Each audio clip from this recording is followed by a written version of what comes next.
ಅಧ್ಯಕ್ಷರೇ, ಈಗ ಸೂರ್ಯಪ್ರಕಾಶ್ಗೆ ಫೋನ್ ಬಂದ ಬ್ಲಡ್ ಸೆಲ್ ಫೋನ್ ಬರ್ತಾನೆ ಇದೆ ಏನು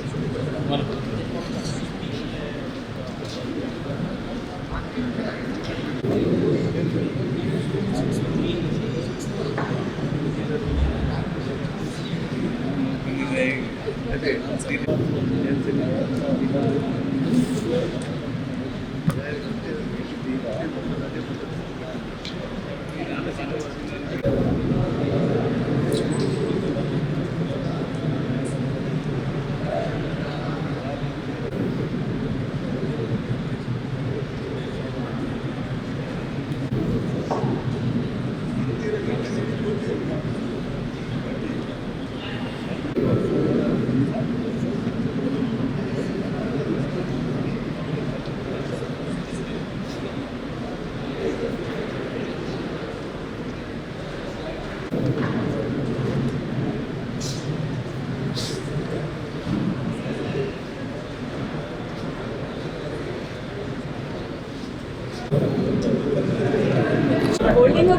ಬಟ್ ಆಚೆ ಕಳಿಸ್ತಾ ಇಲ್ಲ ನಾವು ಹೇಳ್ತಾ ಇರೋದು ಅಷ್ಟೇ ಇನ್ಫಾರ್ಮೇಶನ್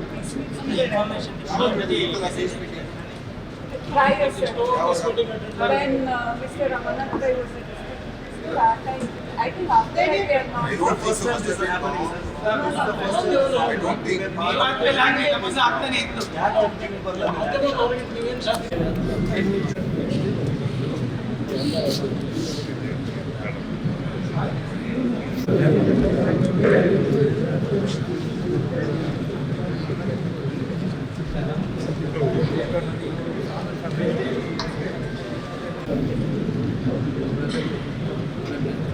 ಅಡಿಗೆ ಹೋಯ್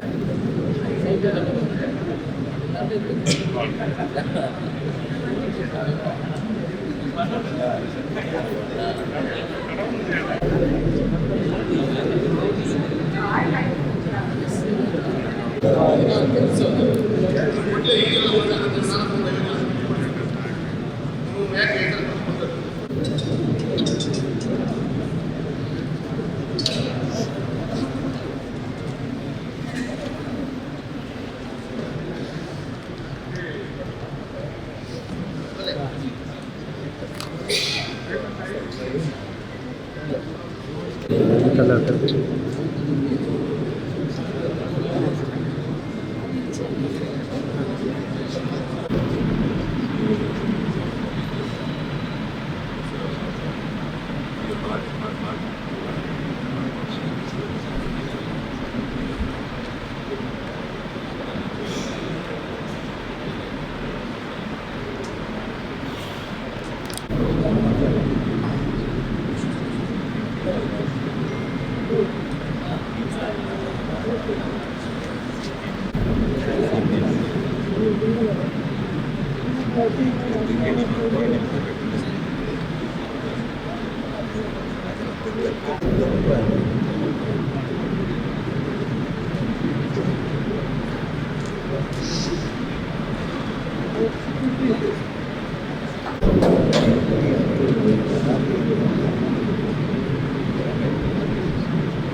ಜೈನ್ ಒಟ್ಟಿಗೆ ಹೋಗು ನಾನು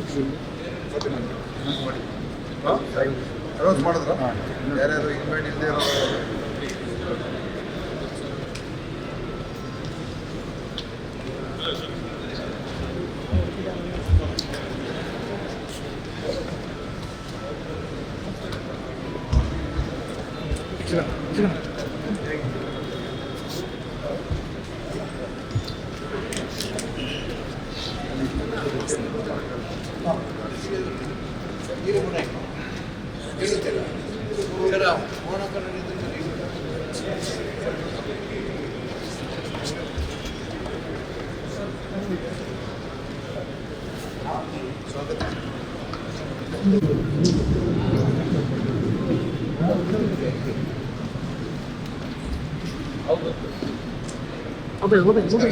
ಅಣ್ಣ ಅಧ್ಯಕ್ಷರ ಅಪ್ಪಣೆ ಮೇರೆಗೆ ನಮಸ್ಕಾರ.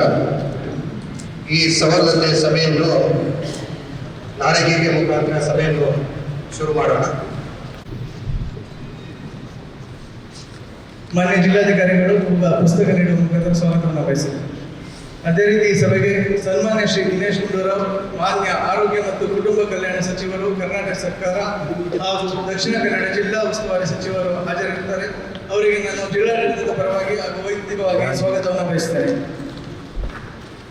ಈ ಸಭೆಗೆ ಸನ್ಮಾನ್ಯ ಶ್ರೀ ಕ್ಯಾಪ್ಟನ್ ಬ್ರಿಜೇಶ್ ಚೌಟ, ಮಾನ್ಯ ಸಂಸದರು, ದಕ್ಷಿಣ ಕನ್ನಡ ಲೋಕಸಭಾ ಕ್ಷೇತ್ರ ಅವರು ಹಾಜರಿರುತ್ತಾರೆ. ಅವರಿಗೂ ನಾನು ನಿಮ್ಮೆಲ್ಲರ ಪರವಾಗಿ ಸ್ವಾಗತವನ್ನು ಬಯಸುತ್ತೇನೆ.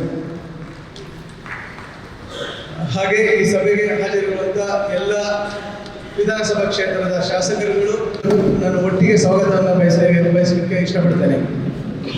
ಈ ಸಭೆಗೆ ಹಾಜರಿರುವಂತಹ ಎಲ್ಲ ಹಿರಿಯ ಅಧಿಕಾರಿಗಳಾದ ಮಾನ್ಯ ಪೊಲೀಸ್ ಮಹಾನಿರೀಕ್ಷಕರು, ಪೊಲೀಸ್ ಆಯುಕ್ತರು, ಮಾನ್ಯ ಜಿಲ್ಲಾಧಿಕಾರಿಗಳು, ಕಾರ್ಯನಿರ್ವಾಹಕ ಅಧಿಕಾರಿಗಳು ಹಾಗೂ SP ಸರ್ ಅವರಿಗೂ ಸಹ ನಾನು ಸ್ವಾಗತವನ್ನು ಬಯಸ್ತೇನೆ. ಕನ್ನಡ ಜಿಲ್ಲೆಯ ಎಲ್ಲ ಮಾಜಿ ಸಚಿವರುಗಳಿಗೂ ನಾನು ಈ ಸಭೆಗೆ ಸ್ವಾಗತವನ್ನು ಬಯಸ್ತೇನೆ.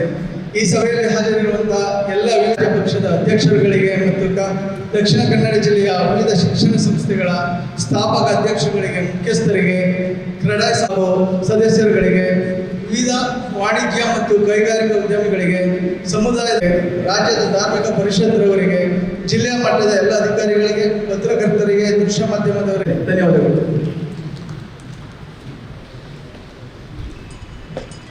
ಈ ಒಂದು ಕಲಿಸಿರುವ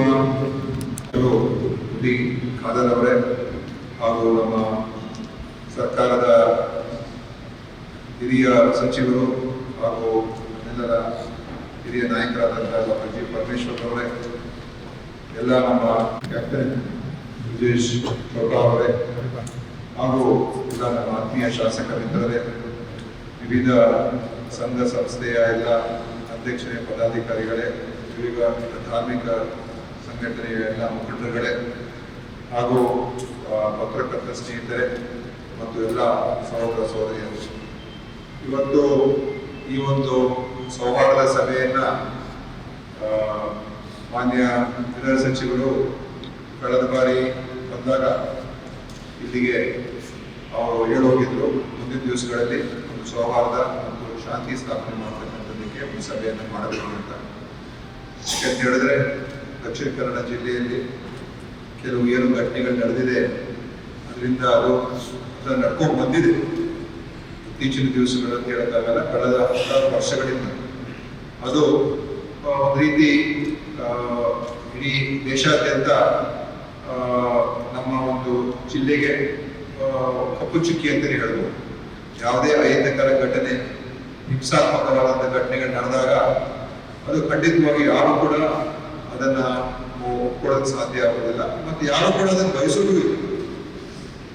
ಶಾಂತಿ, ನೆಮ್ಮದಿ ಮತ್ತು ಪರಸ್ಪರ ಗೌರವ, ಪ್ರೀತಿ, ವಿಶ್ವಾಸ, ಸ್ನೇಹಮಯವಾದಂಥ ವಾತಾವರಣ ಅದೆಲ್ಲ ಇದ್ದಾಗ ಅದೆಲ್ಲರೂ ಸಾರ್ವಜನಿಕರು ಮತ್ತು ನಾಗರಿಕರು ಅದನ್ನೇ ಬಯಸುವುದು ಮತ್ತು ಒಂದು ಸರ್ಕಾರದ ಜವಾಬ್ದಾರಿ ಕೂಡ ಅದಾಗ್ತದೆ. ಅಂದ್ರೆ ಶಾಂತಿಯನ್ನ ಕಾಪಾಡುವಂಥದ್ದು ಮತ್ತೆ ಕಾನೂನು ಸುವ್ಯವಸ್ಥೆಯನ್ನು ನೋಡ್ಕೊಳ್ತಕ್ಕಂಥದ್ದು. ಜನರಿಗೆ ಯಾವ ಅಭಿಪ್ರಾಯಗಳು ಏನೇ ಇರ್ಬೋದು, ಯಾಕಂದ್ರೆ ನಮ್ಮ ದೇಶ ಪ್ರಜಾಪ್ರಭುತ್ವ ಇರುವಂಥ ದೇಶ. ಈ ದೇಶದಲ್ಲಿ ಸಂವಿಧಾನ ಅದರ ಅಡಿಯಲ್ಲಿ ಕೆಲಸ ಮಾಡ್ತಕ್ಕಂಥದ್ದು. ಎಲ್ಲರೂ ಕೂಡ ವಾಕ್ ಸ್ವಾತಂತ್ರ್ಯ ಇದೆ ಮತ್ತು ಯಾವುದೇ ಒಂದು ಸಂಘಟನೆ, ಸಂಘ ಸ್ಥಾಪನೆ ಮಾಡೋದಕ್ಕೆ ಅವಕಾಶ ಇದೆ. ತಮ್ಮ ಅಭಿಪ್ರಾಯಗಳನ್ನ, ವಿಷಯಗಳನ್ನ, ನಂಬಿಕೆಗಳನ್ನ ಮುಕ್ತವಾಗಿ ಅದನ್ನ ಅನುಸಾರ ಮಾಡೋದಕ್ಕೆ, ಪ್ರಚಾರ ಮಾಡೋದಕ್ಕೆ ಅಥವಾ ಅದನ್ನ ಒಂದು ರೀತಿ ಅದರ ಬಗ್ಗೆ ಏನೇ ಒಂದು ಕ್ರಮ ತಗೊಳ್ಳೋದಕ್ಕೆ ಖಂಡಿತವಾಗಿಯೂ ಮುಕ್ತವಾದಂಥ ಅವಕಾಶ. ಯಾಕಂದ್ರೆ ಇದು it's A democratic free country.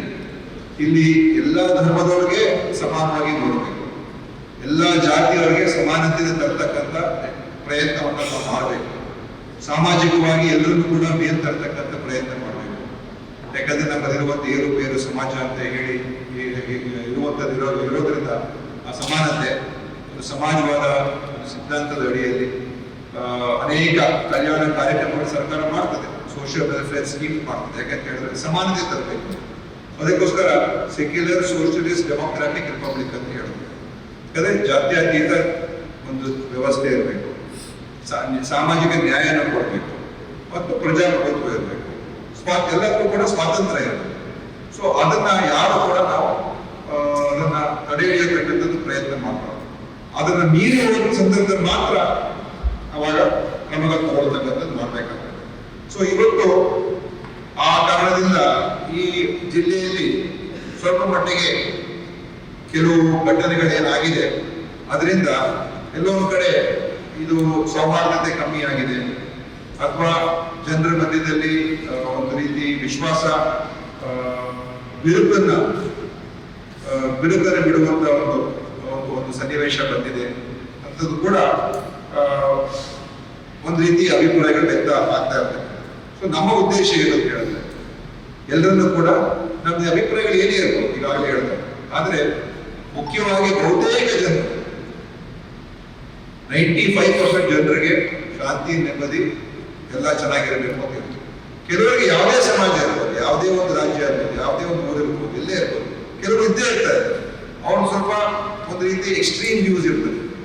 ಅವ್ರ ಎಕ್ಸ್ಟ್ರೀಮ್ ವ್ಯೂಸ್ ಏನೇ ಇರಲಿ, ಆದರೆ ಅದು ಸಮಾಜದಲ್ಲಿ ಘರ್ಷಣೆಗೆ ಅಥವಾ ದ್ವೇಷಕ್ಕೆ ಕಾರಣ ಆಗ್ಬಾರ್ದು.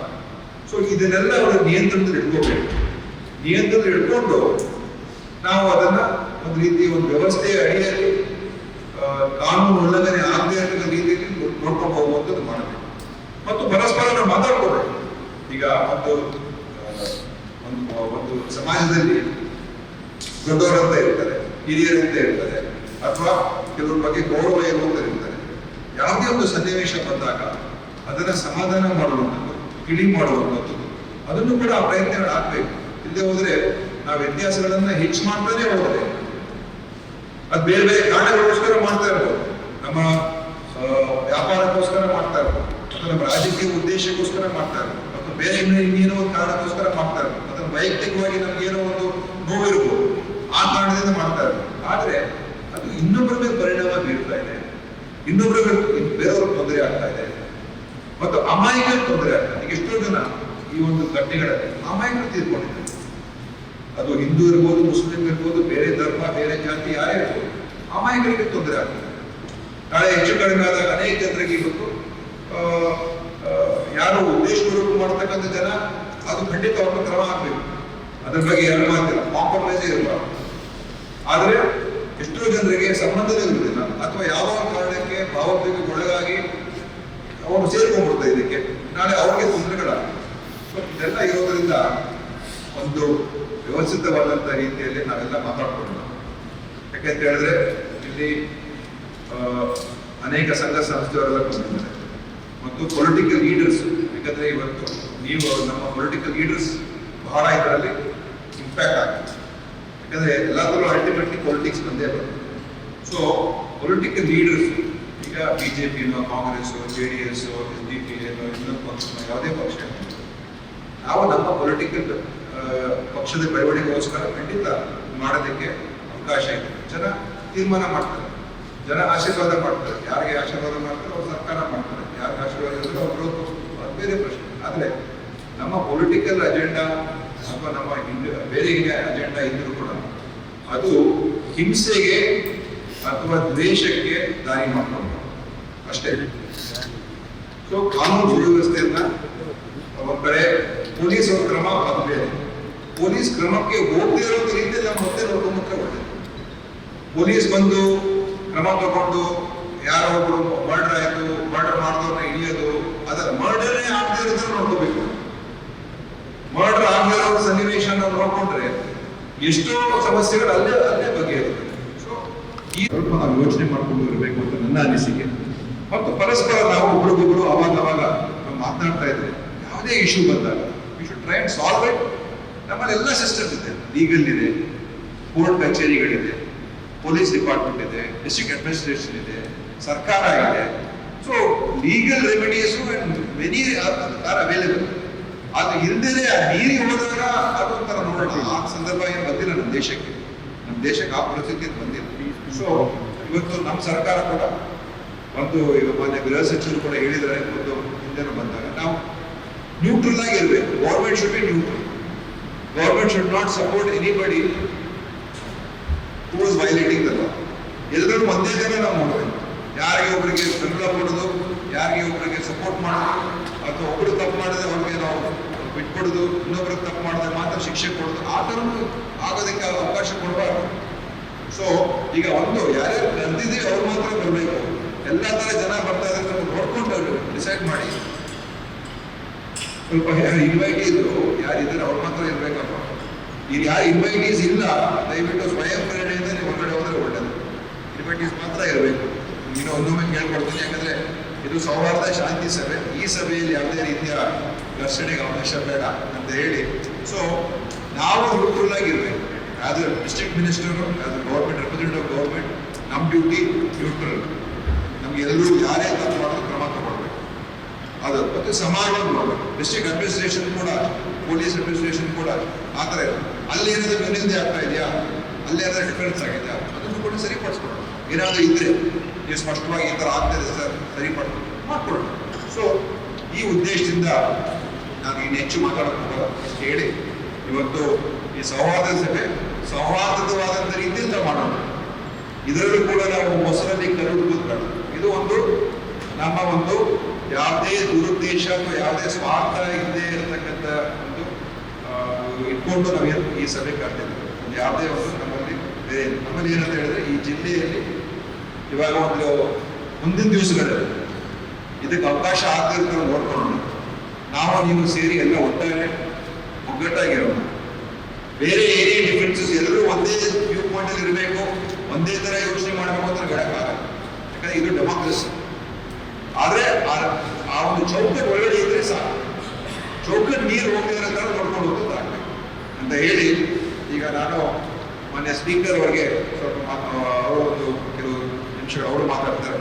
ಆಮೇಲೆ ಗೃಹ ಸಚಿವರು, ಜಾತಿ ಇರುವಂತ ದೇಶ, ಧರ್ಮಗಳಿರುವಂಥ ದೇಶ, ಭಾಷೆಗಳಿರುವಂಥ ದೇಶ, ಅದನ್ನು ನಾವು ಜೋಡಿಸುವಂತ ಕೆಲಸ ಮಾಡೋಣ.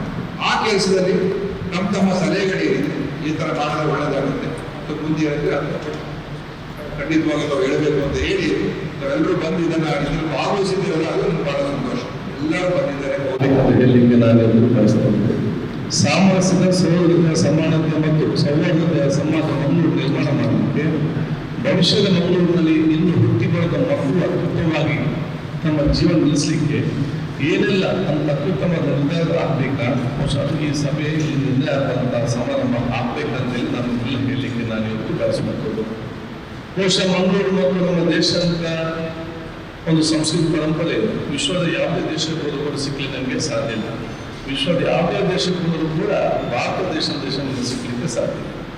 ಈ ಒಂದು ಪವಿತ್ರವಾದ ಮತ್ತು ಅತ್ಯಂತ ಪ್ರಾಕೃತಿಕ ಮತ್ತು ಸೌಂದರ್ಯದ ಒಂದು ಸಮಾಜದಲ್ಲಿ ಅದು ಕರಾವಳಿ ಪ್ರದೇಶ ನಮಗಿರುವುದು ಒಂದು ವಿಚಾರ. ಯಾಕೆ ಇಲ್ಲಿ ಏನು ಕೊರತೆ ಇಲ್ಲ. ಶಿಕ್ಷಣ, ಧಾರ್ಮಿಕ ಕೇಂದ್ರ, ಬೀಚ್ ರಿಸಾರ್ಟ್, ನಮ್ಮ ರಿವರ್ ರಿಸಾರ್ಟ್ ಇರಲಿ, ಪಶ್ಚಿಮ ಘಟ್ಟ ಇರಲಿ, ಎಲ್ಲ ಏನೆಲ್ಲ ಬೇಕು ಎಲ್ಲ ರೀತಿ ಬಹುಶಃ ನಮ್ಮ ಜಿಲ್ಲೆಯಲ್ಲಿ ನಮಗೆ ದೇವರು ಒದಗಿಸಿಕೊಟ್ಟಿದ್ದಾನೆ.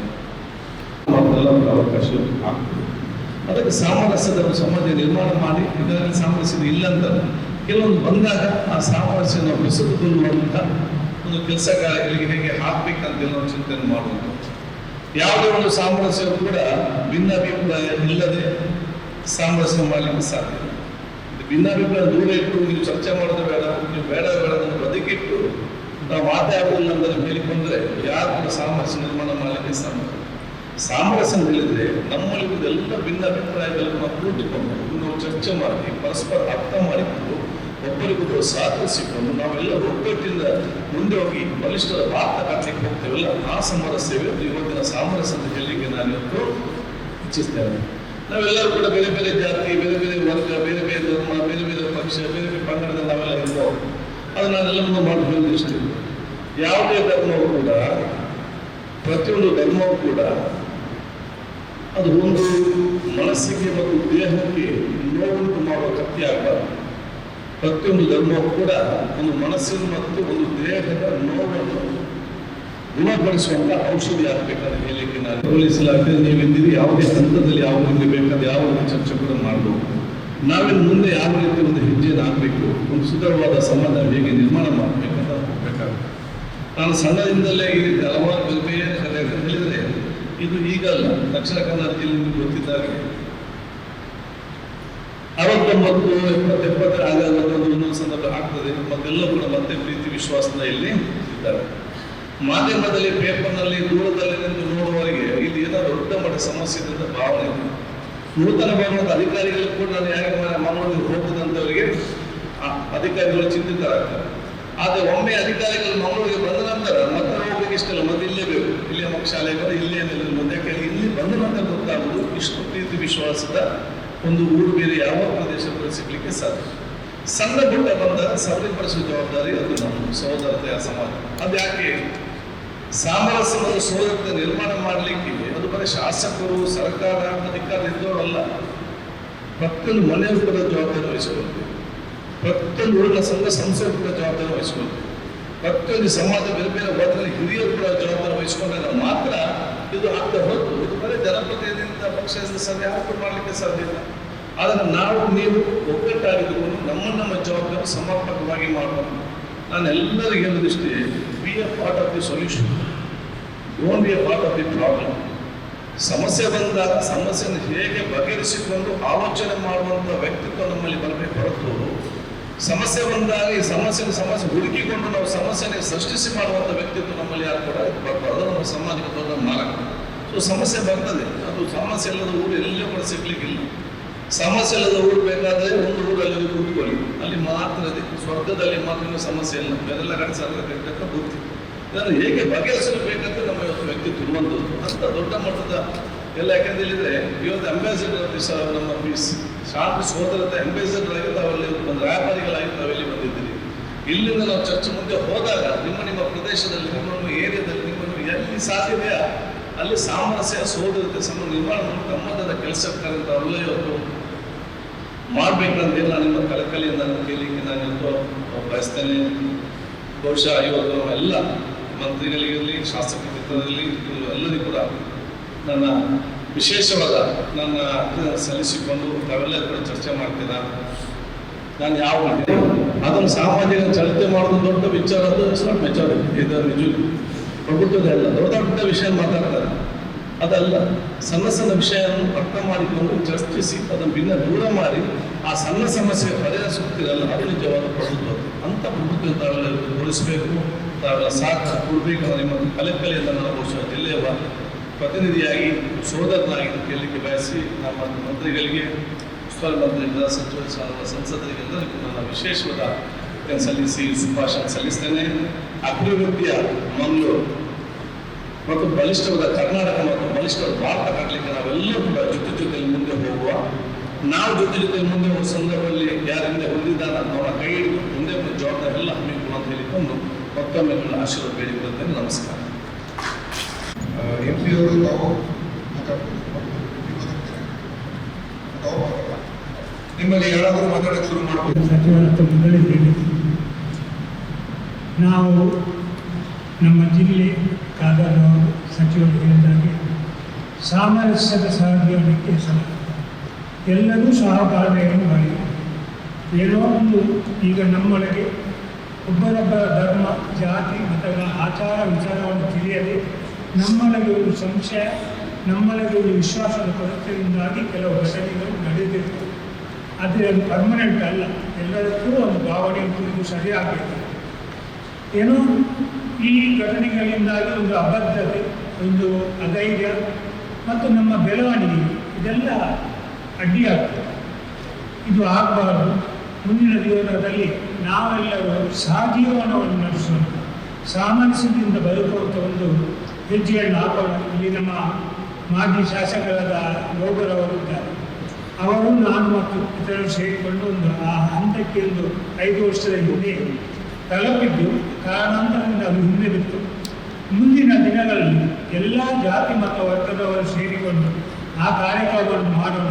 ನಮ್ಮ ಜಿಲ್ಲೆ ಒಂದು ಪರಸ್ಪರ ಪ್ರೀತಿ ವಿಶ್ವಾಸದಿಂದ ಬದುಕುವ ಜಿಲ್ಲೆ ಅಂತಾಗಿ ಮಾಡೋಣ ಅಂತ ಕೇಳಿಕೊಂಡು ಅವಕಾಶ ಕೊಟ್ಟಿದ್ದಕ್ಕಾಗಿ ನಿಮಗೆಲ್ಲರಿಗೂ ತಲೆಬಾಗಿ ಕೈ ಮುಗಿದು ನನ್ನ ಮಾತನ್ನು ಇವತ್ತಿನ ಈ ಅರ್ಥಪೂರ್ಣ ಸಭೆಯಲ್ಲಿ ಭಾಗವಹಿಸಲು ಒಬ್ಬ ವೈದ್ಯನಾಗಿ ನನಗೆ ಬಹಳಷ್ಟು ಒಂದು ಸಂತೋಷವು ಹೆಮ್ಮೆಯಾಗಿದೆ. ನಮ್ಮ ದಕ್ಷಿಣ ಕನ್ನಡ ಜಿಲ್ಲೆ ನಮ್ಮ ಸ್ಪೀಕರ್ ಹೇಳಿದಾಗೆ ಬಹಳ ವೈಶಿಷ್ಟ್ಯಪೂರ್ಣವಾದ ಒಂದು ಜಿಲ್ಲೆ. 806 ಜಿಲ್ಲೆಗಳು, ಅದು ವಿದ್ಯಾರಂಗವಾಗಿರ್ಬೋದು, ಆರೋಗ್ಯ ರಂಗವಾಗಿರ್ಬೋದು, ಬ್ಯಾಂಕಿಂಗ್ ರಂಗವಾಗಿರ್ಬೋದು, ಹೋಟೆಲ್ ರಂಗ ಆಗಿರ್ಬೋದು, ಏನೇ ರಂಗದಲ್ಲಿ ನಾವು ಬಹಳ ಮುಂದಿದ್ದೇವೆ. ನಾನು ಮೆಡಿಕಲ್ ಕಾಲೇಜಿನಲ್ಲಿದ್ದಾಗ ನನ್ನ ಹಾಸ್ಟೆಲ್ನಲ್ಲಿ ನನ್ನ ಪಾರ್ಟ್ನರ್ 2-3ರಲ್ಲಿ ಮೊಹಮ್ಮದ್ ಗೌಸ್. ನಾನು ಈಜು ಕಲಿತದ್ದು ಮಂಗಳೂರಿನ ಕತ್ರಿ ದೇವಸ್ಥಾನದಲ್ಲಿ ಕೆಲವು ಕ್ರಿಶ್ಚಿಯನ್ ನನ್ನ ಸಹಪಾಠಿಗಳು.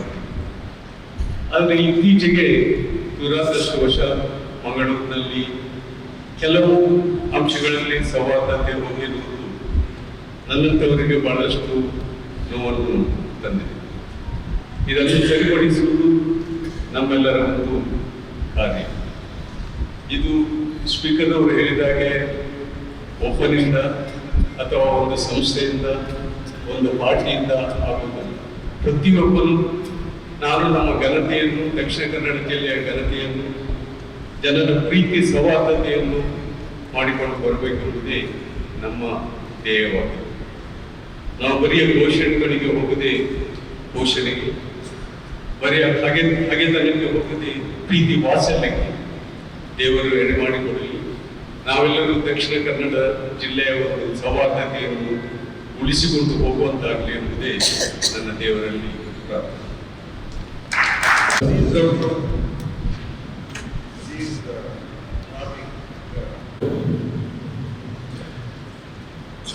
ಇಲ್ಲಿ ಒಂದು ಸುಂದರವಾದ ಒಂದು ಅವಕಾಶ ಅಂತ ಭಾವಿಸ್ತೇನೆ. ಎಲ್ಲರ ಭಾವನೆಗಳು ಸೌಹಾರ್ದವನ್ನು ಕಟ್ಟಬೇಕು, ಸೌಹಾರ್ದವನ್ನು ಉಳಿಸಬೇಕು ಅನ್ನುವ ನಿಟ್ಟಿನಲ್ಲಿ ಮಾತನಾಡ್ತಾ ಇದ್ದಾರೆ. ನಾವು ಕೂಡ ಅದೇ ಉದ್ದೇಶದಿಂದ ಆರಂಭದಲ್ಲಿ ನಾವು ನಾಡಗೀತೆ ಅಂತ ಹಾಡಿದೆವು. ಅದೇ ಭಾವನೆಗಳು ನಮ್ಮಲ್ಲಿ ಒಡಮೂಡಿದರೆ ಅದೇ ನಮಗೆ ಸಾಕು. ಅದನ್ನು ಮೀರಿ ಸಮಾಜದಲ್ಲಿ ಅಹಿತಕರ ಘಟನೆಗಳು ನಡೆಯುವುದನ್ನು ನಾವು ನೋಡ್ತಾ ಇದ್ದೇವೆ. ನಾನು ಈ ಸಭಾಂಗಣಕ್ಕೆ ಬಂದು ಒಂದು 1 ಗಂಟೆಯಿಂದ ನೋಡ್ತಾ ಇದ್ದೀನಿ. ಇಲ್ಲಿ ಎಲ್ಲರೂ ಇದ್ದಾರೆ, ಎಲ್ಲ ಪಾರ್ಟಿಯವರು ಇದ್ದಾರೆ, ಎಲ್ಲ ಜಾತಿಯವರು ಇದ್ದಾರೆ, ಎಲ್ಲರೂ ಇದ್ದಾರೆ ಇಲ್ಲಿ. ಪರಸ್ಪರ ಪರ ವಿರೋಧ ಎಲ್ಲರೂ ಇದ್ದಾರೆ. ಆದರೆ ಪರಸ್ಪರ ನೋಡಿದಾಗ ಕೈ ಕುಲುಕಿ ನಗುತ್ತಾ ಮಾತಾಡ್ತಾ ಇದ್ದಾರೆ. ಈ ವ್ಯವಸ್ಥೆಯನ್ನು ನಮ್ಮ ಸಮಾಜದಲ್ಲಿ ಯಾಕೆ ನಮಗೆ ಕಾಣಲು ಸಾಧ್ಯವಾಗ್ತಾ ಇಲ್ಲ? ಅದನ್ನು ಯಾರು ತರಬೇಕು ಅನ್ನೋದ ಒಂದು ಪ್ರಶ್ನೆ ಏನಂತ ನೋಡುತ್ತದೆ. ಸಮಾಜದಲ್ಲಿ ಸುಭದ್ರತೆಯನ್ನು ಕಾಪಾಡಬೇಕಾದ್ದು ಸರ್ಕಾರ, ಬೇರೆ ಯಾರಿಗೂ ಸಾಧ್ಯ ಇಲ್ಲ. ಅದರ ನಿಟ್ಟಿನಲ್ಲಿ ಸರ್ಕಾರ ಕಾರ್ಯೋನ್ಮುಖ ಆಗಬೇಕು. ಅದಾಗಿದೆ ನಮ್ಮೆಲ್ಲ ಬೇಡಿಕೆ. ಇವಾಗ ಸಮುದಾಯ ಮಾತ್ರ ಅಲ್ಲ ಏಳಿಗೆ ಆಗುವುದು, ಸಮಾಜ ಏಳಿಗೆ ಆಗುವುದು.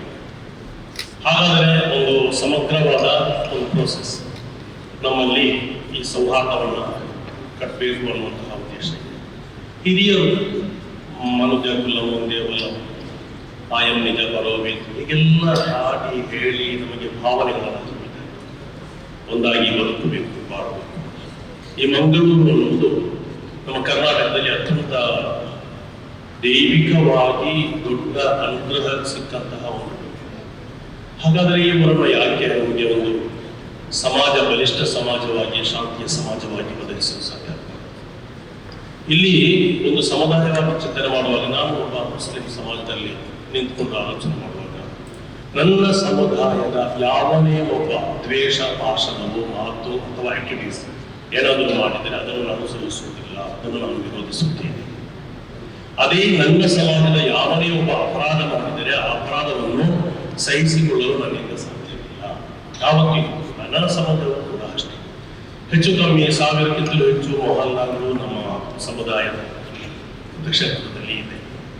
ಯಾವುದೇ ಒಂದು ಮೊಹಲ್ಲಾದಲ್ಲಿ ಯಾವುದೇ ಒಂದು ಮುಸಲ್ಮಾನ ಮಾಡುವ ಅಕ್ರಮವನ್ನು ಅಥವಾ ಅಕ್ರಮ ಚಟುವಟಿಕೆಗಳನ್ನ ಅದನ್ನು ಬೆಂಬಲಿಸುವಂತಹ ಪ್ರಯತ್ನ ಅಥವಾ ಒಂದು ಯಾವುದಾದರೂ ಒಂದು ಹೆಜ್ಜೆ ನಮ್ಮಲ್ಲಿ ಕಾಣಲು ಸಾಧ್ಯ. ಅಂತಹ ಒಂದು ಜಾಗೃತಿಯನ್ನ ನಮ್ಮ ಪ್ರತಿನಿತ್ಯ ಕಾರ್ಯಕ್ರಮಗಳಲ್ಲಿ ನಾವು ಸೌಹಾರ್ದ ಸಮಾಜವನ್ನು ಕಟ್ಟಬೇಕು. ನಾನು ಬೆಂಗಳೂರಿನ ಚುಂಚನಗಿರಿ ದೇವಸ್ಥಾನಕ್ಕೆ ಹೋಗಿದ್ದೇನೆ.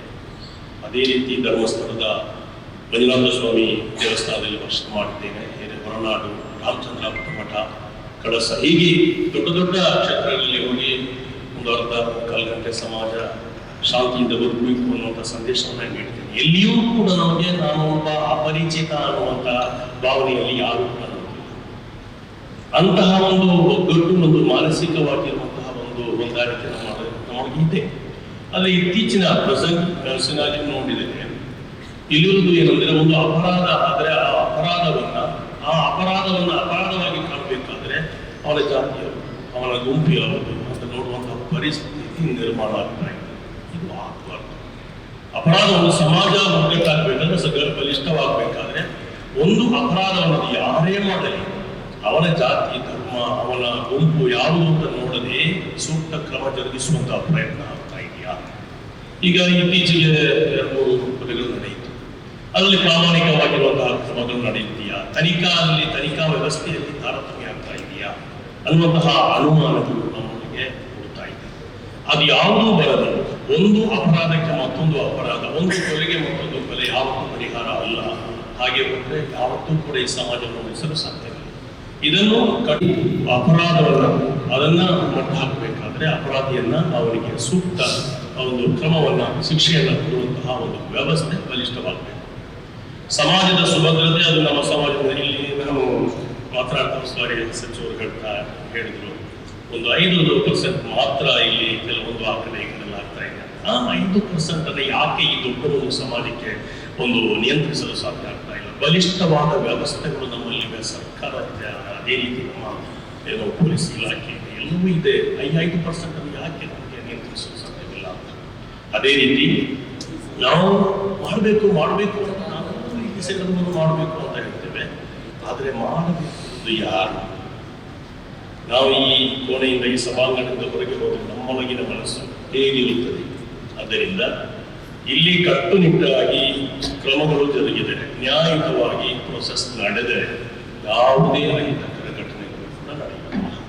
ನಾನು ಗ್ಯಾರಂಟಿ ಹೇಳ್ತೇನೆ, ನನ್ನ ಸಮಾಜ ಯಾವತ್ತೂ ಕೂಡ ನನ್ನ ಸಮಾಜದ ಒಬ್ಬ ಕೆಟ್ಟದು ಮಾಡ್ತಾನೆ ಅಂದ್ರೆ ಪ್ರವಾದಿಗಳು ಮಾತು ಹೇಳಿದ್ದಾರೆ, ನಿನ್ನ ಸಮಾಜದವ ನಿನ್ನವ ಕೆಟ್ಟದು ಮಾಡಿದಾಗ ಅದನ್ನು ನೀನು ಪ್ರೋತ್ಸಾಹಿಸುವುದೇ ಆದರೆ ನೀನು ನನ್ನವನಲ್ಲ ಅಂತ. ಅದನ್ನು ನಾನು ಪಾಲಿಸುತ್ತೇನೆ, ನನ್ನ ನಮ್ಮ ಸಮಾಜಕ್ಕೆ ಸಮುದಾಯಕ್ಕೆ ಪಾಲಿಸಬೇಕು.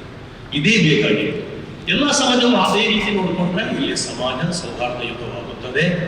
ಅದರಿಂದ ಈ ದೇಶ ಈ ಮಗು ನಿಜವಾಗಿ ಒಂದು ಸೌಹಾರ್ದತೆಗೆ ದೊಡ್ಡ ಭೂಮಿಕೆಯನ್ನು ಒದಗಿಸಿ ಅದನ್ನು ಉಳಿಸಲು ಬರೋಣ ಅಂತ ಹೇಳ್ತಾ ಈ ಅವಕಾಶಕ್ಕಾಗಿ ನಾನು ಧನ್ಯವಾದಗಳು ಹೇಳ್ತಾ ಜೈ ಹಿಂದ್.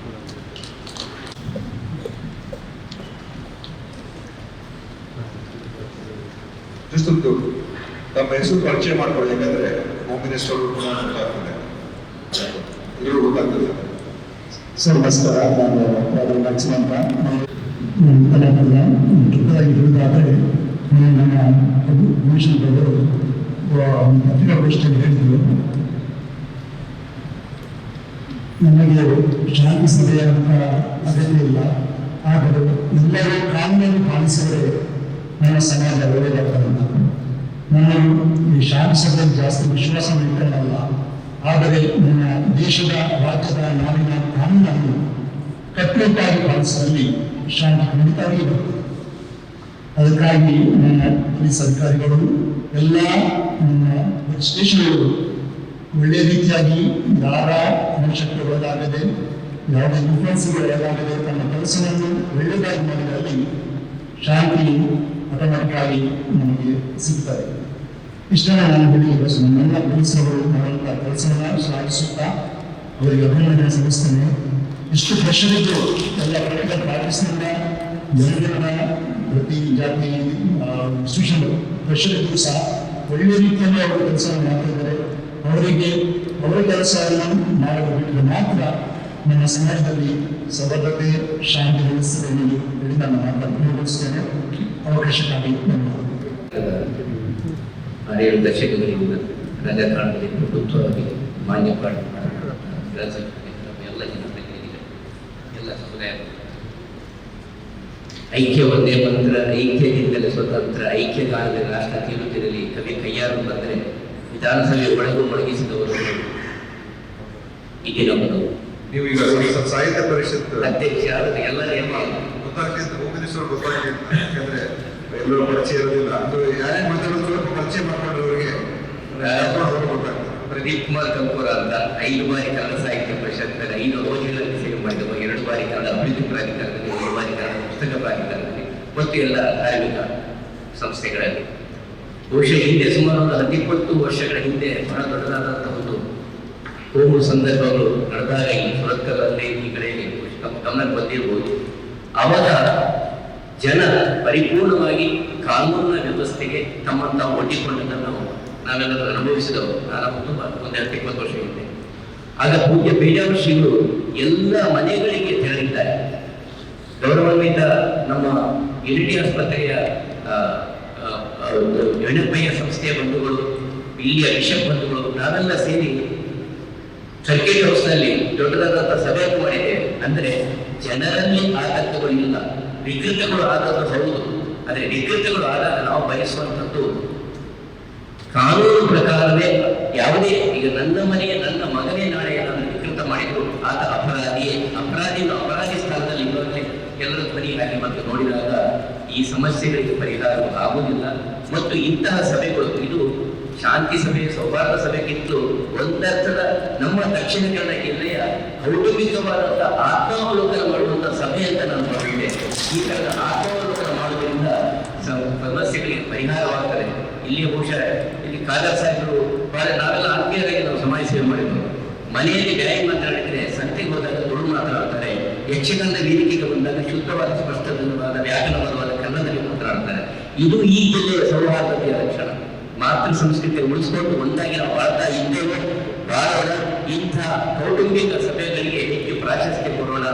ಒಂದೇ ಒಂದು ವಿನಂತಿ, ಘಟನೆಗಳು ಆದಾಗ ಏಕಾಏಕಿ ಅಧಿಕಾರಿಗಳ ವರ್ಗಾವಣೆ ಅಥವಾ ಅದು ಒಂದರ್ಥದ ವಿಶ್ವಾಸವನ್ನು ಜನರು ಕಳೆದುಕೊಳ್ತಾರೆ, ಅಧಿಕಾರಿಗಳು ಪಡ್ಕೊಳ್ತಾರೆ. ಹಾಗಾಗದಿರಲಿ, ಅವರನ್ನೇ ಇಟ್ಟುಕೊಂಡು ನಾವೆಲ್ಲರೂ ಒಂದಾಗಿ ಹಿರಿಯರು ಬಂಧುಗಳೆಲ್ಲ ಸೇರಿಕೊಂಡು ಇದಕ್ಕೆ ಪರಿಹಾರವನ್ನು ಕಂಡುಕೊಳ್ಬೇಕಾಗ್ತದೆ ಅಂತ ಹೇಳ್ತಾ ಈ ಸಭೆ ನಮಗೆ ಒಂದರ್ಥದ ಸಂತೋಷವನ್ನು ತಂದಿದೆ. 1 ಗಂಟೆ ತಡವಾದರೂ ನಾವು ಪರಸ್ಪರ ಇಲ್ಲಿಯೇ ಒಂದು ಪರಸ್ಪರ ಮಾತಾಡಿಕೊಂಡು ಸಭೆಯನ್ನು ನಿರ್ವಹಿಸಿದ್ದೇವೆ ಅಂತ ವಿರಮಿಸ್ತಾ ಇದೆ.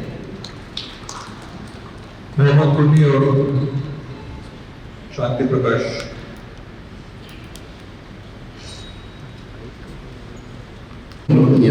ನಾನು ಶಾಂತಿ ಪ್ರಕಾಶನ ಸಂಸ್ಥೆಯ ವ್ಯವಸ್ಥಾಪಕ ಮತ್ತು ಜಮಾಅತ್ ಇಸ್ಲಾಮಿಯ ರಾಜ್ಯ ಕಾರ್ಯದರ್ಶಿ. ವೇದಿಕೆಯಲ್ಲಿರುವ ಎಲ್ಲ ಗಣ್ಯರೇ ಮತ್ತು ನೆರೆದಿರುವ ಬಂಧುಗಳು, ನಮ್ಮ ಜಿಲ್ಲೆಯಲ್ಲಿ ಶಾಂತಿಯನ್ನು ಸ್ಥಾಪಿಸಬೇಕೆಂದು ನಮ್ಮೆಲ್ಲರ ಬಯಕೆ. ಮೊದಲನೆಯದಾಗಿ ನಮ್ಮ ಜಿಲ್ಲಾಡಳಿತ ಮತ್ತು ಪೊಲೀಸ್ ವ್ಯವಸ್ಥೆ ಬಹಳ ಕಟ್ಟುನಿಟ್ಟಾಗಿ ಕೆಲಸ ಮಾಡ್ತಾ ಇದೆ ಈ ಸಂದರ್ಭದಲ್ಲಿ. ಅದರಿಂದಲೇ ಕಳೆದ ಕೆಲವು ದಿನಗಳಿಂದ ಸ್ವಲ್ಪ ನೆಮ್ಮದಿಯಿಂದ ನಾವು ಒಂದು ರೀತಿ. ಆದ್ದರಿಂದ ಪೊಲೀಸ್ ವ್ಯವಸ್ಥೆಗೆ ಮತ್ತು ಜಿಲ್ಲಾಡಳಿತಕ್ಕೆ ಅವರ ಕೆಲಸ ಮಾಡಲಿಕ್ಕೆ, ಅವರು ಯಾರ ಪರವಾಗಿ ಕೆಲಸ ಮಾಡೋದು ಬೇಡ, ಅವರು ಹಿಂದೂಗಳ ಪರ ಕೆಲಸ ಮಾಡೋದು ಬೇಡ, ಮುಸ್ಲಿಮರ ಪರ ಕೆಲಸ ಮಾಡೋದು ಬೇಡ, ಅವರು ನ್ಯಾಯಕ್ಕಾಗಿ ಕೆಲಸ ಮಾಡ್ತಾರೆ ಮತ್ತು ಆ ಕೆಲಸವನ್ನು ನಾವೆಲ್ಲ ಖಂಡಿತವಾಗಿ ನಿರ್ವಹಿಸಬೇಕು.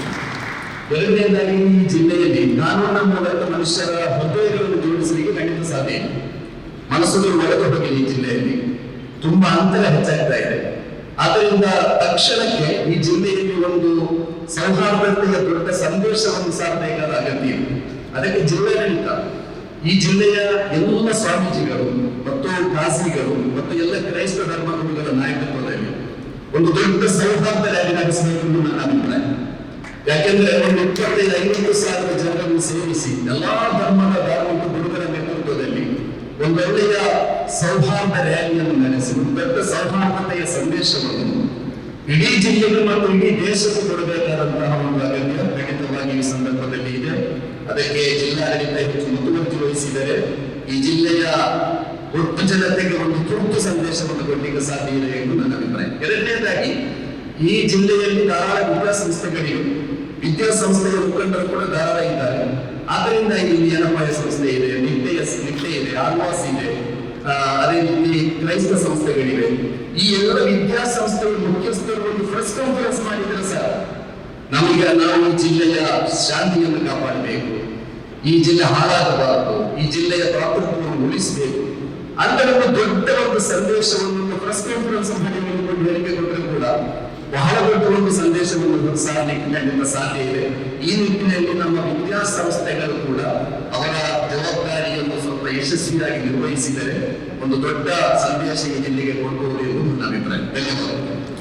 ವಂದಿಸ್ತೇನೆ. ನಾನು ಡಾಕ್ಟರ್ ಎಂ ವಿ ಪುರಾಣಿ, ರಿಟೈರ್ ಆಗಿ ಶಿಕ್ಷಕರಾಗಿ ಕಳೆದ 50 ವರ್ಷಗಳಿಂದ ಮಂಗಳೂರು ನಿಲ್ಲಿಸಿದ್ದೇನೆ. ಇಲ್ಲಿದ್ದಂಥ ಹಲವಾರು ರಾಜಕೀಯ ವ್ಯಕ್ತಿಗಳು ಕೂಡ ನನ್ನ ವಿದ್ಯಾರ್ಥಿಗಳು ನಮ್ಮ ಬಗ್ಗೆ ವಿಶೇಷವಾದ ಒಂದು ಗೌರವವನ್ನು ಇಟ್ಟುಕೊಂಡಿದ್ದಾರೆ. ನಾನು ಒಂದು ಮಾತನ್ನು ಹೇಳಲಿಕ್ಕೆ ಬಯಸ್ತೇನೆ. ಒಂದು ಶಾಂತಿ ಹದಗೆಟ್ಟಾಗ ಈ ಥರದ ಒಂದು ಶಾಂತಿಯ ಸಭೆಯನ್ನು ಮಾಡುವಂಥದ್ದು ಸಾಮಾನ್ಯ. ಅದಕ್ಕಿಂತಲೂ ಮುಖ್ಯವಾಗಿ ಇಲ್ಲಿ ಶಾಂತಿ ಸಮಾಧಾನ ಅಶಾಂತಿ ಹುಟ್ಟಲಿಕ್ಕೆ ಕಾರಣ ಏನು, ಅವರನ್ನು ವಿವೇಚನೆ ಮಾಡಿ ಅದನ್ನು ಗ್ರಾಸ್ ರೂಟ್ಲಿಂದ ಅದನ್ನು ಸರಿ ಮಾಡುವಂತಹ ಪ್ರಯತ್ನವನ್ನು ನಾವು ಮಾಡಲಿಲ್ಲ. ಸುಸೂತ್ರವಾಗಿ ನಡೀತದ, ಆದರೆ ಬೂದಿ ಮುಟ್ಟಿದ ಕೆಂಡ, ಈ ಕೆಂಡದ ಒಳಗಡೆ ಬೂದಿ ಇದೆ. ಯಾವಾಗ ನಮ್ಮ ಭಾವನೆ ಅಂತಂದ್ರೆ ಎವ್ರಿಥಿಂಗ್ ಈಸ್ ಆಲ್ ರೈಟ್, ಹಾಗೆ ಇಲ್ಲ. ಕಳೆದ 50-60 ವರ್ಷಗಳಿಂದ ನನಗೆ 80 ವರ್ಷ ಪ್ರಾಯ. ನಾನು 50 ವರ್ಷಕ್ಕಿಂತಲೂ ಮೀಲಾಗಿ ನಾನು ವಾದ್ಯ ಶಿಕ್ಷಕರಾಗಿದ್ದೆ. ಒಬ್ಬ ಹಿಂದೂ ಅಂತ ಹೇಳಿಕ್ಕೆ ನನಗೆ ಸಂತೋಷ ಪಡ್ತೇನೆ. ಬಂಧುಗಳೇ, ನಾನು ಯಾವುದೋ ಒಂದು ಬೌದ್ಧಿಕದ ಒಂದು ಉಪನ್ಯಾಸ ಮಾಡ್ತಾ ಇಲ್ಲ. ನಮ್ಮ ದೇಶದ ಒಂದು ತತ್ವ ಏನಿದೆ, ಧರ್ಮ ಏನಿದೆ, ಧರ್ಮ ಅಂತ ಅನ್ನುವಂಥದ್ದು ಒಂದು ಪುಸ್ತಕ ಅಥವಾ ಒಂದು ಆಚರಣೆ ಅಲ್ಲ, ಅದೊಂದು ಜೀವನ ಪದ್ಧತಿ.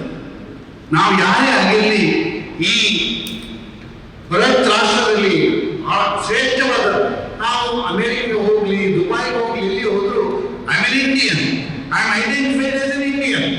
ನೋಬಡಿ ರಾಷ್ಟ್ರಬೇಕಂದ್ರೆ ಹಿಂದೂ, ಕ್ರಿಶ್ಚಿಯನ್ ಆರ್ ಮುಸ್ಲಿಂ ಅಂತ ಕೇಳೋದಿಲ್ಲ, ನೀನೊಬ್ಬ ಹಿಂದೂ ಅಂತೇಳಿ. ಆದ್ರಿಂದ ನಮ್ಮ ಜೀವನ ವಿಧಾನ ಏನಂತಂದ್ರೆ ಸರ್ವೇ ಜನಾಃ ಸುಖಿನೋ ಭವಂತು, ಎಲ್ಲರನ್ನೂ ಕೂಡ ದೇವರು ಒಳ್ಳೇದು ಮಾಡಲಿ.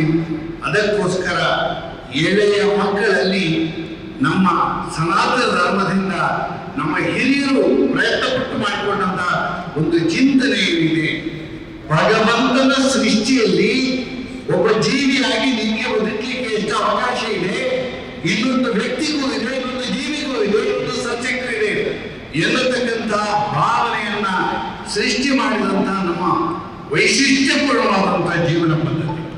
ನಾನು ಒಬ್ಬ ಅಧ್ಯಾಪಕನಾಗಿ ವಿಶ್ವ ಹಿಂದೂ ಪರಿಷತ್ ಇರ್ತಕ್ಕಂಥದ್ದು ಸಮಾಜದಲ್ಲಿ ಸಾಮರಸ್ಯವನ್ನು ಹುಟ್ಟಿಸಬೇಕು ಅಂತ ಮಾತ್ರ ಇದ್ದು ಅದನ್ನು ಮಾಡುವುದಲ್ಲ. ಉದ್ದೇಶ ಇಷ್ಟೇ, ನಾವು ತೇಪೆ ಹಾಕಿ ಮೇಲಿಂದ ಏನು ಮಾಡಿದ್ರೂ ಪ್ರಯೋಜನ ಆಗಲಿಲ್ಲ. ಎಳೆಯ ಮಕ್ಕಳಿಗೆ ಒಳ್ಳೆಯ ಸಂಸ್ಕಾರವನ್ನು ಕೊಡಬೇಕು, ಪ್ರೀತಿ ಭ್ರಾತೃತ್ವವನ್ನು ಹೇಳಬೇಕು. ನನ್ನ ಧರ್ಮ, ನನ್ನ ಕ್ರಮ, ನನ್ನ ಪೂಜಾ ಪದ್ಧತಿ ಇದೇ ಶ್ರೇಷ್ಠ, ಉಳಿದದ್ದು ಕನಿಷ್ಠ ಎನ್ನತಕ್ಕಂಥ ವಿಚಾರ ಎಳೆಯ ಮಕ್ಕಳಲ್ಲಿ ಮೂಡಿ ಬಂದರೆ ದ್ವೇಷ ಹೊರತು ಸಮಾನತೆ ಬರಲಿಕ್ಕೆ ಸಾಧ್ಯ ಇಲ್ಲ. ನಾವು ದೇವರ ಮಾತ್ರ ನನ್ನ ಪ್ರೀತಿಯ ಕಳಕಳಿಯನ್ನು ಅಂದರೆ ನಮ್ಮ ಮಕ್ಕಳನ್ನ ಆ ರೀತಿಯ ಭ್ರಾತೃತ್ವ ಕೊಟ್ಟು ಬೆಳೆಸುವ, ಎಳೆಯ ಪ್ರಾಯದಲ್ಲಿ ಅವರ ತಲೆಯಲ್ಲಿ ವಿಷ ಬೀಜವನ್ನು ಬಿತ್ತುವಂತಹ ಪ್ರಯತ್ನವನ್ನು ನಾವು ಮಾಡಬಾರದು. ಯಾಕೆಂತಂದ್ರೆ ಆ ಕೋಮಲ ಮನಸ್ಸು, ಎಳೆಯ ಮನಸ್ಸು, ಅದು ಮೃದು ಮನಸ್ಸಿಗೆ ಈ ರೀತಿಯ ಸಾಮರಸ್ಯದ ಈ ಸಹಬಾಳ್ವೆಯ ಚಿಂತನೆಯನ್ನು ನಾವು ಕೊಡುವ. ಮುಖ್ಯವಾಗಿ ವಿಶ್ವ ಹಿಂದೂ ಪರಿಷತ್ ಆಗಲಿ, ಹಿಂದೂ ಸಮಾಜವಾಗಲಿ, ಇನ್ನೊಬ್ಬನ ಧರ್ಮವನ್ನ, ಇನ್ನೊಬ್ಬನ ವಿಚಾರವನ್ನ, ಇನ್ನೊಬ್ಬನ ಜೀವನವನ್ನ ಗೌರವಿಸುವಂತಹದ್ದೇ ಆಗಿದೆ.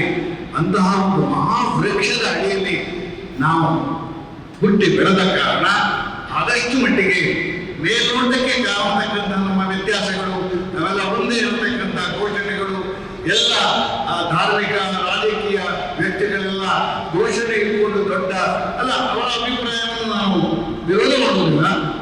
ಅದಕ್ಕಿಂತಲೂ ಹೆಚ್ಚಾಗಿ ಆ ಸಾಮರಸ್ಯವನ್ನು ಬೆಳೆಸುವಂತಹ ಕೆಲಸ ಶಾಲೆಗಳಲ್ಲಿ, ಕಾಲೇಜುಗಳಲ್ಲಿ, ಮನೆಗಳಲ್ಲಿ ಮುಗ್ಧ ಮಕ್ಕಳ ಮನಸ್ಸಿನಲ್ಲಿ, ಯುವಕರ ಮನಸ್ಸಿನಲ್ಲಿ ಬಿತ್ತಬೇಕು. ಮಧ್ಯಗಂಟೆ ನಾನು ಯಾರೂ ತಪ್ಪು ತಿಳ್ಕೊಳ್ಬಾರ್ದು. ನಾನು ಯಾವುದಾದ್ರೂ ಸಮಾರಂಭಕ್ಕೆ ಪ್ರೀತಿಯಿಂದ ನಾನು ಹೋದೆ, ಕೆಲವು ವ್ಯಕ್ತಿಗಳು ವಿಚಿತ್ರವಾಗಿ ಚಿತ್ರಣವನ್ನು ಕೊಟ್ಟು ಹಾಕಿದರು. ಪ್ರಯಾಣಿಕರು ಹೋಗಿದ್ದಾರೆ, ಅದೊಂದು ಸೌಹಾರ್ದ ಕೂಟಕ್ಕೆ ಇದು ಹೋಗಿದ್ದಾರೆ ಅಂತ ಹೇಳಿ ವಿಚಿತ್ರ, ತುಂಬಾ ನನಗೆ ಬೇಸರ ಆಯಿತು. ಯಾಕೆ ಅಂತಂದ್ರೆ ಒಂದು ವಿಷ್ಣು ಬಂದು ನಮ್ಮ ಹಿರಿಯರನ್ನು ಆಹ್ವಾನ ಮಾಡಿದ್ದಾರೆ, ಹೋದಾಗ ಅದನ್ನು ಸಹಿಸಿ ಸಮಾಜದಲ್ಲಿ ವಿಕೃತಿಯನ್ನು ಹುಟ್ಟಿಸುವಂತ ಒಂದು ಪ್ರಯತ್ನ ಮಾಡ್ತದೆ. ನನ್ನ ಪ್ರಾರ್ಥನೆ ಇಷ್ಟೇ, ಸಹಕಾರದಲ್ಲಿ ಆಗುತ್ತೆ. ಈ ರೀತಿ ನಾನು ಎಲ್ಲ ಮಾಧ್ಯಮಗಳನ್ನ, ಆದರೆ ಈ ರೀತಿ ವಿಚಾರ ಈಗ ಸಾಕಷ್ಟು ಪ್ರಯತ್ನ ಮಾಡ್ತಾ ಇದ್ದೇನೆ. ಈ ಮೀಡಿಯಾಗಳು ಈ ವಿಚಾರವನ್ನು ಹಂಚಿಸುವಂತ ಅದರ ಮೇಲೆ ಕಡಿವಾಣ ಇರಲಿ. ಅದು ನಮ್ಮ ಮನಸ್ಸನ್ನ ಕ್ರೋಧ ಮಾಡತಕ್ಕಂಥ ಒಂದೇ ಒಂದು ಉದಾಹರಣೆ ಹೇಳಿ ನಾನು ಮುಗಿಸ್ತೇನೆ. ಒಂದು ಆಕ್ಸಿಡೆಂಟ್ ಆಗಿತ್ತು. ಆಕ್ಸಿಡೆಂಟ್ ಆಗಿ ಒಬ್ಬ ವ್ಯಕ್ತಿ ನರಳುತ್ತಾ ಇದ್ದಾನೆ. ಆ ವ್ಯಕ್ತಿಗೆ ಶುಶ್ರೂಷೆಯನ್ನು ಹೋಗ್ಲಿಕ್ಕೆ ಯಾರು ಮುಂದಾಗಲಿಲ್ಲ. ವಿಡಿಯೋ ತೆಗಿತಾ ಇದ್ದಾರೆ. ಪ್ರೆಸ್ಸಿಗೆ, ಪೊಲೀಸರಿಗೆ, ಅವರ ಮನೆಗೆ ವಿಚಾರ ಕೊಡುವ ಮೊದಲು ಅದು ವಾಟ್ಸಪ್ ನಲ್ಲಿ ಇಂತಹ ಒಂದು ದುರ್ವಿಧಿ ನಮ್ಮ ಸಮಾಜದಲ್ಲಿ ಆಗಿದೆ. ದಯವಿಟ್ಟು ನನ್ನ ಪ್ರಾರ್ಥನೆ ಇಷ್ಟೇ, ನಮ್ಮಂತಹ ಮುದುಕರು, ನಮಗೆ ಭಾವನೆ ಇದೆ, ಸಮಾಜ ಒಳ್ಳೆಯದಾಗಬೇಕಿದೆ. ನಾವು ಹಿಂದೂ ಇರಲಿ, ಕ್ರಿಶ್ಚಿಯನ್ ಇರಲಿ, ಮುಸ್ಲಿಂ ಇರಲಿ, ನಾವು ಸಮಾಜದಲ್ಲಿ ಸಹಭಾಗಿತ್ವದಲ್ಲಿ ಬದುಕದ ಹೊರತು ಕೇವಲ ಭಾಷಣದಿಂದ, ಕೇವಲ ಇದರಿಂದ, ಪೋಸ್ಟರ್ಗಳಿಂದ ವ್ಯತ್ಯಾಸ ಮಾಡಲಿಕ್ಕೆ ಸಾಧ್ಯ ಇಲ್ಲ. ಹಿರಿಯರು ನೀವೆಲ್ಲ ಪ್ರಾಮಾಣಿಕವಾಗಿ ಪ್ರಯತ್ನ ಮಾಡ್ತೀರಿ, ಅಧಿಕಾರಿಗಳು ಕೂಡ ಪ್ರಯತ್ನ ಮಾಡ್ತೀರಿ. ನಾವೆಲ್ಲ ಒಟ್ಟಿಗೆ ಸೇರಿ ನಮ್ಮ ಬಂಧುಗಳು ಹೇಳಿದರು, ಮುಸ್ಲಿಂ ಬಂಧು ಹೇಳಿದರು, ಇವರೆಲ್ಲ ಹೇಳಿದ ಇಷ್ಟೇ. ನನ್ನ ಪ್ರಾರ್ಥನೆ ಕೂಡ ಇಷ್ಟೇ, ನಮ್ಮಲ್ಲಿ ಸಹೋದರತ್ವ, ಸಹಬಾಳ್ವೆ ಬರಬೇಕಿದ್ರೆ ಒಬ್ಬರು ಇನ್ನೊಬ್ಬರನ್ನು ಗೌರವಿಸಬೇಕು. ಒಬ್ಬರು ಇನ್ನೊಬ್ಬರ ಒಂದು ರೀತಿ ರಿವಾಜನ್ನ, ಧಾರ್ಮಿಕ ವಿಚಾರವನ್ನ, ಇಲ್ಲಿ ಗಲಾಟೆ ಆಗ್ತಾ ಇದೆ. ಗೌರವದ ಬಗ್ಗೆ ಒಂದು ಸಮಾಜಕ್ಕೆ, ಒಂದು ವರ್ಗಕ್ಕೆ ವಿಶೇಷವಾದಂತಹ ಒಂದು ಗೌರವ ಇದೆ. ಅಲ್ಲಿ ಹಾಳಾಗತಕ್ಕಂಥ ಉದ್ದೇಶಪೂರ್ವಕಂತ ನಡೀತಾ ಇದೆ. ಅದರಿಂದ ಒಂದು ಸಮಾಜ ಹೆಣ್ಣು ಮಕ್ಕಳಿಗೆ ಅಥವಾ ಒಂದು ಧಾರ್ಮಿಕ ಸ್ಥಳಕ್ಕೆ ಒಂದು ವಿಶೇಷವಾದಂತಹ ಒಂದು ರಕ್ಷಣೆ ಕೊಡುವಂತಹದ್ದು, ಅಲ್ಲಿ ಒಂದು ಚಿಕ್ಕ ಘಟನೆಯಾಗಿ ಅದಕ್ಕಿಂತ 10 ಪಾಲು ವಿಕೃತವಾಗಿ ನ್ಯೂಸ್ ಹೋಗ್ತದೆ ಜನಗಳ ಮನಸ್ಸಿನಲ್ಲಿ. ಕೊನೆಗೆ ಹೋದಾಗ ದಕ್ಷಿಣ ಕನ್ನಡ ಜಿಲ್ಲೆ ಒಂದು ದೊಡ್ಡ ಕೋಮು, ಆ ಏನೋ ಸಾಮರಸ್ಯಕ್ಕೆ ಕೆಲಸ ಮಾಡಿದವನಿಗೆ ಅವನಿಗೆ ಒಬ್ಬ ಕೋಮುವಾದಿ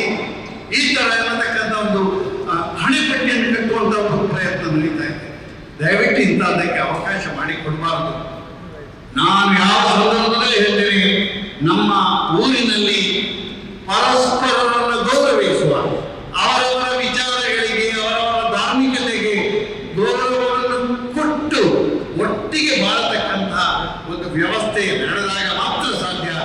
ಅದರ ಬದಲಾಗಿ ನನ್ನದೇ ಶ್ರೇಷ್ಠ, ನಾನು ಹೇಳಿದ್ದನ್ನೇ ನಡೀಬೇಕು, ಆ ಥರದ ಒತ್ತಡಗಳು ಬಂದಾಗ ವೃತ್ತಿಗೆ ಕೊಡ್ತದೆ. ನಾನೊಂದು ಚಿಕ್ಕ ಉದಾಹರಣೆ ಹೇಳ್ತೇನೆ. ನಾನೊಂದು ಶಾಲೆ ನಡೆಸ್ತಾ ಇದ್ದೆ. ತೊಕ್ಕೊಟ್ಟಿನಲ್ಲಿ ಒಂದು ನಮ್ಮ ಮಾನ್ಯ ಸ್ಪೀಕರ್ ಅವರ ಅವರ ಮಾರ್ಗದರ್ಶನ ನಡೀತಕ್ಕಂಥ ಶಾರದಾ ವಿದ್ಯಾನಿಕೇತನ, ಮೆಡಿಕಲ್ ಕಾಲೇಜ್ ಎಲ್ಲ ಇದೆ.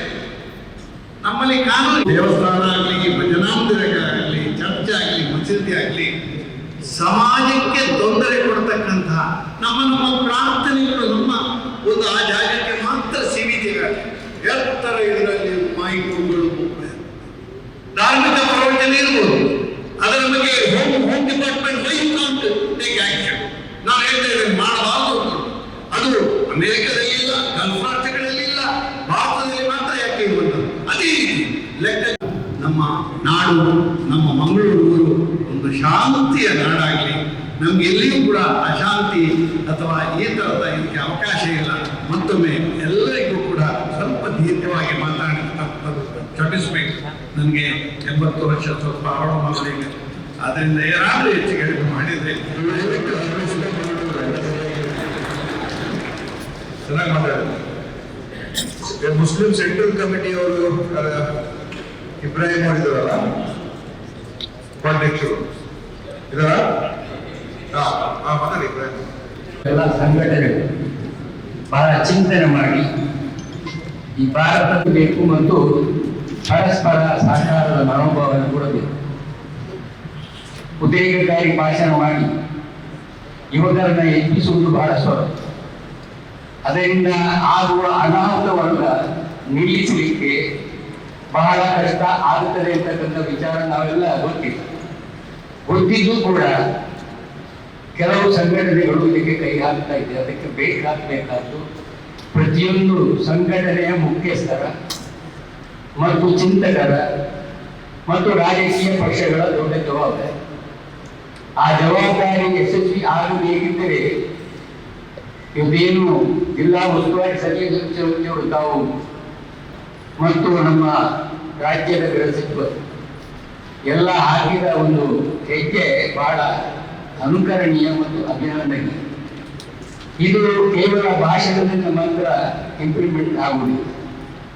ನಾವು ನಮ್ಮ ಮನಸ್ಸಿಂದ ಇದಕ್ಕೆ ಚಿಂತನೆ ಮಾಡಿ ಏನು ತಾವು ಸಂದೇಶ ಕೊಟ್ಟಿದ್ದೀರಿ, ಏನು ಸಂದೇಶ ನಾವು ಬೇರೆಯವರಿಗೆ ಕೊಟ್ಟಿದ್ದೇವೆ, ಅದನ್ನು ಇಂಪ್ಲಿಮೆಂಟ್ ಮಾಡುವಂತಹ ವ್ಯವಸ್ಥೆ ಅದು ರಾಜಕೀಯ ಪಕ್ಷಗಳಿಂದ ಮತ್ತು ಚುನಾಯಿತ ಪ್ರತಿನಿಧಿಗಳಿಂದ ಮತ್ತು ಸರ್ಕಾರಿ ಅಧಿಕಾರಿಗಳಿಂದ ಇವರು ಪರಸ್ಪರ ಚಿಂತನೆ ಮಾಡಬೇಕಾದಂಥ ಕಾರ್ಯ ಇದು. ಆದ ಕಾರಣ ಇವತ್ತು ಜಿಲ್ಲಾ ಉಸ್ತುವಾರಿ ಸಚಿವರು ಮತ್ತು ಗೃಹ ಸಚಿವರು ಎಲ್ಲರೂ ಇಲ್ಲಿ ಬಂದಿದ್ದೀರಿ. ಎಲ್ಲರ ಚಿಂತನೆ ಒಂದೇ, ಇಲ್ಲಿ ಸೌಹಾರ್ದತೆ ಮೂಡಬೇಕು. ಆ ಸೌಹಾರ್ದತೆ ಮೂಡಬೇಕಿದ್ರೆ ಏನು ನಿಮ್ಮ ಚಿಂತನೆ ಇದೆ ಅದಕ್ಕೆ ಪೂರಕವಾಗಿ ನಾವು ಸಂಘಟನೆಗಳು ಕೂಡ ನಡ್ಕೊಳ್ಬೇಕು. ಸರ್ಕಾರಿ ಅಧಿಕಾರಿಗಳು ನಮ್ಮೊಂದಿಗೆ ಕೈ ಜೋಡಿಸಬೇಕು. ಆದ್ದರಿಂದ ಈ ನಿಟ್ಟಿನ ಏನು ಕಾರ್ಯಕ್ರಮ ತಾವು ಮಾಡಿದ್ದೀರಿ ಇದರಿಂದ ಬಹಳ ಪ್ರಯೋಜನ ಆಗ್ತದೆ. ಯಾಕಂತ ಹೇಳಿದ್ರೆ ಇಲ್ಲಿ ಸಂಘಟನೆಗಳು ಅನೇಕ ಇದೆ, ನಾವು ಅದನ್ನೆಲ್ಲ ಪ್ರತಿನಿಧಿಗಳಾಗಿದ್ದೇವೆ. ನಮ್ಮ ಕುಮ್ಮಕ್ಕು ಇಲ್ಲದಿದ್ದರೆ ಯಾವುದೇ ಅಶಾಂತಿ ನಡೀಲಿಕ್ಕೆ ಸಾಧ್ಯ ಇಲ್ಲ ಎಂಬುದು ಕೂಡ ನಮಗೆ ಗೊತ್ತು. ಆದ್ದರಿಂದ ನಾವೇನು ಪರೋಕ್ಷವಾಗಿ ಇಲ್ಲದೆ ಪ್ರತ್ಯಕ್ಷವಾಗಿ ಅದಕ್ಕೆ ಸಹಕಾರ ನೀಡುವ ಅದನ್ನು ನಿಲ್ಲಿಸಿ ದೊಡ್ಡ ವಿಶಾಲ ಮನೋಭಾವನೆಯಿಂದ ಏನು ನೀವು ಒಂದು ಒಳ್ಳೆಯ ಸಭೆ ಕರೆದಿದ್ದೀರಿ. ಆ ಸಭೆಗೆ ಬಂದು ನಾವು ಭಾಗವಹಿಸುವುದು ಮಾತ್ರವಲ್ಲ, ನೀವೇನಿಲ್ಲಿ ನಮಗೆ ಸಂದೇಶ ಕೊಟ್ಟಿದ್ದೀರಿ, ಈ ಸಂದೇಶವನ್ನು ಪಾಲನೆ ಮಾಡುವಂಥ ಒಂದು ಜವಾಬ್ದಾರಿಯನ್ನು ಕೂಡ ನಾವೆಲ್ಲರೂ ಜಂಟಿಯಾಗಿ ತೆಗೆದುಕೊಂಡರೆ ಬಹುಶಃ ಇದರಲ್ಲಿ ನಾವು ಯಶಸ್ವಿ ಆಗುತ್ತೇವೆ. ನನ್ನ ಸಭೆಯನ್ನು ತಾವು ಒಪ್ಪಬೇಕಂತ ಹೇಳಿ ನನ್ನ ಮಕ್ಕಳನ್ನು ಮುಗಿಸಿದ್ದೇವೆ. ನಮಸ್ಕಾರ, ನಾನು ಲಕ್ಷ್ಮೀ ಶರತ್ ನಾನೀಗ ಧಾರ್ಮಿಕ ಪರಿಷತ್ ಮೆಂಬರ್. ಸರ್, ಪ್ರಾಕ್ಟಿಕಲ್ ನಾನು ಮಾಡಬಹುದಾದ 2-3 ಸಂಗತಿಗಳನ್ನು ಉಲ್ಲೇಖ ಮಾಡಲಿಕ್ಕೆ ನಾವು ಅವಕಾಶ ಕೊಡಬೇಕು. ಹೀಗಾಗಿ ಒಂದು ಒಳ್ಳೆಯ ಪೊಲೀಸ್ ಅಧಿಕಾರಿಗಳು ಇಬ್ಬರು ನಮ್ಮ SP ಮತ್ತು ಕಮಿಷನರ್ ಇವರನ್ನ ಯೋಜನೆ ಮಾಡಿದಾಗ ಇಡೀ ಜಿಲ್ಲೆ ಪರವಾಗಿ ಸೋಷಿಯಲ್ ಮೀಡಿಯಾ ಗಮನಿಸ್ತಾ ಇದ್ದೆ ನಾನು. ಯಾವಾಗ ಅವರುಗಳ ಚಾಲಿ ತಗೊಂಡು ಸೋಷಿಯಲ್ ಮೀಡಿಯಾದ ಮೂಲಕವಾಗಿ ನಾವು 20,000 ಪೋಸ್ಟ್ ಬಂದಾಗಿಲ್ಲ. ಹಾಗೆ ಅವರಿಗೆ ತುಂಬಾ ಕೃತಜ್ಞತೆ ಜಿಲ್ಲೆಯ ಪರವಾಗಿ. ಎರಡನೇ ಸಂಗತಿ, ನಾಳೆಗೆ ಆಷಾಢ ಹೋದ ತಕ್ಷಣ ನಾಗರ ಪಂಚಮಿಯಿಂದ ಶುರುವಾಗಿ ನಾಡಿದ ನಾವು ಜೂನ್ವರೆಗೂ ನಿರಂತರವಾಗಿ ನಮ್ಮ ಪ್ರತಿ ಊರಿನಲ್ಲಿ ದೇವಸ್ಥಾನಗಳು ಮತ್ತು ಸಾರ್ವಜನಿಕ ಸಂಸ್ಥೆಗಳು ಬೇರೆ ಬೇರೆ ರೀತಿಯ ಪೂಜೆಗಳಲ್ಲಿ ಇನ್ವಾಲ್ವ್ ಆಗಿರ್ತಾರೆ. ಎಲ್ಲ ಸಾರ್ವಜನಿಕ ಧಾರ್ಮಿಕ ವೇದಿಕೆಗಳಲ್ಲಿ ಕಳೆದ 15-20 ವರ್ಷಗಳಿಂದ ನಿರಂತರವಾಗಿ ಧರ್ಮದ ಹೆಸರಿನಲ್ಲಿ ಸಿದ್ಧಾಂತವನ್ನು ಪ್ರತಿಪಾದನೆ ಮಾಡುವಂತ ಒಂದು ಸಂಗತಿ ನಡೀತಾ ಉಂಟು. ಇದನ್ನ ಈ ಸಲ ನಮ್ಮ ಪೊಲೀಸ್ ಅಧಿಕಾರಿಗಳು ಸಾರ್ವಜನಿಕ ಧಾರ್ಮಿಕ ವೇದಿಕೆಯಲ್ಲಿ ಯಾವ ರೀತಿಯಲ್ಲಿ ಕೂಡ ಸೈದ್ಧಾಂತಿಕವಾದ ಧಾರ್ಮಿಕತೆಯನ್ನು ಪ್ರತಿಪಾದನೆ ಮಾಡದ ಹಾಗೆ ಅವರು ನಿಯಂತ್ರಣ ಹೇಳಬೇಕು ಮತ್ತು ಅವರನ್ನು ಗಮನಿಸಬೇಕು ಅಂತ ನನ್ನ ವಿನಂತಿ ಉಂಟು. ಇನ್ನು ತುಂಬಾ ಖಾಸಗಿ ಶಾಲೆಗಳು ದಕ್ಷಿಣ ಕನ್ನಡ ಜಿಲ್ಲೆಯ ಶಾಲೆಗಳು ಕಾಲೇಜುಗಳು, ಆ ಎಲ್ಲ ಖಾಸಗಿ ಶಾಲಾ ಮತ್ತು ಕಾಲೇಜುಗಳಲ್ಲಿ ವಾರ್ಷಿಕೋತ್ಸವದ ಸಂದರ್ಭದಲ್ಲಿ ಯಾವ್ಯಾವ ಸಂದರ್ಭದಲ್ಲಿ ಸಂವಿಧಾನದ ಆಶಯವನ್ನು ಎತ್ತಿ ಹಿಡಿಯುವಂತಹ ಕಾರ್ಯಕ್ರಮಗಳನ್ನು ಒಂದಾಗಿ ಮಾಡುವ ಹಾಗೆ ಒಂದು ಮಾರ್ಗಸೂಚಿಯನ್ನು ಕೊಡಬೇಕು. ನಾವು ಯಾವುದೇ ಖಾಸಗಿ ಸಂಸ್ಥೆಗಳು ಅಥವಾ ಸಿದ್ಧಾಂತಗಳ ಪ್ರತಿಪಾದನೆ ಮಾಡುವಂತಹ ಖಾಸಗಿ ಸಂಸ್ಥೆಗಳಲ್ಲಿ ಪ್ರಜಾಪ್ರಭುತ್ವ ಆಶಯಕ್ಕೆ ಪೂರಕವಾಗಿರುವಂತಹ ಸಂವಿಧಾನದ ಆಶಯದ ಎತ್ತಿ ಹಿಡಿಯುವಂತೆ ಒಂದೇ ಒಂದು ರೂಪಕಗಳು ನಡೀತಾ ಇಲ್ಲ, ಒಂದೇ ಒಂದು ನಾಟಕಗಳು ನಡೀತಾ ಇಲ್ಲ. ಕಳೆದ 15-20 ವರ್ಷಗಳ ಹಿಸ್ಟರಿ ನೋಡಿದ್ರೆ ಗೊತ್ತಾಗ್ತದೆ. ಇದನ್ನೊಂದು ಗಮನಿಸಬೇಕು.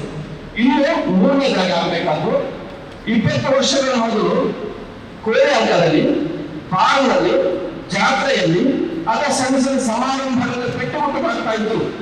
ಅವರು ಎಲ್ಲರಿಗೂ ಈಗ ಹಿಂದೂ ಮತ್ತು ಮುಸ್ಲಿಂ ಅನ್ನುವಂತ ಒಂದು ಸೈದ್ಧಾಂತಿಕ ವೇದಿಕೆ ಸೃಷ್ಟಿಯಾಗಿದೆ. ಯಾರನ್ನೂ ಕೂಡ ಹಿಂದೂ ಮುಖಂಡರು ಅಂತ ಪರಿಗಣಿಸಬಾರ್ದು, ಹಿಂದೂ ಹೋರಾಟಗಳನ್ನು ಪರಿಗಣಿಸಬಾರ್ದು, ಮುಸಲ್ಮಾನ ಹೋರಾಟಗಾರರನ್ನು ಪರಿಗಣಿಸಬಾರ್ದು, ಇವರು ಕ್ರಿಮಿನಲ್ ಅಡ್ಮಿಟ್ ಮಾಡಬೇಕು. ಇದು ಪ್ರಾಕ್ಟಿಕಲ್ ಸಂಗತಿ ಆಗಲಿ ಅಂತ ಹೇಳಿ ದೊಡ್ಡ ಮಟ್ಟಿಗೆ ಹಿಂದೂ ಮುಖಂಡರು ಕ್ರೈಸ್ತರ ಮುಖಂಡರು, ಮುಸಲ್ಮಾನ ಮುಖಂಡರು ಇದರ ಮೂಲಕವಾಗಿ ಈ ಒಂದು ಪವಿತ್ರವಾದ ಧಾರ್ಮಿಕತೆಗೆ ಧಕ್ಕೆ ಆಗ್ತದೆ. ಇದರ ಈ ಪ್ರಾಕ್ಟಿಕಲ್ ಅಂಶಗಳನ್ನು ಮೀಡಿಯಾದವರು ಗಮನಿಸಬೇಕು. ಇನ್ನು ದೊಡ್ಡ ಪ್ರಮಾಣದಲ್ಲಿ ಯಕ್ಷಗಾನ ಮತ್ತು ನಾಟಕಗಳಲ್ಲಿ ಜನಾಂಗೀಯ ಶ್ರೇಷ್ಠತೆಯನ್ನು ಪ್ರತಿಪಾದನೆ ಮಾಡುವ ಮತ್ತೆ ಇನ್ನೊಂದು ಸಮುದಾಯವನ್ನು ಹೀನೈಸುವಂತಹ ಕೆಲಸ ನಡೀತಾ ಉಂಟು. ಇದನ್ನ ಯಕ್ಷಗಾನ ಮೇಳದ ಯಜಮಾನರುಗಳಿಗೆ ಪೊಲೀಸ್ ಇಲಾಖೆ ಸೂಚನೆ ಕೊಡಬೇಕು. ಯಾವುದೇ ರೀತಿಯ ಕಲಾವಿದರು ಯಾವ ಜನಾಂಗಗಳನ್ನು ಕೂಡ ಹೀನೈಸುವಂತ, ಯಾವ ಜನಾಂಗವನ್ನು ಶ್ರೇಷ್ಠ ಮಾಡುವಂತಹ ಯಾವ ಹೇಳಿಕೆಗಳನ್ನು ಕೊಡಬಾರದಂತ ಅನ್ನೋದನ್ನು ಮೇಳದ ಯಜಮಾನರುಗಳಿಗೆ ಸ್ಪಷ್ಟವಾದ ಸೂಚನೆ ಕೊಡಬೇಕು.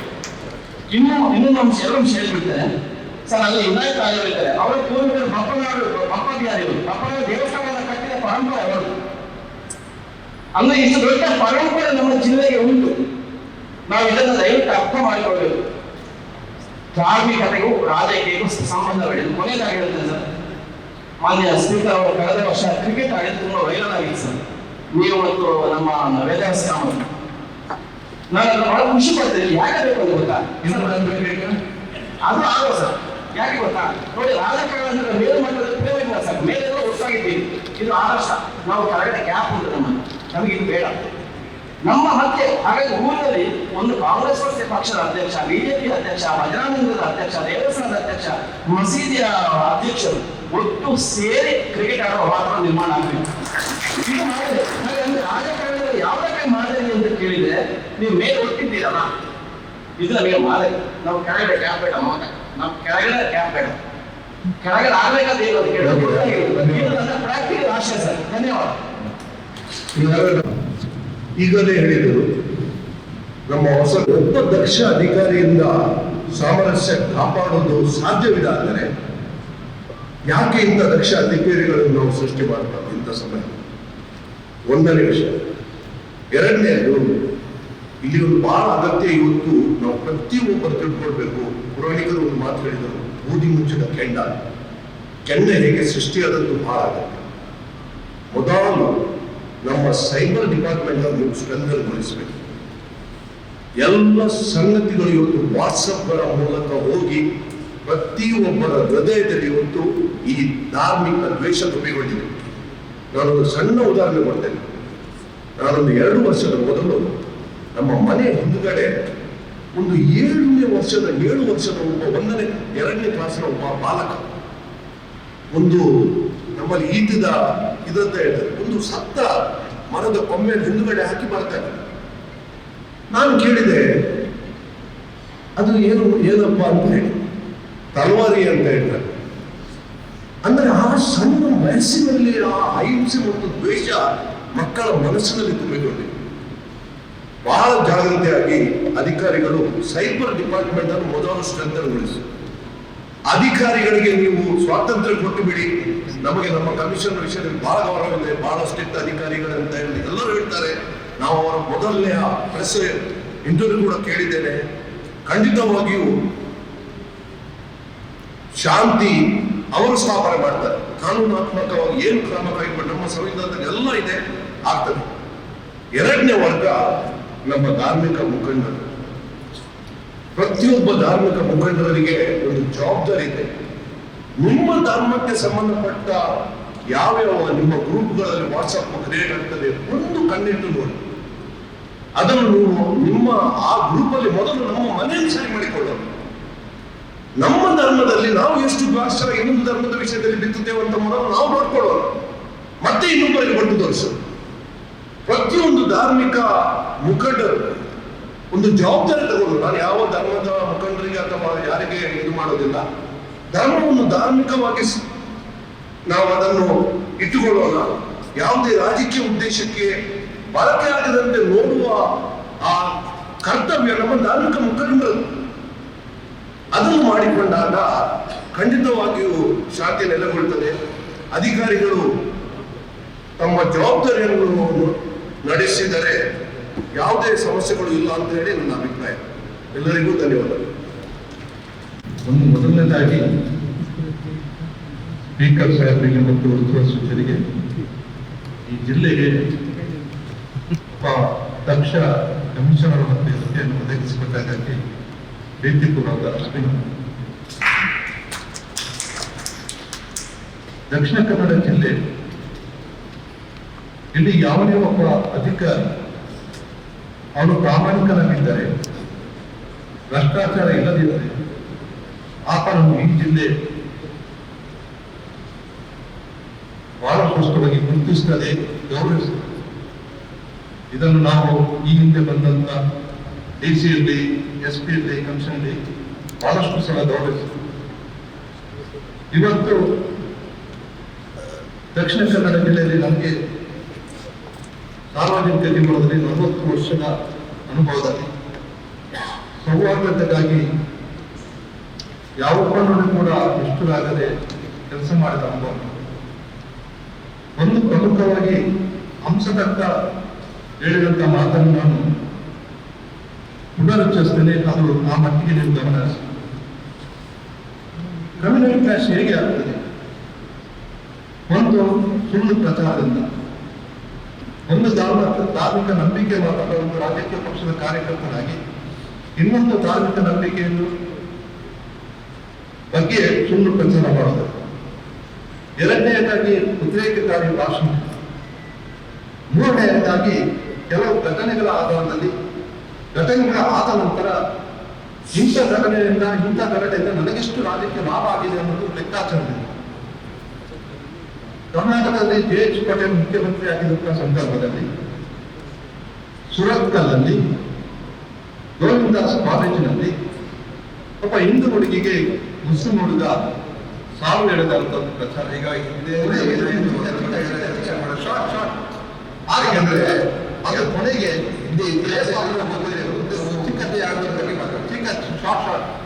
ಆ ನಂತರ 14 ಪ್ರಾಣವಿತ್ತು, 9 ಮುಸ್ಲಿಂ ಮತ್ತು 5 ಹಿಂದೂಗಳು. ಆದ್ರೆ ಕೊನೆಗೆ ಆ ಇಡೀ ಘಟನೆ ಆಧಾರದಲ್ಲಿ ನಾವು ಸತ್ಯಾಸೋಧ ನೋಡಿದಾಗ ಘಟನೆಯೇ ಆಗಲಿಲ್ಲ.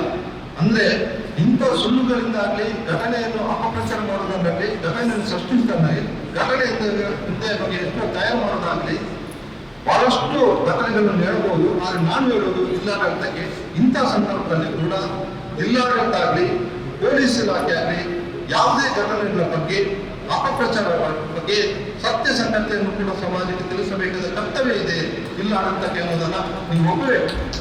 ಎಷ್ಟೋ ಸಂದರ್ಭದಲ್ಲಿ ಬೇರೆ ಬೇರೆ ಸಂಘಟನೆ ಮುಖಾಂತರ ನಡೆದಂತ ಘಟನೆ ಸಂದರ್ಭ ನಿಮ್ಮ ಮೌನ ಕೂಡ ಕಾರಣ ಆಗ್ತದೆ ಅನ್ನೋದನ್ನು ನೀವು ಒಪ್ಪಬೇಕು.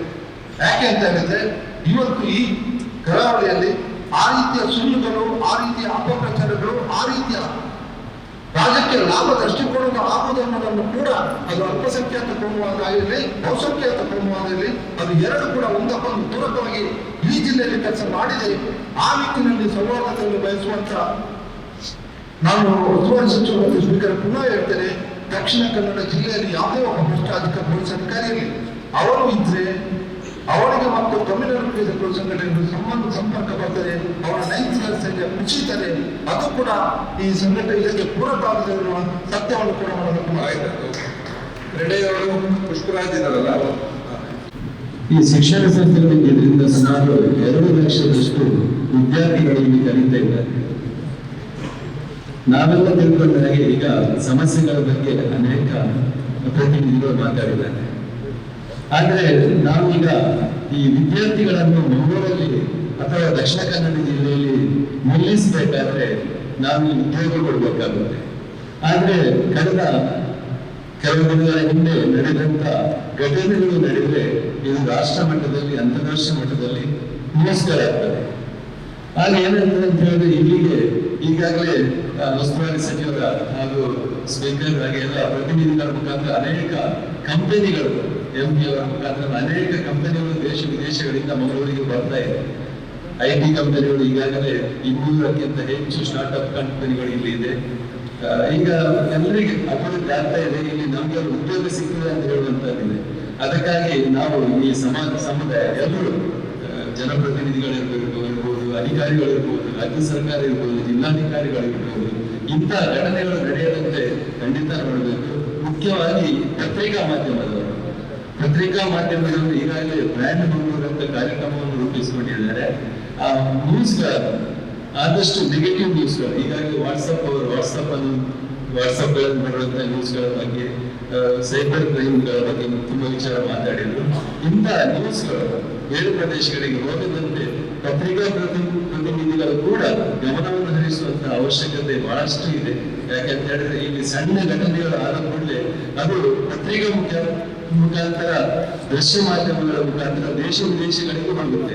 ಅದನ್ನೆಲ್ಲ ಇಂಡಸ್ಟ್ರಿಯಲಿಸ್ಟ್ಗಳು ನೋಡ್ತಾರೆ. ಹಾಗೆ ಇಲ್ಲಿ ಇಂಡಸ್ಟ್ರಿಗಳು ಬರೋದು ಸ್ವಲ್ಪ ಕಡಿಮೆ ಆಗುತ್ತೆ ಅಂತ ಹೇಳುವಂತದ್ದು ನಮ್ಮದು ಚಿಂತನೆ. ಆದ್ದರಿಂದ ಕ್ರೀಡಾ ಸಂಸ್ಥೆ ಮುಖಾಂತರ ನಾವು ಅನೇಕ ಸಭೆಗಳನ್ನು ಸರ್ಕಾರದ ಮುಖಾಂತರ ಜಿಲ್ಲಾಡಳಿತದಲ್ಲಿ ಅನೇಕ ಸಭೆಗಳನ್ನು ಕೂಡ ಮಾಡುವಂತ ಸಂದರ್ಭದಲ್ಲಿ ಇದನ್ನು ಗಮನಕ್ಕೆ ತರ್ತಾ ಇದ್ದೇವೆ. ಯಾಕಂತ ಹೇಳಿದ್ರೆ ಅಭಿವೃದ್ಧಿ ನಮಗೆ ಖಂಡಿತ ಬೇಕು. ಇಲ್ಲಿ ಇಂಥ ಶಾಲಾ ಕಾಲೇಜುಗಳು ಇರುವಾಗ ನಾವು ಅಭಿವೃದ್ಧಿ ಕಡಿಮೆ ಆದರೆ ಶಿಕ್ಷಣ ಸಂಸ್ಥೆಗಳಿಗೂ ಬಡಿತ ಬೀಳುತ್ತದೆ. ಆದ್ರಿಂದ ನಮ್ದು ಒಂದು ಅಭಿಪ್ರಾಯ ಇಷ್ಟೇ, ಇಂಥ ಈಗಾಗಲೇ ನಾವು ಹೇಳಿದಾಗೆ ಒಳ್ಳೊಳ್ಳೆ ಅಧಿಕಾರಿಗಳನ್ನು ಈ ದಕ್ಷಿಣ ಕನ್ನಡ ಜಿಲ್ಲೆಗೆ ಹಾಕಿ ಈ ಶಾಂತಿ ಸೌಹಾರ್ದತೆಯನ್ನು ಕಂಟ್ರೋಲ್ ಮಾಡುವಂತ ಕೆಲಸ ಮಾಡುವುದು ಅಗತ್ಯ ಇದೆ ಅಂತ ನಮ್ಮ ಭಾವನೆಗಳನ್ನು ಯಾವ ಘಟನೆಗಳು ಬಂದಾಗ ಅವರಿಗೆ ಕಾನೂನು ಕೈಗೆತ್ತಿಕೊಳ್ಳುವಂತಹ ಸನ್ನಿವೇಶದಲ್ಲಿ ಬಹಳಷ್ಟು ನಡೀತಾ ಇತ್ತು. ಅದನ್ನು ಕಟ್ಟುನಿಟ್ಟಾಗಿ ನಾವು ಪಾಲಿಸಿದ್ರೆ ಇನ್ನೆಲ್ಲ ಒಂದು ಕಡೆ ನಮಗೆ ಇದನ್ನು ಮಾಡಬಹುದು ಅಂತೇಳಿ ನನ್ನ ಭಾವನೆ. ಮತ್ತೊಂದು ಕಡೆ ನಿಲ್ಲಿಸಿದ್ರೆ ಯಾವುದೇ ಒಂದು ಘಟನೆ ಆಗಲಿ, ಕೊಲೆ ಆಗಲಿ ಅಥವಾ ಬೇಕಂದ್ರೆ ಏನಾದ್ರು ಆದ್ರೆ ಎರಡು ಕಡೆಯಿಂದ, ನಾನು ಯಾವ ಕಡೆ ಅಂತ ಹೇಳ್ತಾ ಇಲ್ಲ, ಆ ಕಡೆಯಿಂದ ಒಂದು 5 ಜನ ಕೊಡುವುದು, ಈ ಕಡೆಯಿಂದ 5 ಜನ ಕೊಡುವುದು, ಅಲ್ಲಿಗೆ ಆ ಮುಗಿತು, ಆ ಚಾಪ್ಟರ್ ಮುಗಿತು. ಅದು ಆಗಲ್ಲ. ಇಲ್ಲಿ ಯಾರು ಘಟನೆ ಮಾಡಿದ್ದಾರೆ ಅದನ್ನು ಈ ಸತಿ ಆ ಘಟನೆಯಲ್ಲಿ ಈ ವರ್ಷ 2 ತಿಂಗಳ ಮುಂಚೆ ಘಟನೆ ನಡೆದಿತ್ತು. ಅದು ನಮ್ಮ ಪೊಲೀಸ್ ಅಧಿಕಾರಿಗಳು ಬಹಳ ಕಟ್ಟುನಿಟ್ಟಾಗಿ ಕ್ರಮ ತಗೊಂಡಿದ್ದಾರೆ. ಇಂಥ ಕ್ರಮಗಳು ತಗೊಂಡ್ರೆ ಯಾರಿಗೂ ಒಂದು ಅಲ್ಲಿಂದ 5 ಜನ ಕೊಟ್ಟು ಈ ಕಡೆಯಿಂದ 5 ಜನ ಕೊಟ್ಟರು ನಾವು ಇದು ಮಾಡೋದ್ರಿಂದ ಅಲ್ಲಿ ನಮ್ಮ ಇದು ಕಾರ್ಯರೂಪದಲ್ಲಿ ಬರುವುದಿಲ್ಲ. ಅದಕ್ಕಾಗಿ ನಾವು ಸ್ಟ್ರಿಕ್ಟ್ ಆಗಿ ನಮ್ಮ ಪೊಲೀಸ್ ಅಧಿಕಾರಿಗಳು ಏನು ಇವತ್ತು ಮಾಡ್ತಾ ಇದ್ದಾರೆ, ಕೆಲಸ ಮಾಡ್ತಾರೆ, ಇಂಥ ಕೆಲಸಗಳಿಗೆ ಮಾಡಿದ್ರೆ ಇಲ್ಲಿ ಯಾವುದೋ ಒಂದು ಇಂಥ ಘಟನೆಗಳು ನಡೆಯುವುದಿಲ್ಲ ಅಂತೇಳಿ ನಮ್ಮ ಭಾವನೆ. ಮತ್ತೆ ಸೌಹಾರ್ದತೆ ನಾವು ಬೆಳೆಸುವುದು ಬಹಳ ಅಗತ್ಯ. ಈಗಾಗಲೇ ನಮ್ಮ SOS ಅಂತ ಒಂದು ಸಂಘಟನೆ ಇದೆ. 14ನೇ ತಾರೀಕಿನಿಂದ ನಾಳೆ 14ನೇ ತಾರೀಕಿನವರೆಗೆ ನಮ್ಮ ಕುಂದಾಪುರದಿಂದ ಹಿಡಿದು ಸುಳ್ಳಿಯವರೆಗೆ ಅವರೊಂದು ಸೌಹಾರ್ದ ನಡನೆ ನಡೀತಾ ಇದ್ದಾರೆ. ಎಲ್ಲ ಜಾತಿ ಧರ್ಮದವರು ಅವರನ್ನು ಸೇರಿಸಲಿಕ್ಕೆ ಪ್ರಯತ್ನ ಮಾಡ್ತಾ ಇದ್ದಾರೆ. ನಾವೆಲ್ಲರೂ ಅವರಿಗೆ ಕೈಗೂಡಿಸಿ ನಾವೆಲ್ಲ ಅದು ಜಿಲ್ಲಾ ಮಟ್ಟದಲ್ಲಿ ಎಲ್ಲ ಕಡೆಯಿಂದ ಒಂದು ಕುಂದಾಪುರದಿಂದ ತನಕ ನಡೆಸ್ತಾ ಇದ್ದಾರೆ. ಅದೆಲ್ಲ ನಮ್ಮ ರಾಜಕೀಯದ ಯಾವುದೇ ರಾಜಕೀಯ ಪಕ್ಷದಾಗಲಿ ಯಾವುದೇ ಧರ್ಮದ ಗುರುಗಳಾಗಲಿ ಎಲ್ಲರ ಅವರನ್ನು ಕೈಗೂಡಿಸಿಕೊಂಡು ನಾವು ಸಾಮರಸ್ಯವನ್ನು ಬೆಳೆಸುವಂತ ನನ್ನ ಒಂದು ಕಳಕಳಿ ವಿನಂತಿ. ಮತ್ತು ನಾನು ಹೇಳಿದಂಗೆ ಈ ಪೊಲೀಸ್ ವರಿಷ್ಠ ಅಧಿಕಾರಿಗಳು ಏನಿದ್ದಾರೆ ಯಾರೇ ಒತ್ತಡಕ್ಕೆ ಬರದೆ ನಾವು ಯಾರಿಗೂ ಸಪೋರ್ಟ್ ಮಾಡೋದಿಲ್ಲ. ಅದು ಯಾವುದೇ ಧರ್ಮ ಆಗಲಿ ಯಾರಿಗೂ ಸಪೋರ್ಟ್ ಮಾಡೋದಿಲ್ಲ. ಯಾವುದೋ ಒಂದು ಕೊಲೆ ಆದರೆ ಅದು ಅವರ ತಂದೆ ತಾಯಿಗೆ ನಷ್ಟ, ಯಾರಿಗೂ ಇಲ್ಲ. ನಾವು ಇಂಥ ಸಭೆಗಳನ್ನು ಕರಿತೇವೆ. ಮತ್ತು ಇಂಥ ಭಾಷೆಗಳನ್ನು ಮಾಡ್ತಾ ಹೋಗ್ತೇವೆ. ಬಟ್ ಅದು ನಷ್ಟ ಆಗಿರುವ ಅವರ ಮನೆಯವರಿಗೆ ಮಾತ್ರ. ಹಾಗಿರುವಾಗ ಇಂಥ ಕ್ರಮಗಳನ್ನು ನಡೆಯದಿರಾಗಿ ಕಟ್ಟುನಿಟ್ಟಾದ ಕ್ರಮ ಈಗೇನು ಮಾಡ್ತಾ ಇದ್ದೇವೆ ಅದನ್ನು ಮುಂದುವರಿಸಿಕೊಂಡು ಹೋದರೆ ಇಲ್ಲಿ ಶಾಂತಿ ನೆಲೆಸ್ತದೆ ಅಂತ ಹೇಳಿ ನನ್ನ ಅಭಿಪ್ರಾಯ. ಈ ಎಜುಕೇಶನ್ ವಿವೇಕ್ ಹೇಳಿದ್ರಲ್ಲ ಸರ್ ಮಾತಾಡಿ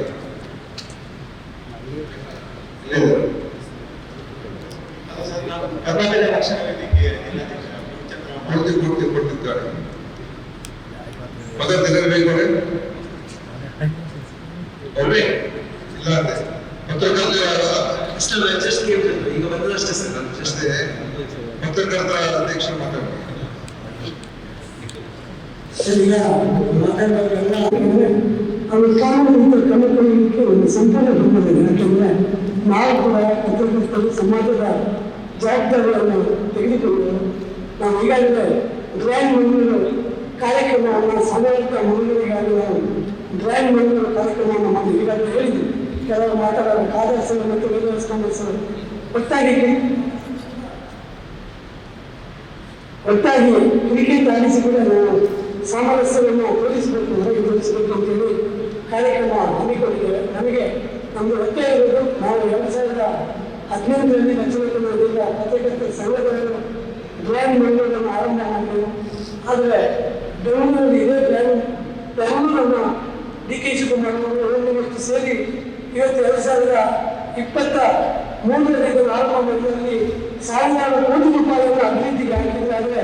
ನಮ್ಮ ಬೆಂಗಳೂರು ಅಭಿವೃದ್ಧಿಗೆ ನಾವು ಸ್ಪೀಕರ್ ಅವರು ಮನಸ್ಸು ಮಾಡಿದರೆ ಇಲ್ಲಿ ಕೂಡ ಅಭಿವೃದ್ಧಿಗೆ ನಮಗೆ ಹೆಚ್ಚಿನ ಅನುದಾನ ಕೊಡಬೇಕು. ಅದರಲ್ಲೂ ಕೂಡ ನಾವು ಪ್ರವಾಸೋದ್ಯಮಕ್ಕೆ ಮತ್ತೆ ಹೆಚ್ಚಿನ ಉದ್ಯೋಗಾವಕಾಶ, ಯಾಕಂದ್ರೆ ಸರ್ ಇಲ್ಲಿ ನಾವು ಪ್ರವಾಸೋದ್ಯಮವನ್ನು ಹೊರತು ಇದು ಡೆವಲಪ್ಮೆಂಟ್ ಬೇಕಾದರೆ ಇಲ್ಲಿ ಹಣ ಮಾಡಬೇಕು. ಅದಕ್ಕೆ ನಾನು ತುಂಬ ಸರಿ ಒತ್ತಾಯ ಮಾಡಿದೆ. ಯುನಿವರ್ಸಸ್ ಮೀಟಿಂಗ್ ಪ್ರವಾಸೋದ್ಯಮ ರಸೋದ್ಯಮಗಳು ಯಾರಿದ್ದಾರೆ ಅವರಿಗೆ ಒಂದು ಅವಕಾಶಗಳನ್ನು ಮಾಡಿಕೊಡಿ ಅಂತ ನನ್ನ ಒತ್ತಾಯ ಇದೆ. ಮತ್ತೆ ಇಲ್ಲಿ ಇನ್ನೊಂದು ಬೇಕಾಗಿರೋದು ಸರ್ ಉದ್ಯೋಗಾವಕಾಶ. ಇವತ್ತು ಇನ್ಫಾರ್ಮೇಶನ್ ಸೆಂಟರ್ ಮಂಗಳೂರಲ್ಲಿ ಆರಂಭ ಆಗಬೇಕು. ಯಾಕೆಂದರೆ ನಾವು ನೋಡಿ ಮಂಗಳೂರಲ್ಲಿ ಸಾಕಷ್ಟು ಕಾಲೇಜ್ ಇದೆ, ಬಟ್ ಶಾಲೆ ಡ್ರಾಪ್ ಔಟ್ ಆಗ್ತದೆ. ಮತ್ತು PUC ಆದಮೇಲೆ ಯುವಕರು ಕೂಡ ಡ್ರಾಪ್ ಔಟ್ ಮಾಡ್ತಾರೆ, ಯಾಕೆಂದರೆ ಬೇರೆ ಕಡೆ ಹೋಗುದಿಲ್ಲ. ಹಾಗಾಗಿ ಅವರಿಗೆ ಒಂದು ಸರಿಯಾದ ಮಾರ್ಗದರ್ಶನ ಒಂದು ಯೂತ್ ಇನ್ಫಾರ್ಮೇಶನ್ ಒಂದು ಗೈಡೆನ್ಸ್ ಸೆಂಟರನ್ನು ಆರಂಭ ಮಾಡಬೇಕು ಅಂತ ನಾವು ಒತ್ತಾಯವನ್ನು ಇದು ಸಭೆ ಬಹಳಷ್ಟು ವಿಚಾರಗಳು ಇಲ್ಲಿ ನಾವು ಮಾತಾಡಿದ್ದೇವೆ, ಬಹಳಷ್ಟು ಸಲಹೆಗಳು ಬಂದವು. ನಾವು ಈ ಸಭಾಂಗಣದಲ್ಲಿ ಮಾತ್ರವಲ್ಲದೆ ಎಲ್ಲಿ ಕಾರ್ಯಕ್ರಮಕ್ಕೆ ಹೋದಾಗ ನಮ್ಮ ಜಾತಿ, ಧರ್ಮ, ನಮ್ಮ ರಾಜಕೀಯ ಪಕ್ಷ ಎಲ್ಲ ಮತ್ತು ಒಂದಾಗಿರ್ತೇವೆ. ಇದಕ್ಕೆ ಇವತ್ತು ಇದೊಂದು ಉದಾಹರಣೆ. ಇಲ್ಲಿ ನಾವು ಒಟ್ಟಾಗಿದ್ದೇವೆ. ನಾವು ಈ ಪಕ್ಷ, ಆ ಪಕ್ಷ, ಆ ಧರ್ಮ, ಈ ಧರ್ಮ, ಈ ಜಾತಿ, ಆ ಜಾತಿ ಅಂತ ಹೇಳುದಿಲ್ಲ, ಎಲ್ಲ ಒಟ್ಟಾಗಿದ್ದೇವೆ. ಆದರೆ ಈ ಬ್ಯಾಕ್ಗ್ರೌಂಡ್ ಅಲ್ಲಿ, ಅಂಡರ್ಗ್ರೌಂಡ್ ಅಲ್ಲಿ ಏನೋ ಬೇರೆ ಒಂದು ವಿಷಯ ನಡೀತಾ ಇದೆ. ಸಮ್ ಫೋರ್ಸ್, ಅದು ನಮ್ಗೆ ಕಣ್ಣಿಗೆ ಕಾಣದ ಒಂದು ಫೋರ್ಸ್ ಇದೆ. ಇದು ಗಲಭೆ ಸೃಷ್ಟಿಸಲಿಕ್ಕೆ ನಮ್ಮಲ್ಲಿ ಏನಿದು ಸವಲತ್ತು ಇದೆ ಅದನ್ನು ಕೆಡಿಸಲಿಕ್ಕೆ ಅಂತ ಒಂದು ಏನೋ ಒಂದು ಫೋರ್ಸ್ ಇದೆ. ಅದಕ್ಕಾಗಿ ನಮ್ಗೆಲ್ಲರಿಗೂ ಗೊತ್ತಿದೆ, ಕಾನೂನನ್ನು ಸರಿಯಾಗಿ ಪಾಲಿಸಿದ್ರೆ, ಕಾನೂನನ್ನು ಬಹಳ ಕಟ್ಟುನಿಟ್ಟಾಗಿ ಅದನ್ನು ಅಳವಡಿಸಿದ್ರೆ ಖಂಡಿತವಾಗಿ ಇದನ್ನು ನಾವು ನಿಯಂತ್ರಿಸಲಿಕ್ಕೆ ಸಾಧ್ಯತೆ ಉಂಟು. ಈ ಸಮರ್ಥತೆಗಾಗಿ ನಾವು ಬಹಳಷ್ಟು ಕಾರ್ಯಕ್ರಮ, ಈಗ ನಾನು ಹೇಳಿದ್ರು ಕುಂದಾಪುರದಿಂದ ಸುಳ್ಳಿಯವರಿಗೆ ಒಂದು ಕಾರ್ಯಕ್ರಮ ಮಾಡ್ತೇವೆ ಅಂತ. ಇಂಥ ಕಾರ್ಯಕ್ರಮಗಳನ್ನು ನಾನು ಒಂದು ಸಂತ ಮದರಸ ವಿಚಾರ ವೇದಿಕೆ ಸಂಸ್ಥೆಯ ಮೂಲಕ ಒಂದು 5-6 ವರ್ಷಗಳಿಂದ ಮಾಡ್ತಾ ಇದ್ದೇನೆ. ಪ್ರತಿ ವರ್ಷ ಒಂದು 5 ಕಾರ್ಯಕ್ರಮ, ಸೌಹಾರ್ದತೆಯ ದೀಪಾವಳಿ, ಸೌಹಾರ್ದತೆಯ ಮಂಗಳೂರು ದಸರೋತ್ಸವ, ಸೌಹಾರ್ದತೆ ಕ್ರಿಸ್ಮಸ್, ಸೌಹಾರ್ದತೆ ಈದ್ ಇಫ್ತಾರ್, ಚಿನ್ನದ ಕಲರವ ಅಂತ ಎಲ್ಲ ಜಾತಿ ಧರ್ಮಗಳ ಮಕ್ಕಳನ್ನು ಸೇರಿಸಿ ಅವರಿಗೆ ಸಣ್ಣ ಪ್ರಾಯದಿಂದಲೇ ನಮ್ಮ ಈ ದೇಶದ ಉನ್ನತಿ ಬಗ್ಗೆ ಕಲಿಸುವ ಒಂದು ಕಾರ್ಯಕ್ರಮ ಮಾಡ್ತಿದ್ದೇವೆ. ಸಂತ ಮದರ್ ತೆರೆಸೆಯ ಸಂಸ್ಮರಣ ದಿನ ಎಲ್ಲರನ್ನು ಕರೆದು ಒಂದು ಏನ್ ಹೇಳ್ತೇವೆ ನಮ್ಮ ದೇಶದ ಹಿರಿಮೆ ಬಗ್ಗೆ ಒಂದು ಸೆಮಿನಾರ್ ಮಾಡ್ತೇವೆ, ಇದೆಲ್ಲ ಕಾರ್ಯಕ್ರಮ ನಡೀತೇವೆ. ಆದ್ರೂ ಕೂಡ ನಾನು ಇದಕ್ಕಿಂತ ಮುಂಚೆ ಕೂಡ ಹೇಳ್ತೇನೆ, ಈ ಕಾರ್ಯಕ್ರಮ ನಡೆಯುವುದು ಕೂಡ ಇದು ನಡೆಯದ ಹಾಗೆ ಮಾಡಲಿಕ್ಕೂ ಕೂಡ ನಮ್ಮಲ್ಲಿ ಕೆಲವು ದುಷ್ಟ ಶಕ್ತಿಗಳಿವೆ. ಅದು ಮಾಡಿದ ಕೂಡಲೇ ಅವ ಆ ಪಕ್ಷದವ, ಇವ ಈ ಪಕ್ಷದವ, ನೀವು ಯಾಕೆ ಹೋಗ್ಬೇಕು? ನಾವು ಇಲ್ಲಿ ನಾವು ಮಾತಾಡೋದು ಹೇಳ್ತೇವೆ, ನಾವು ಪಕ್ಷ ಭೇದ ಮಾಡ್ತು ಒಂದಾಗ್ಬೇಕಂತ. ಆದ್ರೆ ಈ ಸೌಹಾರ್ದತೆ ಸಮರಸ್ಯ ಕಾರ್ಯಕ್ರಮಗಳು ನಡೆಯುವಾಗ ಕೂಡ ಜನರು ಇದನ್ನು ತಡಿಲಿಕ್ಕೆ ಪ್ರಯತ್ನ ಮಾಡ್ತಾ ಇದ್ದಾರೆ. ಬಹುಶಃ ಇವತ್ತಿನ ಈ ಸಭೆಯಲ್ಲಿ ನಾವು ಏನು ಒಂದು ನಿರ್ಣಯ ತಗೊಂಡು ಇಂಥ ಕಾರ್ಯಕ್ರಮಗಳು ಬರೀ ಪ್ರೈವೇಟ್ ಅಲ್ಲ, ಸರ್ಕಾರದ ಲೆವೆಲ್ ಅಲ್ಲಿ ಕೂಡ ಇದನ್ನು ಪ್ರೋತ್ಸಾಹಿಸಿ ಇಂಥ ಕಾರ್ಯಕ್ರಮ ಹೆಚ್ಚೆಚ್ಚು ಕಾರ್ಯಕ್ರಮ ಸೌಹಾರ್ದತೆ ಸಮರಸ್ಯ ಕಾರ್ಯಕ್ರಮಗಳು ನಡೆದ್ರೆ ನಾವು ಹಿಂದೂ ಕ್ರಿಶ್ಚಿಯನ್ ಮುಸ್ಲಿಂ ಏನಿದೆ ಅದು ನಮ್ಮ ಮನೆಯಲ್ಲಿ ಇಟ್ಟುಕೊಂಡು ನಾವು ಈ ದಕ್ಷಿಣ ಕನ್ನಡ ಇದ್ದದ್ದು ಈಗ ನಾವು ಮಂಗಳೂರು ಜಿಲ್ಲೆ ಅಂತ ಎಲ್ಲರೂ ಒಮ್ಮತದ ಒಂದು ಸ್ವರದಿಂದ ಅದನ್ನು ಕೇಳ್ತಿದ್ದೇವೆ. ಅದು ಮಂಗಳೂರು ಜಿಲ್ಲೆ ಅಂತ ಹೇಳುವಾಗ ನಾವು ನಮ್ಮ ಜಾತಿ ಧರ್ಮ ಭಾಷೆ ಮಾಡ್ತು ನಾವು ತುಳು ಕೂಡ ಹೌದು, ಈ ತುಳುನಾಡು ಕೂಡ ಹೌದು. ಮಂಗಳೂರು ಜಿಲ್ಲೆ ಮಾತ್ರ ಅಲ್ಲ, ತುಳುನಾಡು ಕೂಡ ಹೌದು. ನಾವು ಯಾವ ಜಾತಿಯವರು ಯಾವ ಭಾಷೆಯವರಲ್ಲಿ ನಾವು ಮೊದಲಿಂದಾಗಿ ತುಳುನಾಡಿನವರು ಮಂಗಳೂರು ಜಿಲ್ಲೆಯವರು ಅಂತ ನಾವು ಒಪ್ಪಿಕೊಂಡ್ರೆ ನಾನು ಕೊಂಕಣಿಗ, ಅದು ನಾನು ಯಾವುದು ಹೇಳಿದ್ರು ನಾನು ಕೊಂಕಣಿ ಮಾತಾಡುವ ಮನೆಯಲ್ಲಿ ಮಾತಾಡ್ತೇನೆ, ಹೊರಗೆ ಬರುವಾಗ ತುಳು ಮಾತಾಡ್ತೇನೆ, ತುಳುನಾಡಿನಿಂದ ಹೊರಗೆ ಹೋಗುವಾಗ ಕನ್ನಡ ಮಾತಾಡ್ತೇನೆ, ಅಲ್ಲಿಂದ ಹೊರಗೆ ಹೋಗುವಾಗ ಇಂಗ್ಲಿಷ್ ಹಿಂದಿ ಮಾತಾಡ್ತೇನೆ. ಸೊ ನನಗೆ ಈ ದೇಶದಲ್ಲಿ 4-5 ಐಡೆಂಟಿಟಿ ಇದೆ.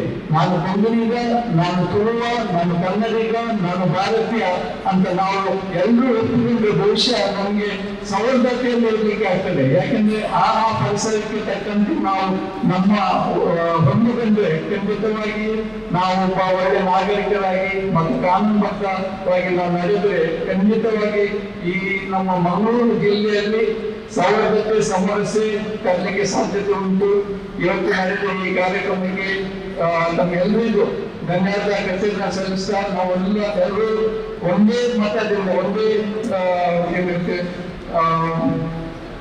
ಅಭಿಪ್ರಾಯದಲ್ಲಿ ಈ ನಮ್ಮ ಜಿಲ್ಲೆಯನ್ನು ಒಂದು ಸೌಹಾರ್ದತೆ ಸಮರಸ್ಯ ಜಿಲ್ಲೆ ಮಾಡಲಿಕ್ಕೆ ಪ್ರಯತ್ನ ಮಾಡುವಂತ ಹೇಳ್ತಾ ನಾನು ಮಾತು ಮುಗಿಸ್ತೇನೆ. ಧನ್ಯವಾದ.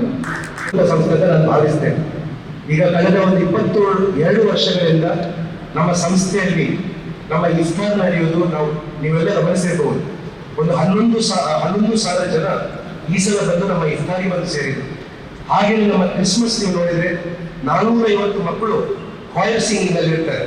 ಆ ಕಾಯರ್ ಸಿಂಗರ್ಸ್ ನೋಡಿದ್ರೆ ಅದರಲ್ಲಿ ಅನೇಕ ಧರ್ಮದವರು ಇರ್ತಾರೆ. ಇದೆಲ್ಲ ಮಾಡುದು. ಈಗ ಮಾವಿನ ಜಯಂತಿ ಕೂಡ ಮೊನ್ನೆ ನಡೆಯಿತು.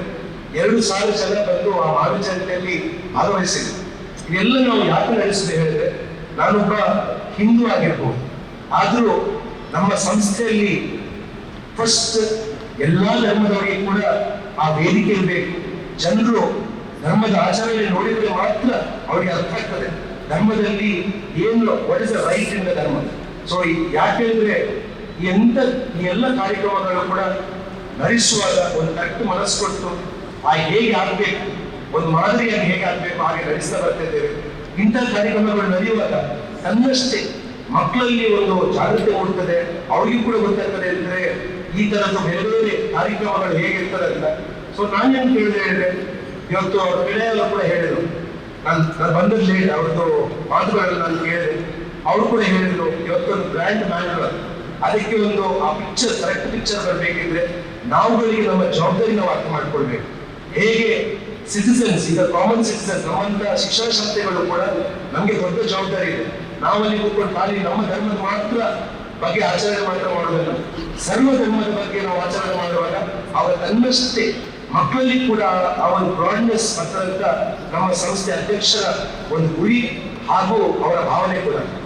ಸೊ ಈ ವೇದಿಕೆ ಬರಬೇಕಿದ್ರಿಂದ 60,000 ಜನ ಶಾರ್ಟ್ ಲಿಸ್ಟ್ ಆಗಿ ಒಂದು ಟೋಟಲ್ ಒಂದು 36,000 ಜನ ಸ್ಪಾಟ್ ಸೆಲೆಕ್ಷನ್ ಆಗಿದೆ. ಭಾರಿ ಮಾದರಿಯಾಗಿ ನಾವು ನಡೆಸ್ತಾ ಬರ್ತಿದ್ದೇವೆ. ಮೊನ್ನೆ ಒಂದು ಬೆಂಗಳೂರಲ್ಲಿ ಕೂಡ ಕರಾವಳಿ ಕನೆಕ್ಟ್ ಅಂತ ಕಾರ್ಯಕ್ರಮ ನಡೆಸಿದೆವು. ಅದರಲ್ಲಿ ವಿಜೇಶ್ ಅವರು ಕೂಡ ಅದರಲ್ಲಿ ಭಾಗವಹಿಸಿದ್ರು. ಇಂಥ ವಿಚಾರಗಳು ನಾವು ಎಲ್ಲರೂ ನೋಡ್ಬೇಕು. ಈಗ ನಾನೊಬ್ಬ ಒಂದು ಸಂಸ್ಥೆ ಆಗಿರ್ಬೋದು, ಬಟ್ ನಮ್ಮ ಗುರಿ ಹೇಗಿರ್ಬೇಕು ಹೇಳಿದ್ರೆ, ಇದರಲ್ಲಿ ಜಾಬ್ಸ್ ಅಲ್ಲಿ ಯಾವತ್ತಿಗೂ ಮೊನೋಪಲಿ ಆಗಬಾರ್ದು. Job should be open. ಆ ಕಾರಣಕ್ಕಾಗಿ ಇಂಥ ಮನಸ್ಥಿತಿ ಇಟ್ಕೊಂಡು ಈ ಕಾರ್ಯಕ್ರಮ ನಾವು ಮಾಡ್ತಿದ್ದೇವೆ. ಯಾವುದೇ ಇಂಥ ಓರಿಯೆಂಟೇಷನ್ ಅಗತ್ಯ ಇದ್ರೆ ನಾವೀಗ ನಾನು ಇವತ್ತು ಆಕ್ಚುಲಿ ಬಂದದ್ದು ಎಲ್ಲ ಶಾಸಕರವರೊಟ್ಟಿಗೆ ಮಾತಾಡಿಕೊಂಡು ಅವರ ತಾಲೂಕಲ್ಲಿ ಈ ಕಾರ್ಯಕ್ರಮ ಈ ಓರಿಯೆಂಟೇಷನ್ ಕಾರ್ಯಕ್ರಮ ಆಗಬೇಕು. ಯಾಕೆಂದ್ರೆ ನಮ್ಮೂರವರಿಗೆ ಕರೆಕ್ಟ್ ಆಗಿ ಅವ್ರಿಗೆ ಗೊತ್ತಾದ್ರೆ ಯಾವ ಜಾಬ್ಸ್ ನಾಳೆ ಬರ್ತದೆ ಅಂತ ಗೊತ್ತಾದ್ರೆ ತನ್ನಷ್ಟೇ ಉದ್ಯೋಗಗಳು ಸಿಗುವ ಸಾಧ್ಯತೆ ಇದೆ. ಸಾರಿ, ನಾನು ಸ್ವಲ್ಪ ನಿಮ್ಮ ಸಾಕಾಗಬೇಕಾದ್ರೆ ಅದಕ್ಕೆ ಬೇಕಾಗಿ ಇನ್ನೊಂದು ಸಭೆಯನ್ನ ಬಡವರಿಗೆ ಆಗುವ ರಕ್ಷಣೆ ಅದನ್ನು ಅದೇ ನಾವು ಬಡವರಿಗೆ ರಕ್ಷಣೆ ಕೊಡದೆ ಇದು ದೊಡ್ಡ ಮಾತಾಡಿ ಏನು ಪ್ರಯೋಜನ? ನಾವು ಅವನ್ನೆಲ್ಲ ಸಂಘಟನೆಯವರು ಯಾರು ಇದ್ದಾರೆ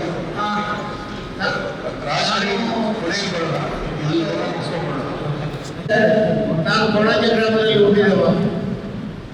ಈ ತರದ ವಾತಾವರಣ ಇರಲಿಲ್ಲ ಸರ್. ಈ ಜಿಲ್ಲೆ ನಮ್ಮ ಊರಿಗೆ ಸಂಬಂಧಪಟ್ಟ ಹಾಗೆ, ಈ ಜಿಲ್ಲೆಗೆ ಸಂಬಂಧಪಟ್ಟ ಹಾಗೆ ಅತ್ಯಂತ ಬಲಿಷ್ಠವಾದ ಸೌಜನ್ಯ ಸಾಮರಸ್ಯ ಇರುವಂತಹ ಒಂದು ಜಿಲ್ಲೆ.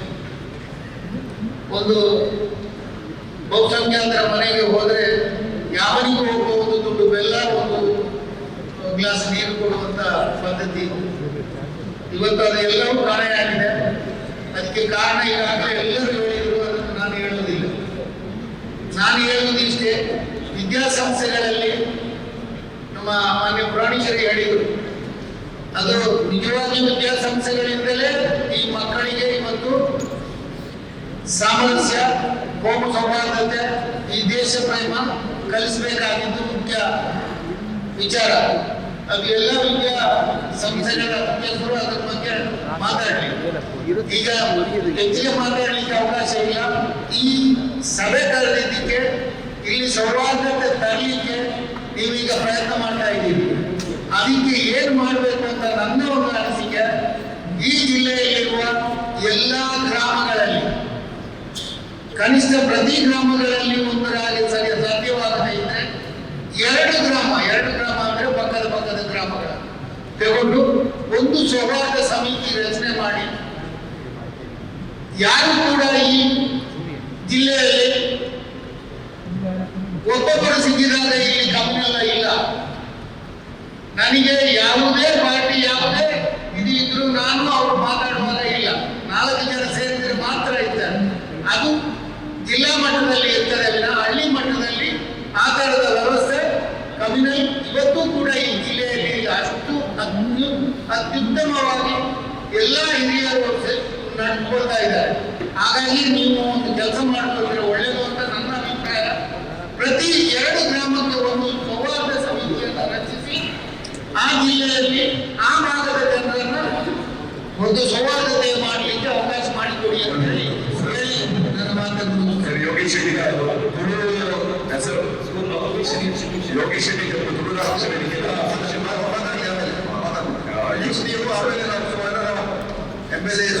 ಪೊಲಿಟಿಕಲ್ ಲೀಡರ್ಸ್ ಮಾತಾಡ್ತಾರೆ ಸರ್. ಯೋಗೇಶ್ ಶೆಟ್ಟಿ ಸ್ಥಾಪಕ ಅಧ್ಯಕ್ಷ ತುಳುನಾಡು ರಾಷ್ಟ್ರ ವೇದಿಕೆ. ಸರ್, ಇವತ್ತು ಒಂದು ಉತ್ತಮವಾಗಿರ್ಬೋದು ಉಸ್ತುವಾರಿ ಸಚಿವರಿಗೆ ಮತ್ತೆ ನಮ್ಮ ಗೃಹ ಸಚಿವರಿಗೆ ನಾನು ಧನ್ಯವಾದ ಹೇಳ್ತೇನೆ.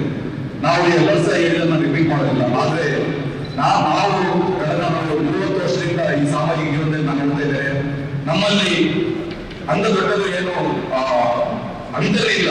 ಎಲ್ಲರೂ ಕೂಡ ಪರಸ್ಪರ ಪ್ರೀತಿಯಿಂದ ನಾವು ಬಾಳ್ತಾ ಇದ್ದೇವೆ. ಯಾಕೆಂದ್ರೆ ನನ್ನಮ್ಮ ಸರ್ ಕೂಡ ನೋಡಿದ್ದೇನೆ, ಇಲ್ಲ ತುಂಬಾ MLAs ನೋಡಿದ್ದೇನೆ. ನಾನು ವೈಯಕ್ತಿಕವಾಗಿ ನಾನು ಅವರ ಕೂಡ ಆತ್ಮೀಯತೆ ಇದ್ದೇನೆ.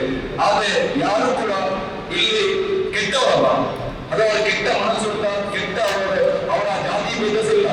ಆದ್ರೆ ಕೆಲವು ವ್ಯಕ್ತಿಗಳು ಅವರ ಸ್ವಂತಕ್ಕೋಸ್ಕರ ಅವರು ಇಲ್ಲಿ ವ್ಯಾಪಾರದಲ್ಲಿಗೆ ಪ್ರಯತ್ನ ಮಾಡ್ತಿದ್ದಾರೆ. ಮತ್ತೊಂದು ಇಲ್ಲಿ ಇವತ್ತು ಹೆಚ್ಚಾಗಿ ಕಮ್ಯುನಲ್ ಕ್ಲಾಶ್ ಆಗಿ ಕಾರಣ ವಾಟ್ಸಪ್, ಸೋಷಿಯಲ್ ಮೀಡಿಯಾ ಅಂತ ಹೇಳ್ಬೇಕಾಗ್ತದೆ. ಯಾಕಂದ್ರೆ ನಾವು ನೋಡ್ತಿದ್ದೇವೆ, ಕೆಲವು ಗ್ರೂಪ್ ಅಲ್ಲಿ ನಾವು ಇದ್ದೇವೆ, ಆ ಗ್ರೂಪ್ ಅಲ್ಲಿ ಯಾವುದೇ ಆಗದ ಘಟನೆಯನ್ನ ಒಂದು ಸೃಷ್ಟಿ ಮಾಡ್ತಾರೆ. ಅದರಿಂದಾಗಿ ಸೋಷಿಯಲ್ ಮೀಡಿಯಾವನ್ನ ಆದಷ್ಟು ಕಂಟ್ರೋಲ್ ಮಾಡಬೇಕು. ನಾನು ನಮ್ಮ ಕಮಿಷನರ್ ಸಾಹೇಬ್ ಮುಂದಿನ ಮತ್ತು ಪ್ರೆಸ್ ಮೀಟಿಂಗ್ ಅಲ್ಲಿ ಹೇಳಿದ್ದಾರೆ, ಆನಂದ ತುಂಬಾ ಕಂಟ್ರೋಲ್ ಆಗಿದೆ. ಅದು ಮೊದಲನೇದಾಗಿ. ಮತ್ತೊಂದು ನಾಚೆಯಿಂದ ನಾವು ಇಲ್ಲೊಂದು ಸಮಸ್ಯೆ ಬಂದಾಗ ಎಲ್ಲ ಧರ್ಮದವರು, ಸಮುದಾಯದ ಮಂತ್ರಿಗಳಾಗಿರ್ಬೋದು, ಶಾಸಕರು ಮತ್ತೆ ಎಲ್ಲ ಧರ್ಮದ ಸ್ವಾಮೀಜಿಗಳು, ಉಸ್ತಾದ್ ಎಲ್ಲ ಸೇರಿಕೊಂಡು ಒಂದು ಜಾತ್ರೆಯನ್ನು ಮಾಡಿದ್ರೆ ಪಾದಯಾತ್ರೆ ಅಂತದ್ದು ಕೂಡ ಸಂವಾದವಾದ ಕಾರ್ಯಕ್ರಮಗಳನ್ನ ದಯವಿಟ್ಟು ಮಾಡಬೇಕು. ಆದಷ್ಟು ನಮ್ಮ ಮತಕ್ಕೆ ಇರಬೇಕು ಸರ್. ದಯವಿಟ್ಟು ಇಲ್ಲಿನ ಎಲ್ಲ ಸಂಘ ಸಂಸ್ಥೆ ನಾಯಕರು ಇಲ್ಲಿದ್ದಾರೆ. ನಾನು ವಿನಂತಿ ಮಾಡೋದಂದ್ರೆ ಇಲ್ಲಿ ಹಿಂದೂ ಆಗಿರ್ಬೋದು, ಮುಸ್ಲಿಂ ಆಗಿರ್ಬೋದು, ಕ್ರಿಶ್ಚಿಯನ್ ಆಗಿರ್ಬೋದು, ತನ್ನ ಒಂದು ಧರ್ಮದವರು ತಪ್ಪು ಮಾಡಿದ್ದಾರೆ. ಇಲ್ಲಿ ಯಾವ ಧರ್ಮದವರು ತನ್ನ ಧರ್ಮದವನ್ನ ಸಪೋರ್ಟ್ ಮಾಡಿದ್ರೆ ಎಲ್ಲ ಆಗ್ತದೆ. ನಾವು ನಮ್ಮ ಅಧಿಕಾರಿಗಳಿಗೆ ಸಪೋರ್ಟ್ ಮಾಡುವಂತ ಕೆಲಸ ಮಾಡಬೇಕು. ನಾನು ಇಷ್ಟು ಮಾತರಿಗೆ ಅವಕಾಶ ಮಕ್ಕಳು ಮಾತ್ರ ಪೋಸ್ಟ್ ಗ್ರಾಜುಯೇಷನ್ಗೆ. ಸೊ ಸಂವಾದಕ್ಕೆ ಸಂಬಂಧಪಟ್ಟ ಹಾಗೆ ನಮ್ಮ ಕಾಲೇಜಿನಲ್ಲಿ ಮಾಡಿರುವ ಕೆಲವು ಸಣ್ಣ ಪುಟ್ಟ ಪ್ರಯೋಗಗಳು ಯಾವ ರೀತಿ ಬೇರೆಯವರಿಗೆ ಮಾದರಿಯಾಗಬಹುದು ಎಂಬ ನಿಟ್ಟಿನಲ್ಲಿ ವಿದ್ಯಾರ್ಥಿಗಳಿಗೆ ಕಲಿಸಿದೆ. ನಮ್ಮ ವಿದ್ಯಾರ್ಥಿಗಳು ಬರುವಾಗ ರಾಜ್ಯದಿಂದ ಬರ್ತಾರೆ, ನಾರ್ತ್ ದೇಶದಿಂದ ಬರ್ತಾರೆ, ಕೇರಳದಿಂದ ಬರ್ತಾರೆ, ಕರ್ನಾಟಕದಿಂದಲೂ ಬರ್ತಾರೆ. ಬಂದವರು ಅವರು 15 ವರ್ಷದ ಶಿಕ್ಷಣವನ್ನು ಮುಗಿಸಿರ್ತಾರೆ.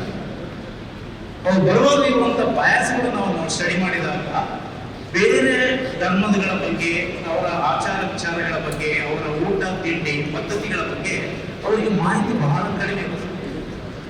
ಅದಕ್ಕೆ ನಾವೇನ್ ಮಾಡ್ತೀವಿ, ಸಣ್ಣ ಎಕ್ಸಾಂಪಲ್ ಪ್ರಯೋಗವನ್ನು ಮಾಡ್ತೀವಿ. ಸ್ಟಾರ್ಟಿಂಗ್ ಬಂದ ತಕ್ಷಣ ನಾವು ನಮ್ಮ ಫೀಲ್ಡ್ ವರ್ಕ್ ಉಳ್ಳಾಳ ನಗರಸಭೆ ಸಂಕ್ಷಿಪ್ತವಾಗಿ ಇರಬೇಕು. ಸಣ್ಣ ಉದಾಹರಣೆಗಳು ಹೇಗೆ ಸೌಹಾರ್ದತೆಗೆ ಸಹಾಯ ಮಾಡ್ತಾರೆ. ಈ ಮಕ್ಕಳನ್ನು ನಾವು ಇನಿಷಿಯಲಿ ಅವರನ್ನು ಸಂವೇದನಾಶೀಲರನ್ನಾಗಿ ಮಾಡಲಿಕ್ಕೆ ಅವರ ಮಧ್ಯಾಹ್ನದ ಊಟಕ್ಕೆ ನಾವು ದರ್ಗಕ್ಕೆ ಕಳಿಸ್ತೇವೆ. ಇನಿಷಿಯಲ್ ಬಂದಾಗ ಟ್ಯೂಸ್ಡೇ, ಫ್ರೈಡೇ ಎಲ್ಲ ದಿವಸಗಳಲ್ಲಿ ಫ್ರೈಡೇ ದಿವಸ ನಮಗೆ ಭಗವತಿ ಕ್ಷೇತ್ರದಲ್ಲಿ ಊಟದ ಇದೆ, ಆ ದಿವಸ ಕಳಿಸ್ತೇವೆ. ಸೊ ಫಸ್ಟ್ ಟೈಮ್ ಅವರು 15 ವರ್ಷದ ಶಿಕ್ಷಣ ನಂತರ ಕೂಡ ಫಸ್ಟ್ ಟೈಮ್ ಅವರು ಹೋಗಿರ್ತಾರೆ. ಅದರ ಬಗ್ಗೆ ಅವರು ಬಹಳ ಕಳಕಳಿಯಿಂದ ಹೇಳ್ಕೊಳ್ತಾರೆ. ಈ ಹಿನ್ನೆಲೆಯಲ್ಲಿ ಅವರನ್ನು ಸಂವೇದನಾಶೀಲರನ್ನಾಗಿ ಮಾಡುವುದು ಬಹಳ ಅಗತ್ಯ ಇದೆ. ನಮ್ಮಲ್ಲಿ ದಕ್ಷಿಣ ಕನ್ನಡದಲ್ಲಿರುವ ಎಲ್ಲಾ ಶಿಕ್ಷಣ ಸಂಸ್ಥೆಯ ವಿದ್ಯಾರ್ಥಿಗಳಿಗೂ ಕೂಡ ಈ ರೀತಿಯ ಸೆನ್ಸಿಟೈಸೇಷನ್ ಮಾಡುವಂತ ಕೆಲಸ ವಿದ್ಯಾಸಂಸ್ಥೆಗಳು ಮಾಡಬಹುದು ಅಂತ ನಮ್ಮ ಸಣ್ಣ ಅನುಭವದಲ್ಲಿ ನಾವು ಇಟ್ಕೊಳ್ಳೋದು. ಸೊ ಇದನ್ನು ಮಾಡಿದ ಒಳ್ಳೆಯದಾಗಬಹುದು, ಫೌಂಡೇಶನ್ ಗಟ್ಟಿ ಆಗ್ಬೋದು ಅಂತ ನನಗೆ ಅನಿಸಿದೆ.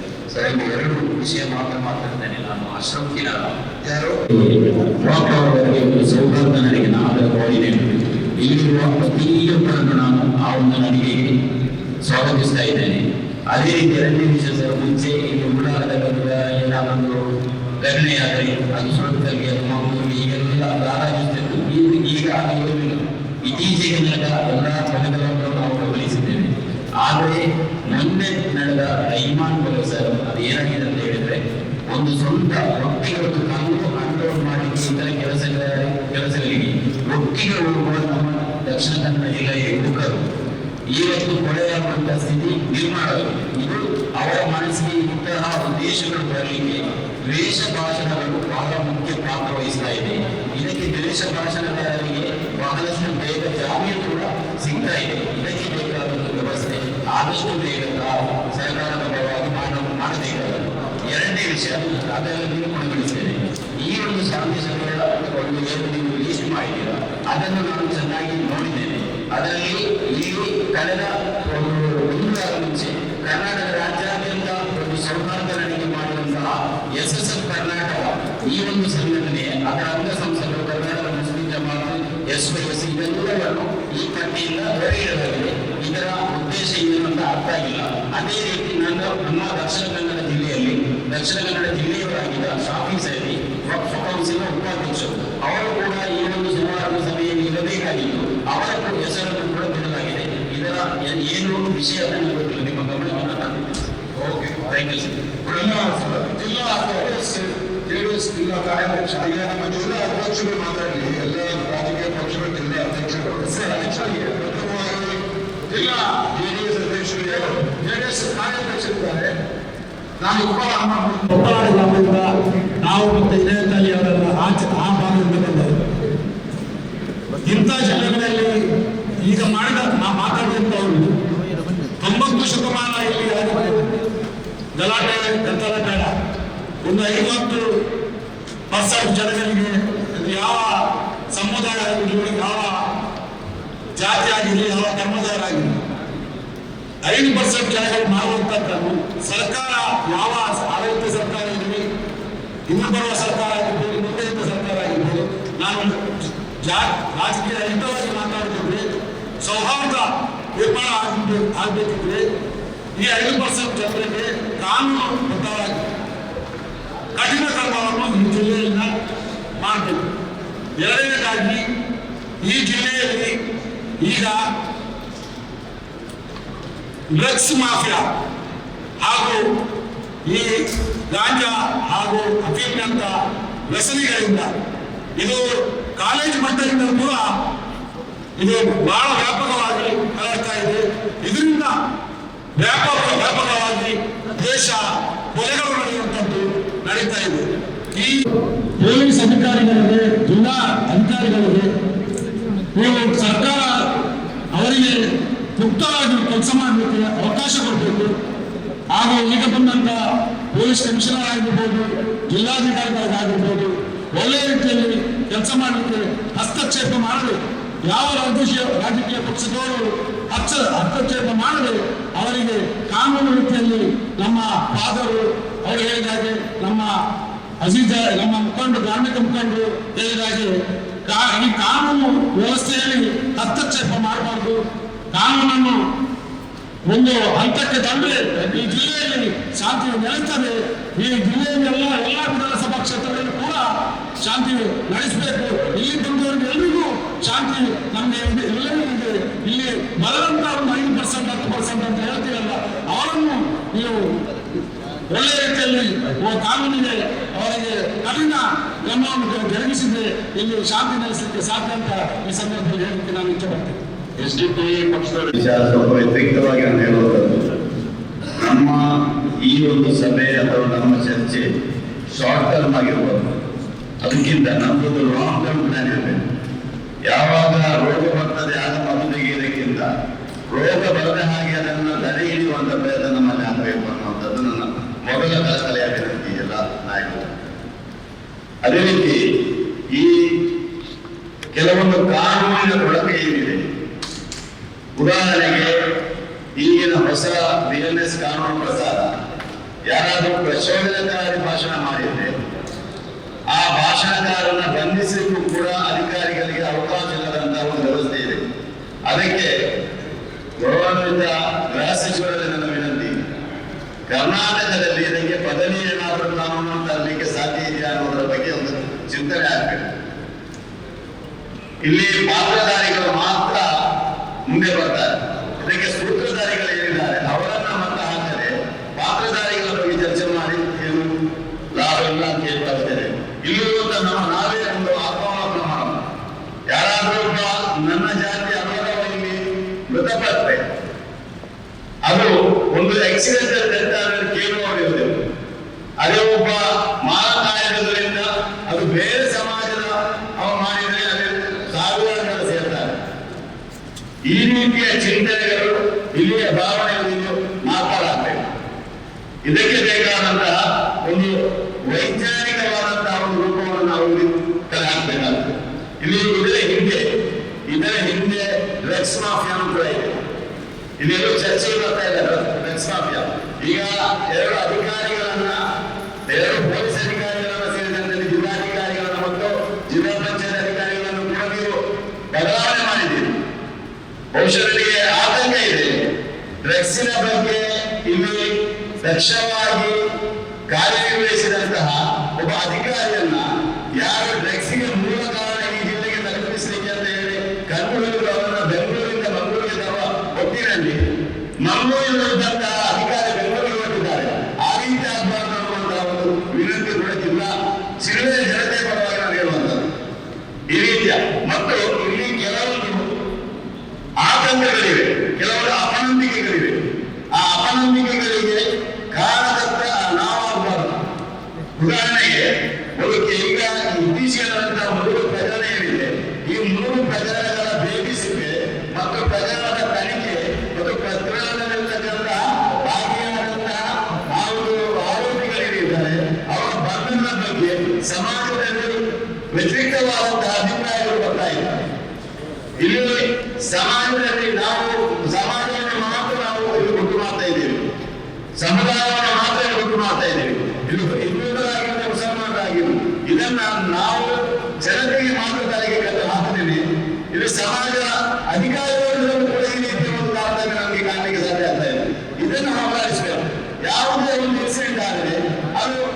ಜಾತಿಗೆ ಲೇಪನೆ ಹಾಕ್ತಾರೆ. ಬಹಳ ಮುಖ್ಯವಾಗಿ ನನ್ನ ಎಲ್ಲ ಮಿತ್ರರಿದ್ದಾರೆ, ಮಾಧ್ಯಮ ಮಿತ್ರರು, ವೈಭವೀಕರಣ ಬಂದ್ ಮಾಡಬೇಕು. ಇಂತಹ ಘಟನೆ ಆದರೆ ನಾವು ಅದನ್ನ ವೈಭವೀಕರಿಸಲು ಬಿಟ್ಟು ಅದನ್ನ ಡಿಸ್ಪ್ಲೇ ಮಾಡದೇ ಇದ್ದರೆ ಒಳ್ಳೆಯದು.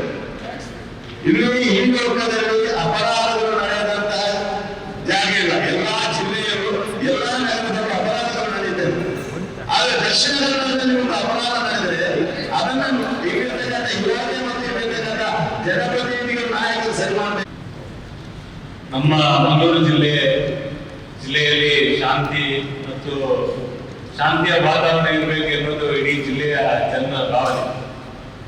ಈ ಜಿಲ್ಲೆಯಲ್ಲಿ ಸಾಕಷ್ಟು ಬುದ್ಧಿವಂತರಿದ್ದಾರೆ, ವಿದ್ಯಾವಂತರಿದ್ದಾರೆ, ಸಮಾಜದ ಏಳಿಗೆಯ ಬಗ್ಗೆ ಯೋಚನೆ ಮಾಡುವವರಿದ್ದಾರೆ. ಇಡೀ ರಾಜ್ಯದಲ್ಲಿ ನೋಡಿದ್ರೆ ಮೆಡಿಕಲ್ ಕಾಲೇಜು, ಇನ್ನಿತರ ಶಿಕ್ಷಣ ಸಂಸ್ಥೆ ಕೂಡ ಅತ್ಯಂತ ದೊಡ್ಡ ರೀತಿಯಲ್ಲಿ ಇರುವಂತಹ ಒಂದು ಜಿಲ್ಲೆ.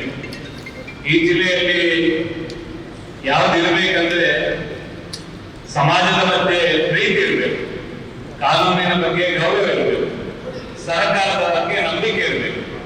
ಇವತ್ತು ಸರ್ಕಾರದ ಮೇಲೆ ಒಂದು ನಂಬಿಕೆ ಬರುವಂತ ಒಂದು ಸಭೆಯನ್ನ ಇವತ್ತು ಮಾಡಿದ್ದೀವಿ. ಅದಕ್ಕೆ ತುಂಬಾ ಖುಷಿಯಾಗಿದೆ. ಇವತ್ತು ಆ ಒಂದು ತೀರ್ಮಾನವನ್ನು ತಗೊಂಡಿದ್ದೀವಿ. ನನಗೆ ಅನಿಸುವುದು, ಯಾವಾಗ ಗಾಯ ಆಯಿತು ಆ ಸಂದರ್ಭವೇ ಇದಕ್ಕೆ ಔಷಧಿ ಕೊಡುವಂತ ಕೆಲಸವನ್ನ ಆ ಸಂದರ್ಭದಲ್ಲೇ ಮಾಡಬೇಕಿತ್ತು.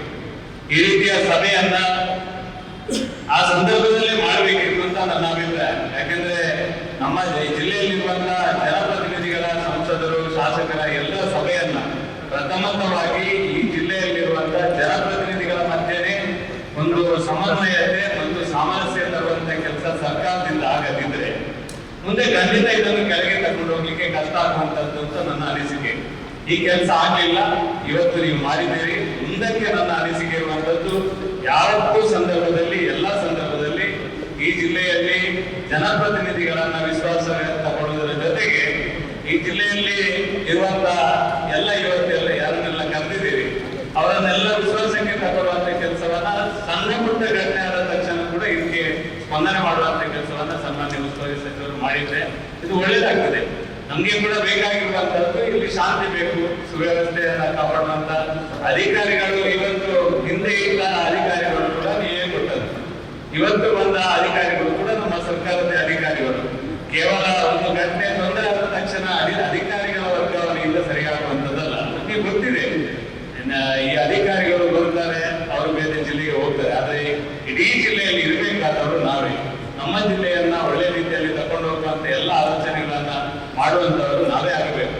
ಆ ಹಿನ್ನೆಲೆಯಲ್ಲಿ ಸಾಕಷ್ಟು ಶಾಂತಿ ಆಗ್ತದೆ. ಭಾಷಣ ಮಾಡಲಿಕ್ಕೆ ಯಾವ ಸಂದರ್ಭ, ಯಾವ ಕಾರಣ ಆಯಿತು, ಈ ಎಲ್ಲ ಸಂಗತಿಗಳ ಬಗ್ಗೆ ವಿಮರ್ಶೆ ಮಾಡುವಂತದ್ದು ಕೂಡ ಅಷ್ಟೇ ಸತ್ಯ ಇದೆ. ಈ ಜಿಲ್ಲೆಯಲ್ಲಿ ಯಾವಾಗ ತೊಂದರೆ ಆಗುವುದಂದ್ರೆ ನಮ್ಮ ಯೋಚನೆಗಳು, ಪರಸ್ಪರ ನಂಬಿಕೆಗಳು ಅಪನಂಬಿಕೆ ಆದಾಗ ಮಾತ್ರ ಇದು ಆಗುವಂಥದ್ದು. ಆಯಾಯ ಸಂದರ್ಭದಲ್ಲಿ ನಮ್ಮ ಜಿಲ್ಲೆಯನ್ನ ಒಳ್ಳೆ ರೀತಿಯಲ್ಲಿ ತಕೊಂಡು ಹೋಗುವಂತ ಕೆಲಸವನ್ನ ಮಾಡಬೇಕು. ಈಗ ಉದಾಹರಣೆಗೆ ನಾಡಿದ್ದು ಒಂದು ಉತ್ಸವ ಇದೆ, ಶ್ರೀಕೃಷ್ಣ ಜನ್ಮಾಷ್ಟಮಿ ಉತ್ಸವ ಇದೆ, ಆನಂತರ ಗಣೇಶೋತ್ಸವ ಇದೆ, ಆನಂತರ ಶಾರದೋತ್ಸವ ಬರ್ತದೆ. ನಾನು ನಮ್ಮ ಪೊಲೀಸ್ ಆಯುಕ್ತರು ಈಗಾಗಲೇ ಒಂದು ಸರ್ಕ್ಯುಲರ್ ಅನ್ನ ಕಳಿಸಿದ್ದಾರೆ. ನಾನು ವಿನಂತಿ ಮಾಡೋದು, 100 ವರ್ಷಗಳಿಂದ ಈ ಜಿಲ್ಲೆಯಲ್ಲಿ ನಾವು ಉತ್ಸವಗಳನ್ನ ಉದಾಹರಣೆಗೆ ನಾನೇ ಒಂದು ಉತ್ಸವದ ಜವಾಬ್ದಾರಿ ಅಂತ. ನೀವು ಅಲ್ಲಿ ಬೇಕಾದ್ರೆ ಕೇಳಿ, ಒಂದು ಉಳ್ಳಾಲವೇ, ಅಲ್ಲಿ ಬೇಕಾದ್ರೆ ಕೇಳಿ. ನಾವೇ ಎದುರು ನಿಂತು ಪೊಲೀಸರಿಗೆ ಹೆಚ್ಚು ಹೊರೆ ಆಗದ ರೀತಿಯಲ್ಲಿ ಅದನ್ನು ಸರಿಯಾದ ದಿಕ್ಕಿನಲ್ಲಿ ತಗೊಂಡು ಹೋಗುವಂತ ಪ್ರಯತ್ನ ಮಾಡ್ತೇವೆ. ಇಂಥ ಸಂದರ್ಭದಲ್ಲಿ ನೀವು ಇಷ್ಟೇ ಗಂಟೆಗೆ ಮುಗಿಸ್ಬೇಕು, ನನ್ನದೇನು ಆಕ್ಷೇಪ ಇಲ್ಲ. ಭಾರಿ ಗಂಟೆ ಆಗುವುದಕ್ಕೆ ನಮ್ದು ಕೂಡ ಸಹಮತ ಇಲ್ಲ. ಆದ್ರೆ ಅದರಲ್ಲಿ ಇತ್ತೀಚಿನ ಈವರೆಗೆ ಏನೆಲ್ಲ ಉತ್ಸವಗಳು ಯಾವ ರೀತಿ ನಡ್ಕೊಂಡು ಬಂದಿದೆ, ಅದಕ್ಕೆ ನೀವು ಅಕಸ್ಮಾತ್ ಅದು ಮಾಡಬಾರ್ದು, ಇದು ಮಾಡಬಾರ್ದು ಅಂತ ಯೋಚನೆ ಮಾಡಿ ನೀವು ಡೈರೆಕ್ಷನ್ ಕೊಟ್ರೆ ತೀರಾ ಮತ್ತೆ ಸಮಸ್ಯೆ, ಮತ್ತೆ ಮನಸ್ಸಿಗೆ ನೋವಾಗುವಂಥದ್ದು ಇಂಥದ್ದೆಲ್ಲ ಆಗ್ತದೆ. ಅವರಿಗೊಂದು ಇವರಿಗೊಂದು ಇದೆಲ್ಲ ಚರ್ಚೆ ಬರಬಾರದು. ಇದನ್ನು ಕೂಡ ಸರಿ ಮಾಡುವಂತ ಕೆಲಸವನ್ನ ಖಂಡಿತ ನೀವು ಮಾಡಬೇಕು. ಯಾಕಂದ್ರೆ ಇನ್ನು ಬರುವಂತ ದಿನಗಳಲ್ಲಿ ಎಲ್ಲ ಉತ್ಸವಗಳು ಬರ್ತದೆ. ಆ ಸಂದರ್ಭದಲ್ಲಿ ಎಲ್ಲರನ್ನ ವಿಶ್ವಾಸಕ್ಕೆ ತಗೊಳ್ಳುವಂತ ಒಂದು ತೀರ್ಮಾನವನ್ನು ನೀವು ಸರ್ಕಾರದಿಂದ ತಗೊಳ್ಳುವಂತದ್ದು ಅಗತ್ಯ ಇದೆ ಅಂತ ಈ ಸಂದರ್ಭದಲ್ಲಿ ಹೇಳಿಕೆ ಮಾಡ್ತೇನೆ. ಒಟ್ಟು ಹೌದು, ನೀವು ಅಕಸ್ಮಾತ್ ಈ ಚರ್ಚೆ ಸಮಾಜದ ಮಧ್ಯದಲ್ಲಿ ಇನ್ನು ಎಲ್ಲ ಸಂಘಟನೆಗಳು ಬರುವಂತದ್ದು, ಅವರು ಮಾತಾಡುವಂಥದ್ದು, 8 ಪಾಯಿಂಟ್ ನಮ್ಗೆ ಸಹ ಬೈತಾರೆ. ಖಾಲಿ ಸರ್ಕಾರ ನಿಮ್ಗೆ ಬೈದಲ್ಲ, ನಿಮ್ಗೆ ಸಹ ಬೈತಾರೆ.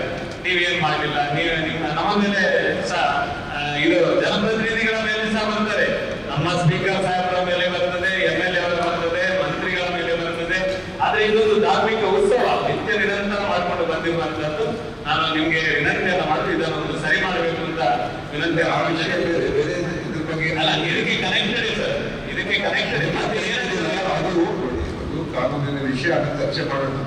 ಅದನ್ನು ಮಾಡಬೇಕು ಅಂತ ಈ ಸಂದರ್ಭದಲ್ಲಿ ವಿನಂತಿ ಮಾಡಿರುವಂತದ್ದು. ಒಟ್ಟು ಜಿಲ್ಲೆಯಲ್ಲಿ ನೀವು ಜನಪ್ರತಿನಿಧಿಗಳ ಜೊತೆಗೆ ಮತ್ತು ರಾಜಕೀಯ ಪಾರ್ಟಿ ಮತ್ತು ಎಲ್ಲರನ್ನ ಒಟ್ಟು ವಿಶ್ವಾಸಕ್ಕೆ ತಗೊಂಡು ಈ ಜಿಲ್ಲೆಯಲ್ಲಿ ಶಾಂತಿ ಸುವ್ಯವಸ್ಥೆ ಮಾಡೋದಕ್ಕೆ ನಮ್ಮದು ಸಂಪೂರ್ಣ ಸಹಕಾರ ಇದೆ. ಯಾವುದೇ ಸಂದರ್ಭದಲ್ಲಿ ಈ ಜಿಲ್ಲೆ ಅಶಾಂತಿ ಆದ್ರೆ ಅದು ನಮಗೇನೆ ತೊಂದರೆ. ಈ ಜಿಲ್ಲೆ ಆದ್ರೆ ನಮಗೆ ಕೂಡ ಒಂದು ಸಮಾಜದಲ್ಲಿ ಜವಾಬ್ದಾರಿ ಇದೆ. ಆ ಹಿನ್ನೆಲೆಯಲ್ಲಿ ನಿಮ್ಮ ಈ ಪ್ರಯತ್ನಕ್ಕೆ ನಮ್ದು ಕೂಡ ಸಹಕಾರ ಇದೆ. ಆದ್ರೆ ಪ್ರಯತ್ನವನ್ನ ಯಾವಾಗ ಮಾಡಬೇಕು ಆವಾಗ ಮಾಡಬೇಕು ಅಂತ ಮಾತ್ರ ನಮ್ಮ ಸಲಹೆ ಇರುವಂತದ್ದು. ಧನ್ಯವಾದ. ಈ ಸಭೆಯನ್ನು ನಾವು ಹಿಂದೆನೇ ಫಿಕ್ಸ್ ಮಾಡಿದ್ರು. ಆಮೇಲೆ ಪ್ರತಿಭಟನೆ ಇತ್ತು ಅಂದ್ರೆ ನಮ್ದು ಕಾರ್ಯಕ್ರಮ ಇತ್ತು ಅಂತ ಇಲ್ಲ, ಅಂತ ಹೇಳಿ ತಲೆದಾರಿಗೆ ಹೋಗ್ಬೇಕಾಗಿ ಎಲ್ಲ ಬೆಂಗಳೂರು ಜನಪ್ರತಿನಿಧಿಗಳೆಲ್ಲ ಬೆಂಗಳೂರು ಇರುವ ತಡವಾಗಿದೆ, ಅದೊಂದು ಕಾರಣ ಅಂತ ಹೇಳಿ. ಈಗ ಧನ್ಯವಾದಗಳು. ವಿನಂತಿ ಮಾತ್ರ, ತಾವು ದಕ್ಷಿಣ ಕನ್ನಡ ಜಿಲ್ಲೆಯಲ್ಲಿ ಶಿಕ್ಷೆಯನ್ನು ತಾವು ಯಶಸ್ಸು ಕೂಡ ಆಗಿದ್ದೀರಿ. ಆದ್ದರಿಂದ ಇನ್ನಷ್ಟು ಕೆಲವು ವರ್ಷಗಳ ಕಾಲ ಇದೇ ಒಂದು ಹೆಜ್ಜೆಯನ್ನು ಮುಂದುವರಿಸಿಕೊಂಡು ಹೋದರೆ ಬಹುಶಃ ಮುಂದಿನ ದಿನಗಳಲ್ಲಿ ಸಮಾಜಘಾತಕ ಕೃತ್ಯದಲ್ಲಿ ತೊಡಗಿಸಿಕೊಳ್ಳುವವರಿಗೆ ಅದು ಮರ್ತೋಗ್ಲಿಕ್ಕೂ ಹೋಗಬಹುದು, ಅಥವಾ ಇದರಲ್ಲಿ ನಾವೇನು ಇನ್ನೂ ಆಗಬಾರ್ದು ಅನ್ನುವಂತಹ ಮನೋಭಾವ ಬೆಳೆಸಲಿಕ್ಕೂ ಅವಕಾಶ ಆಗ್ಬೋದು. ಆದ್ರಿಂದ ಈ ಒಂದು ವ್ಯವಸ್ಥೆಯನ್ನ ಕಟ್ಟುನಿಟ್ಟಾಗಿ ಪಾಲಿಸಿಕೊಂಡು ಬಂದರೆ ಮುಂದಿನ ದಿನಗಳಲ್ಲಿ ಖಂಡಿತ ದಕ್ಷಿಣ ಕನ್ನಡ ಜಿಲ್ಲೆಯಲ್ಲಿ ಶಾಂತಿ ಸಹವಾಸ ನೆಲೆಸಬೇಕು ಅನ್ನುವಂಥ ಒಂದು ನನ್ನ ಮನವಿಯನ್ನು ತಮಗೆ ನೀಡುತ್ತಾ, ಈಗಾಗಲೇ ಒಂದು ಒಳ್ಳೆಯ ವಾತಾವರಣ ಇದೆ. ಒಳ್ಳೆಯ ವಾತಾವರಣಕ್ಕೆ ಬಂದ ಮೇಲೆ ಶಾಂತಿ ಸಭೆಯನ್ನು ಕೂಡ ಕರೆದಿದ್ದೀರಿ. ತಮಗೆ ಧನ್ಯವಾದಗಳನ್ನು ತಿಳಿಸಿಕೊಂಡು ನಾನು ಈ ಒಂದು ವಿನಂತಿಯನ್ನು ಸರ್ಕಾರದ ಮುಂದೆ ಇಟ್ಟಿದ್ದೇನೆ. ಎಲ್ಲ ಪಕ್ಷದ ಹೆಸರು ಇರ್ತಾ ಇದ್ವಿ, ಕಮ್ಯುನಿಸ್ಟ್ ಪಕ್ಷವನ್ನು ಮಾಡ್ತಿದ್ವಿ. ಆಧಾರ BSP ಪಕ್ಷ ಇದೆ, ಅವಕಾಶ ಕೊಡೋದಂತ ಈಗ ನೀವು ಕರೆದಿದ್ದೀವಲ್ಲ ಸಭೆಗೆ, ಸಭೆ ಕರೆದಿದ್ದೀವಿ, ಮಾತಾಡಕ್ಕೆ ನೀವೇ ಕರೀತಾ ಇರೋದು, ಬರ್ತಿದ್ದಂತೆ ಯಾಕೆ ಆಗ್ತದೆ? ಮತ್ತೆ ನೀವೆಲ್ಲರೂ ಉಲ್ಲಂಘನೆ ಮಾಡ್ತಾ ಇದ್ದೀವಿ, ಮತ್ತೆ ಎಲ್ಲರಿಗೆ ಪಕ್ಷ ಕಟ್ಟಿ ಮತ್ತೆ ತಗ್ಗಕ್ಕೆ ಈಗ ಅಪಾದನೆ ಮಾಡೋದು ಬಹಳ ಸುಲಭ. ಓಕೆ, ಮಾತಾಡಿ ವರ್ಗದ ಅಧ್ಯಕ್ಷ. ಸರ್ ನಮಸ್ಕಾರ. ಮೊದಲಿಗೆ ಈ ಕಾರ್ಯಕ್ರಮ ತುಂಬಾ ಲೇಟ್ ಆದರೂ ಮಾಡಿದ್ದೀರಿ, ಎಲ್ಲರಿಗೂ ನಾನು ಧನ್ಯವಾದ ತಿಳಿಸುತ್ತೇನೆ. ಸರ್, ಇಲ್ಲಿ ಸೇರುವ ಎಲ್ಲ ನಾಯಕರು, ಎಲ್ಲ ಧರ್ಮ ನಾಯಕರು ಹಲವಾರು ಅಭಿಪ್ರಾಯಗಳು ಹೇಳಿದ್ದಾರೆ. ಅಭಿಪ್ರಾಯ ಹೇಳುವುದು ದಕ್ಷಿಣ ಜಿಲ್ಲೆಯ ಸಮಸ್ಯೆಗಳು ಯಾವುದಿದೆ ಅದು ಪರಿಹಾರ ಆಗಬೇಕೆಂಬ ಒಂದೇ ಒಂದು ಉದ್ದೇಶದಿಂದ ಹೇಳಿದೆ. ಆದ್ದರಿಂದ ಸರ್ಕಾರ ಇವತ್ತು ಇಲ್ಲಿ ನಡೆದಿರುವ ಎಲ್ಲ ಅಭಿಪ್ರಾಯವನ್ನು ಮಂಡಿಸಿ ಆ ಪರಿಹಾರವನ್ನು ಕಾರ್ಯರೂಪಕ್ಕೆ ತರಬೇಕು ಸರ್. ಕೇವಲ ಈ ನಮ್ಮ ಮೀಟಿಂಗ್ ಹಾಲಿಗೆ ಮಾತ್ರ ಸೀಮಿತವಾಗುತ್ತ. ಎರಡನೇದಾಗಿ ಧಾರ್ಮಿಕ ನೆಲೆಯ ಮುಖಂಡರು ನಾವು, ನಮ್ಮಲ್ಲಿ ಎಲ್ಲ ಜಾತಿ ಧರ್ಮದಲ್ಲಿ ಕಿಡಿಗೇಡಿಗಳಿದ್ದಾರೆ, ರೌಡಿ ಶೀಟರ್ಗಳಿದ್ದಾರೆ, ಅದೇ ರೀತಿ ಮಧ್ಯವಸಗಳಿದ್ದಾರೆ. ಅವರನ್ನು ನಾವು ಮೊದಲಿಗೆ ಅವರು ನಮ್ಮ ಧರ್ಮದ ರಕ್ಷಕರು ಎಂದು ತಿಳಿಯಬಾರದು. ಅವರು ಯಾವತ್ತು ಯಾವುದೇ ಧರ್ಮ ರಕ್ಷಕರಾಗಿರುವುದಿಲ್ಲ. ಅವರು ಯಾವತ್ತು ಸಮಾಜದ ಕಿಡಿಗೇಡಿಗಳಾಗಿದ್ದಾರೆ. ಅವರನ್ನು ಸಮಾಜದಲ್ಲಿ ಮುಖ್ಯ ವಾಹಿನಿಗಳನ್ನು ತರಬೇಕಾಗಿ ಸಮಾಜದ ಧರ್ಮದ ಎಲ್ಲ ನಾಯಕರು ಪ್ರಯತ್ನಿಸಬೇಕು. ಅದರೊಟ್ಟಿಗೆ ಈ ದಕ್ಷಿಣ ಜಿಲ್ಲೆಯಲ್ಲಿ ಯಾವುದಾದರೂ ಒಬ್ಬ ಹಿಂದೂ ಧರ್ಮದವನು ಹತ್ಯೆಗೀಡಾದರೆ ಅಥವಾ ಯಾವುದೇ ಮುಸಲ್ಮಾನ್ ಧರ್ಮದ ಹತ್ಯೆಗೀಡಾದರೆ ಆ ಧರ್ಮದವರು ಮಾತ್ರ ಹೋರಾಡೋದಲ್ಲ. ಒಬ್ಬ ಮುಸಲ್ಮಾನ್ ವ್ಯಕ್ತಿ ಹತ್ಯೆಗೀಡಾದರೆ ಆ ಹತ್ಯೆಗೆ ಬೇಕಾಗಿ ಹತ್ಯೆ ನಾಟಕ ಬೇಕಾಗಿ ಹಿಂದೂ, ಮುಸ್ಲಿಂ, ಕ್ರಿಶ್ಚಿಯನ್ ಎಲ್ಲರೂ ಒಟ್ಟಿಗೆ ಸೇರಿ ಹೋರಾಟ ಮಾಡಬೇಕಾಗಿದೆ. ಅದೇ ರೀತಿ ಒಂದು ಹಿಂದೂ ಧರ್ಮದವರು ಕೂಡ ಹತ್ಯೆಯಾದಾಗ ಮುಸಲ್ಮಾನ ಬಂಧುಗಳು, ಹಿಂದೂ ಬಂಧುಗಳು, ಕ್ರಿಶ್ಚಿಯನ್ ಬಂಧುಗಳು ಎಲ್ಲರೂ ಒಟ್ಟಿಗೆ ಸೇರಿ ಹೊರಡಬೇಕಾಗಿದೆ. ಆಗ ನಾವು ಸಮಾಜಕ್ಕೆ ಒಳ್ಳೆಯ ಸಂದೇಶ ಕೊಟ್ಟಂತಾಗುತ್ತದೆ. ಅದೇ ರೀತಿ ನಮ್ಮ ದಸರಾ ಜಿಲ್ಲೆ ಅಂತ ಹೇಳಿದರೆ ಎಲ್ಲ ಧರ್ಮದವರು ಇರುವ ಪ್ರದೇಶ, ಚರ್ಚಿ, ದೇವಸ್ಥಾನಗಳು, ದರ್ಗಗಳು, ಮಸೀದಿ ಪ್ರದೇಶ. ನನ್ನ ಅನಿಸಿಕೆ ಕರ್ನಾಟಕ ರಾಜ್ಯದಲ್ಲಿ ಧಾರ್ಮಿಕದ ರಾಜಧಾನಿಯಾಗಿದೆ ದಸರಾ ಜಿಲ್ಲೆ. ಈ ದಸರಾ ಜಿಲ್ಲೆಯಲ್ಲಿ ಧಾರ್ಮಿಕ ಕಾರ್ಯಕ್ರಮ ಇರುವಾಗ ಸರ್ ನಾನು ದಳದ ಅಧ್ಯಕ್ಷರಾಗಿದ್ದೇನೆ. ಕಳೆದ ತಿಂಗಳಲ್ಲಿ ನಾವು ಕೂಡ ಬಂದಿದ್ದೇನೆ. ಕಳೆದ ತಿಂಗಳಲ್ಲಿ ಐತಿಹಾಸಿಕ ಉರುಸು ಕಾರ್ಯಕ್ರಮ ನಡೆಯಿತು. ಎಲ್ಲ ಧರ್ಮ, ಜಾತಿ, ಮತ ಬಾಂಧವರು ಬಂದಿದ್ದರು. ನಗರದ ಉರುಸು ಹೊರಗಡೆ 100 ಸ್ಟಾಲ್ಗಳಿದ್ದವು, ಬಿಸಿನೆಸ್ ಕೇಂದ್ರಗಳಿದ್ದವು. ಆ ಬಿಸಿನೆಸ್ ಕೇಂದ್ರಗಳು ಎಲ್ಲ ಜಾತಿ ಧರ್ಮದವರು ಕೂಡ ಅಲ್ಲಿ ವ್ಯಾಪಾರ ಮಾಡಿದ್ದಾರೆ ಸರ್. ಅದು ಎಲ್ಲ ಕಡೆಯಲ್ಲಿ ಹಾಕಬೇಕು ಸರ್. ಕೆಲವೊಂದು ಕಡೆಗಳಲ್ಲಿ ಇದು ಸೀಮಿತ ಧರ್ಮದವರಿಗೆ ಮಾತ್ರ ಬಿಸಿನೆಸ್ ಮಾಡಲಿಕ್ಕೆ ಅಂತ ಹೇಳಿ ಇವರುಗಳಲ್ಲಿ ನಾವು ವಾಸ ಮಾಡ್ತಾ ಇದ್ದೇವೆ. ಅದು ನಮ್ಮ ಸಂವಿಧಾನಕ್ಕೆ ವಿರುದ್ಧವಾಗಿದೆ ಸರ್. ಅದನ್ನು ತಡೆಯಬೇಕು. ಅದರ ಒಟ್ಟಿಗೆ ನಮ್ಮ ಜಿಲ್ಲೆಯಲ್ಲಿ ಹಲವಾರು ಸಂಘ ಸಂಸ್ಥೆಗಳಿವೆ, ಸರ್. ಸಮಾಜದ ಉದ್ಧಾರಕ್ಕಾಗಿ ಬೇಕಾಗಿ ಇರುವ ಹಲವಾರು ಸಂಘ ಸಂಸ್ಥೆಗಳಿವೆ.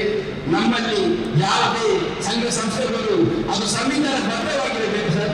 ಸಂವಿಧಾನಕ್ಕೆ ವಿರುದ್ಧವಾದ ಯಾವುದೇ ಸಂಘ ಸಂಸ್ಥೆಯನ್ನು ತಕ್ಷಣ ಅದನ್ನು ಬ್ಯಾನ್ ಮಾಡಿ ನಮ್ಮ ದಕ್ಷಿಣ ಜಿಲ್ಲೆಗೆ ಶಾಂತಿಯ ಮಂತ್ರವನ್ನು ತಾವು ಸರ್ಕಾರ ಮಾಡಿಕೊಳ್ಳಬೇಕಾಗಿ ವಿನಂತಿಸುತ್ತಾ ನನ್ನ ಮಾತನ್ನು ಪ್ರದರ್ಶನೆ.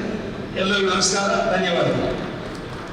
ನಾನು ಮಣಿಕಂಠ ಸಿಪಿಐ ಪಕ್ಷದ ಜಿಲ್ಲಾ ಕಾರ್ಯದರ್ಶಿ. ಈಗಾಗಲೇ ತುಂಬಾ ಜನ ಮಾತಾಡಿದ್ದಾರೆ.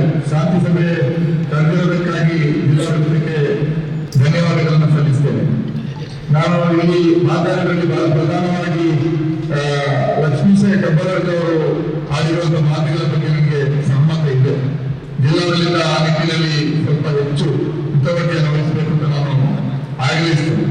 ಅದರ ಜೊತೆಯಲ್ಲಿ ಇದು ಬಹಳ ಆಳವಾಗಿ ಕ್ರಮ ಒಂದು ಕಡೆ ಇದೆ. ದಂಧೆಗಳನ್ನ ಪೂರ್ತಿ ನಿಲ್ಲಿಸುವಂತ ಪ್ರಯತ್ನ ಮಾಡಿದ್ದೀವಿ. ಎಷ್ಟೇ ಪ್ರಯತ್ನ ಮಾಡಿದ್ರು ಕೂಡ ನಿಲ್ಲೇ ಇರುತ್ತೆ. ಗ್ಯಾಮ್ಲಿಂಗ್ ಈಗ ನಿಂತಿದೆ. ಕಮಿಷನರ್ ಅವರು ಬಂದ್ಮೇಲೆ ಎಲ್ಲೋ ನಿಂತಿದೆ. ಅದು ಧಾರ್ಮಿಕ ನೆನಪು ಇದ್ದರೂ ಕೂಡ ನಿಂತಿದೆ.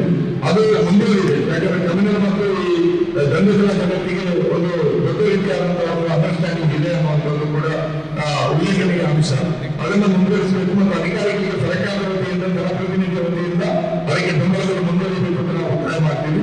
ಮತ್ತು ಇನ್ನೂ ಪ್ರಧಾನವಾದ ಅಂಶ ಸರ್ಕಾರ ಮತ್ತು ಜಿಲ್ಲಾಡಳಿತ ಮಾಡಬೇಕಾಗಿರುವಂತದ್ದು.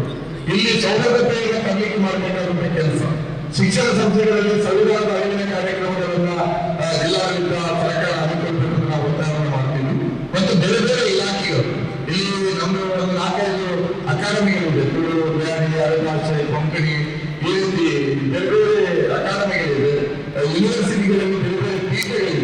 ಇವುಗಳೆಲ್ಲರೂ ಸೇರಿಕೊಂಡು ಮತ್ತು ಸಂಸ್ಕೃತಿ ಇಲಾಖೆ ಇರ್ಬೋದು, ಸಮಾಜ ಕಲ್ಯಾಣ ಇಲಾಖೆ ಇರ್ಬೋದು, ಶಿಕ್ಷಣ ಇಲಾಖೆ ಇರ್ಬೋದು, ಇವೆಲ್ಲರೂ ಒಟ್ಟು ಸೇರಿಕೊಂಡು ಜನರ ಮನದಲ್ಲಿ ಭಾವೈಕ್ಯತೆಯನ್ನು, ಸೌಹಾರ್ದತೆಯನ್ನು ಬೆಳೆಸುವಂತ ಕಾರ್ಯಕ್ರಮಗಳು, ಕಲ್ಚರಲ್ ಕಾರ್ಯಕ್ರಮಗಳಿರ್ಬೋದು, ಶೈಕ್ಷಣಿಕ ಕಾರ್ಯಕ್ರಮಗಳಿರ್ಬೋದು, ಇವುಗಳನ್ನು ಕೂಡ ವ್ಯವಸ್ಥಿತವಾಗಿ ಅಕಾಡೆಮಿಗಳಿಗೆ ವಿಶೇಷವಾದಂತಹ ಟಾಸ್ಕನ್ನು ಸರ್ಕಾರ ಕೊಡಬೇಕು. ಅದಕ್ಕೆ ಬೇರೆ ಜಿಲ್ಲೆಗಳಿಗಿಂತ ವಿಶೇಷವಾದಂತಹ ಒಂದು ಯೋಜನೆಯನ್ನು ಕೂಡ ರಾಜ್ಯ ಸರ್ಕಾರ, ಗೃಹ ಸಚಿವರು ಕೂಡ ಇಲ್ಲೇ ಇದ್ದಾರೆ.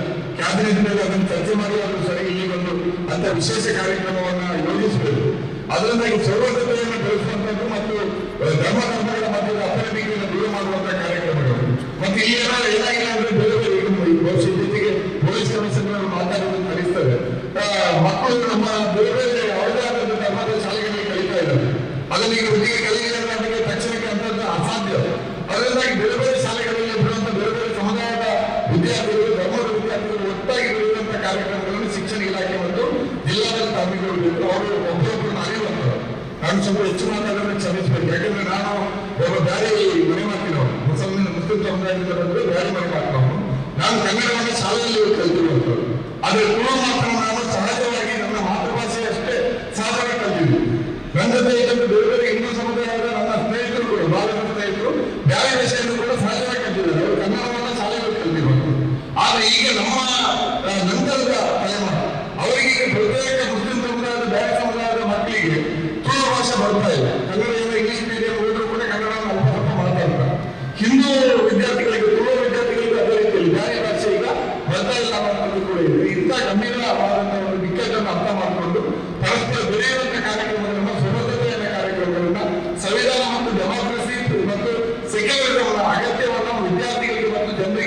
ಮಾಡುವಂತ ಕಾರ್ಯಕ್ರಮಗಳನ್ನು ವಿಶೇಷವಾಗಿ ಆಯೋಜಿಸಬೇಕು.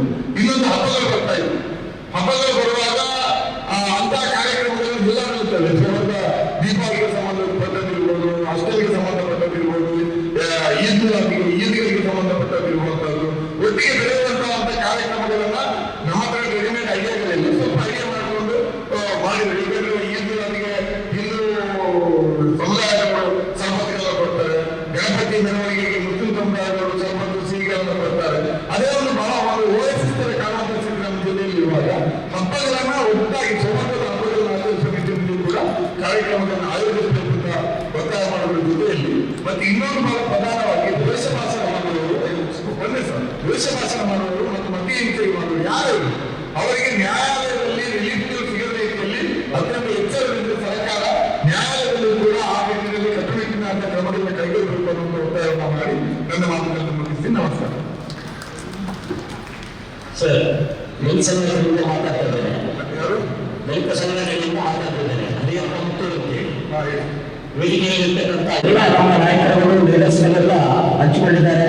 ನನ್ನೊಂದು ಅಭಿಪ್ರಾಯ, ಇಲ್ಲಿ ಇಂಥ ದಕ್ಷಿಣ ಕನ್ನಡ ಜಿಲ್ಲೆಯಲ್ಲಿ ಇವಾಗ ಎಲ್ಲ ಶ್ರೀಮಂತ ಮಕ್ಕಳು ಎಲ್ಲಿ ಬೀದಿಯಲ್ಲಿ ಗಲಾಟೆ ಬಂದು ಏನು ಮಾಡ್ತಾ ಇಲ್ಲ. ನಮ್ಮಂತ ಬಡವ ಮಕ್ಕಳು ಎಸ್ಸಿಗಳಾಗಿರ್ಬೋದು, ಮುಸ್ಲಿಮರಾಗಿರ್ಬೋದು, ಓಬಿಸಿಗಳು, ಹಿಂದುಳಿದ ಮಕ್ಕಳಿಗೆ ಇಲ್ಲಿ ಶಿಕ್ಷಣ ವ್ಯವಸ್ಥೆ ಮತ್ತೆ ಉದ್ಯೋಗ ವ್ಯವಸ್ಥೆ ಸೃಷ್ಟಿ ಮಾಡಬೇಕು. ನಮ್ಮ ಇಂಡಸ್ಟ್ರಿಯಲ್ಲಿ ಸರ್ಕಾರಿ ಇಂಡಸ್ಟ್ರಿಗಳನ್ನು ತಾವು ರೆಡಿ ಮಾಡಬೇಕು. ಎಲ್ಲ ಯುವಕರಿಗೆ ಯುವತಿಯರಿಗೆ ಒಂದು ಜವಾಬ್ದಾರಿ ಸಿಗುತ್ತೆ. ಆವಾಗ ಬೀದಿಗೆ ಎನ್ನುವಂಥದ್ದು ಯಾರ ಬಡವರನ್ನ ತಿಳ್ಕೊಳ್ಳುವಂಥದ್ದು ಎಲ್ಲ ಅವರಿಗೆ ಏನು ಜವಾಬ್ದಾರಿ ಇರುತ್ತೆ ಅಂತೇಳಿ ನನ್ನ ಅಭಿಪ್ರಾಯ. ಈಗ ನಮ್ಮ ಮಿನಿಸ್ಟರ್ ಸಾಹೇಬರು ಮಾತಾಡಿದ್ರು, ನನಗೆ 55 ವರ್ಷ ಪ್ರಾಯ. ನನ್ನ ಬಾಲ್ಯದಲ್ಲಿ ನಮ್ಮ ಬೆಳಗ್ಗೆ ರಾಜರಾಜೇಶ್ವರಿ ದೇವಸ್ಥಾನ ಒಂದು ದೊಡ್ಡ ಸಂಗತಿ. ಅಲ್ಲಿ ಒಂದು 5 ದಿನದ ಚೆಂಡು ಹೋಯ್ತು. 1 ದಿನ ಸ್ಟಾರ್ಟ್ ಆಗಿ 5 ದಿನಕ್ಕೆ. ಆ ಸಂದರ್ಭದಲ್ಲಿ ನಾನೊಬ್ಬ ಪರಿಶಿಷ್ಟರಾಗಿ ನಮ್ಮ ಸಮುದಾಯ ಚೆಂಡಿನ ಆ ಗದ್ದೆಗೆ ಇರುವಂತ ಪರಿಸ್ಥಿತಿ ಇರ್ತಿರ್ಲಿಲ್ಲ. ಚೆಂಡು ಆ ಗದ್ದೆಯಲ್ಲಿ ಇರುವಾಗ ಆ ಗದ್ದೆಯಲ್ಲಿ ಚೆಂಡನ್ನ ದೇವಸ್ಥಾನದ ಅರ್ಚಕರು ಹೊಂದಿರ್ತಾರೆ. ನಮ್ಮ ಇದ್ದಾರೆ ನಾಯಕರು, ನಮ್ಮ ನಾಯಕರು ನಾವು ಕೊನೆಗೆ ಕ್ಷೇತ್ರಕ್ಕೆ ಸಾಮಾನು ಮಾಡಿದ್ದೇವೆ. ಆ ಸಂದರ್ಭದಲ್ಲಿ ಥೋಮಸ್ ಚೆಂಡು ಆಟ ಆಡಿದ್ದಾರೆ, ಇಸ್ಮಾಯಿಲ್ ಅಲಿಯವರು ಕೂಡ ಚೆಂಡು ಆಟ ಆಡಿದ್ದಾರೆ. ಈ ವಿಷಯ ಆ ಸಮರ್ಥತೆ